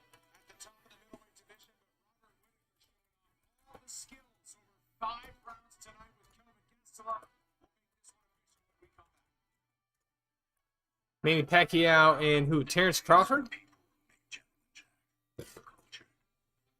Terrence Crawford, all wrong, will be the last fight for Manny Pacquiao. Manny Pacquiao back in training for Terrence Crawford. Oh my goodness.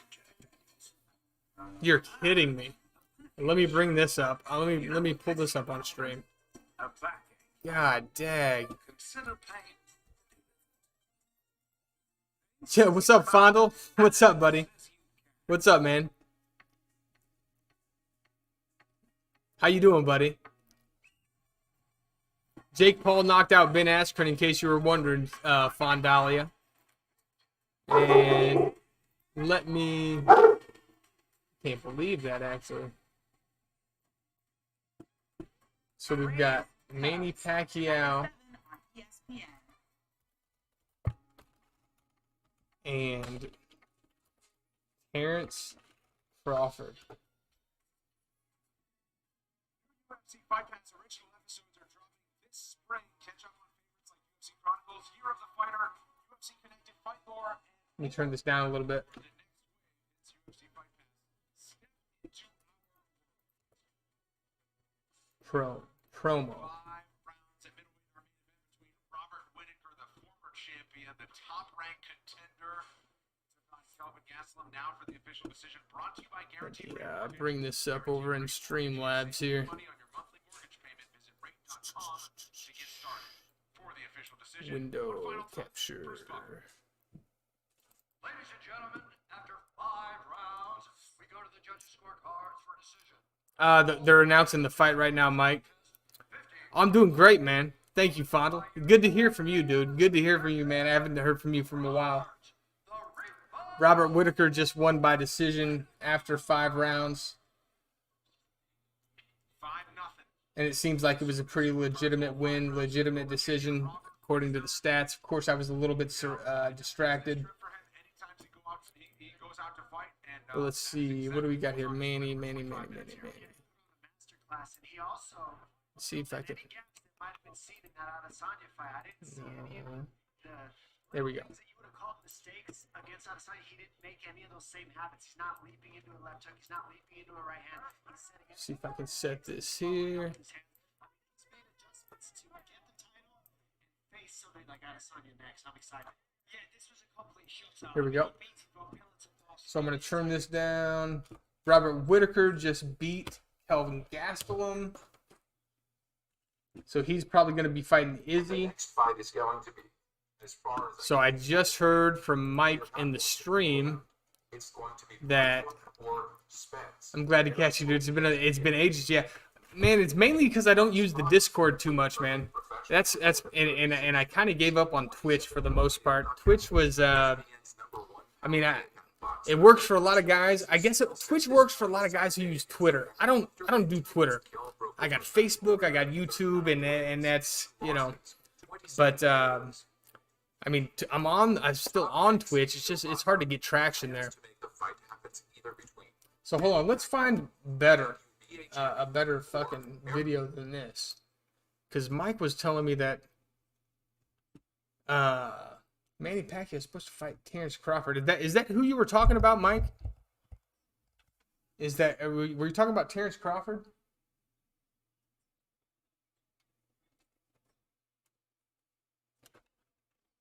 Let me know, because that's all I could find on Google. Manny Pacquiao next fight.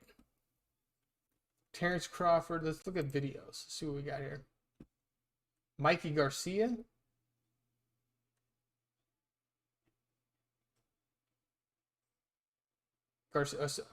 I don't know. It looks like it's up in the air, man. Looks like the headlines are saying Garcia or Crawford. Here, I'll see if I can actually. Let's let me do this.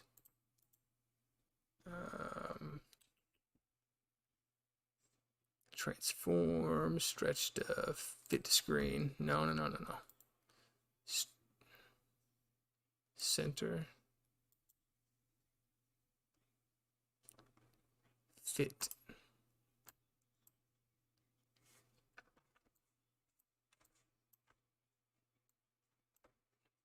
So it looks like could be Garcia or Crawford. They're still working on it. They don't know. Well, look, guys, I've been on for about 4.5 hours, so I am going to call it a night. Unless you guys want to chat, you guys have anything else you want to chat about? Anything you want me to? You guys want to see the post-fight press conferences? You want to see if I can pull up the post-fights? I can do that. Let's see. We can put that video up. Let's see. Which one are we on here?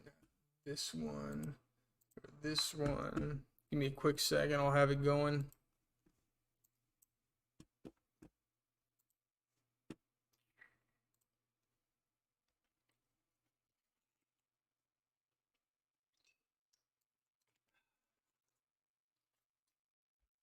This dude created a channel called Whitaker versus Gastelum.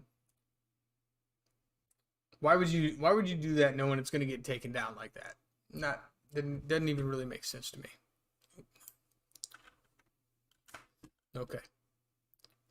So bing, that's the one. Let's do this. Get to screen. See if I can make this a little better for you guys. And let's just bring this down. Let's find a video here. UFC.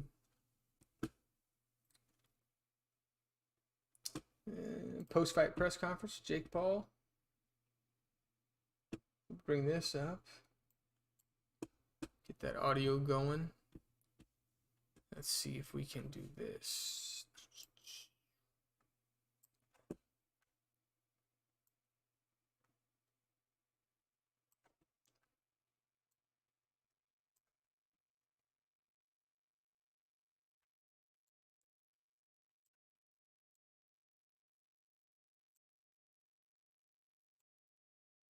Being right there, that's, oh shit. Sorry about that. It's decent. Let's grab this one more time. There we go. Alright, so that's close. Alright, now what else do we have here? Let's bring up YouTube again.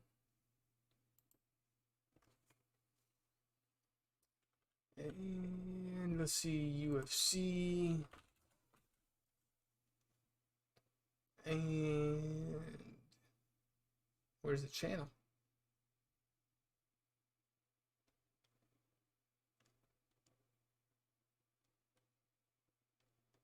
I think Chael Sonnen actually Chael Sonnen's gonna be tripping. Hold on, he was supposed to be. Let's see Chael Sonnen's reaction. My screens are frozen right now. I'm told that we're going live, but I'm watching nothing, so you guys might have to tell me what's going on. I'm sorry, fellas. I've been here from the dome, and I gotta tell you, it's been about 3 hours. I even got here a little early, but I'm locked up. I got Ben Askren on the still shot. Has anybody seen Chael's reaction yet to Ben Askren's loss? I got Whitaker on Hold the on. other screen, so I'm setting the stage for you guys. Hold on. The emphasis. Chael Sonnen put his reputation on the line for Ben Askren to win this fight. I put $5 on the line. I put $5. He put his reputation on the line. Let's see how he took the loss. Let's just skip to it, shall we? That'll go. All right, round 4 is underway. These guys are just back to trading again. Good combinations here by Whitaker. Kelvin's a little bit busy. Kelvin with a 1 steps outside, throws a straight. In MMA, it's a little bit more rare. It's a little bit. Kelvin is marching. Started that throwing. Robert Whitaker. Oh God. Boy, these guys are really in a shootout now. Kelvin is going. Hold on. Where's your reaction? You see it from the former world champions in Whitaker. A work. They're saying the referee stopped it too early. He did. The ref did stop it too early, Chael. Let's see what Chael says. They relock up. Whitaker gets the double underhooks, drags him down. So what does that do? Well, it's just protection. You've now changed elevation, but you're also so far out of the way. For a good body shot, possibly out. We'll see how this goes, but that was one heck of a big shot that he just ate. Want to get up. They're probably going to finish the round in that position. Desperate to do anything other than Kelvin got caught off guard. He wasn't thinking he was going to be in this position. So now that I see Whitaker on top, and I see him use some pressure here, I think he's coming. Robert Whitaker spends half of the game. Hey, Jared, we're probably about 5 to 7 minutes away. I don't know if I've seen Robert Whitaker. Thank you, everyone. And by the way, 5 minutes, 5 to 7. Heavy on top, taking on a 36 right hand to me. That was set up simply. You guys are a couple of jabs, then you change elevation, you go to the body. When you change up with his hands, he thought he was going to get hit in the gut. Stood up, boom, came right over the top. Meanwhile, back at the farm, Gaslow's back on his feet. Whitaker. Why is he not watching the Ben Askren fight? We're frozen, but I think Vince knows how to fix it. Spencer probably done. I gotta make it nonetheless. And I see him get to the check-in center where they put the Vaseline on. Wants to go now. Just wanting to get a little more amped up than conservative. Whitaker doing a good job with range. Guys, don't put that one on me. I told you to be over here for the YouTube for the main event. I'll watch it for you. What a crappy show. Oh my goodness, what a crappy show. And what is Oscar on? Like, that's the day-old question. What happened? All right, guys. Uppers and downers and go on live TV. Let's see if we can get the press conference up.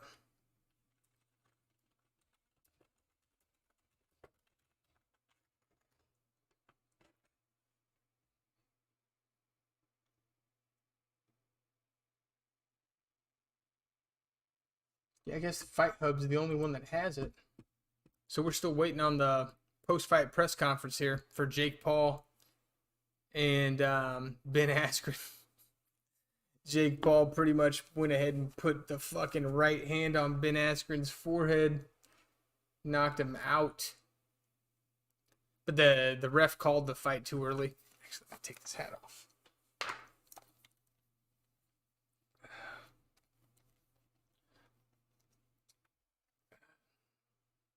I mean, not that I think Ben was going to win the fight after that, because Ben was hurt. He was legitimately knocked down.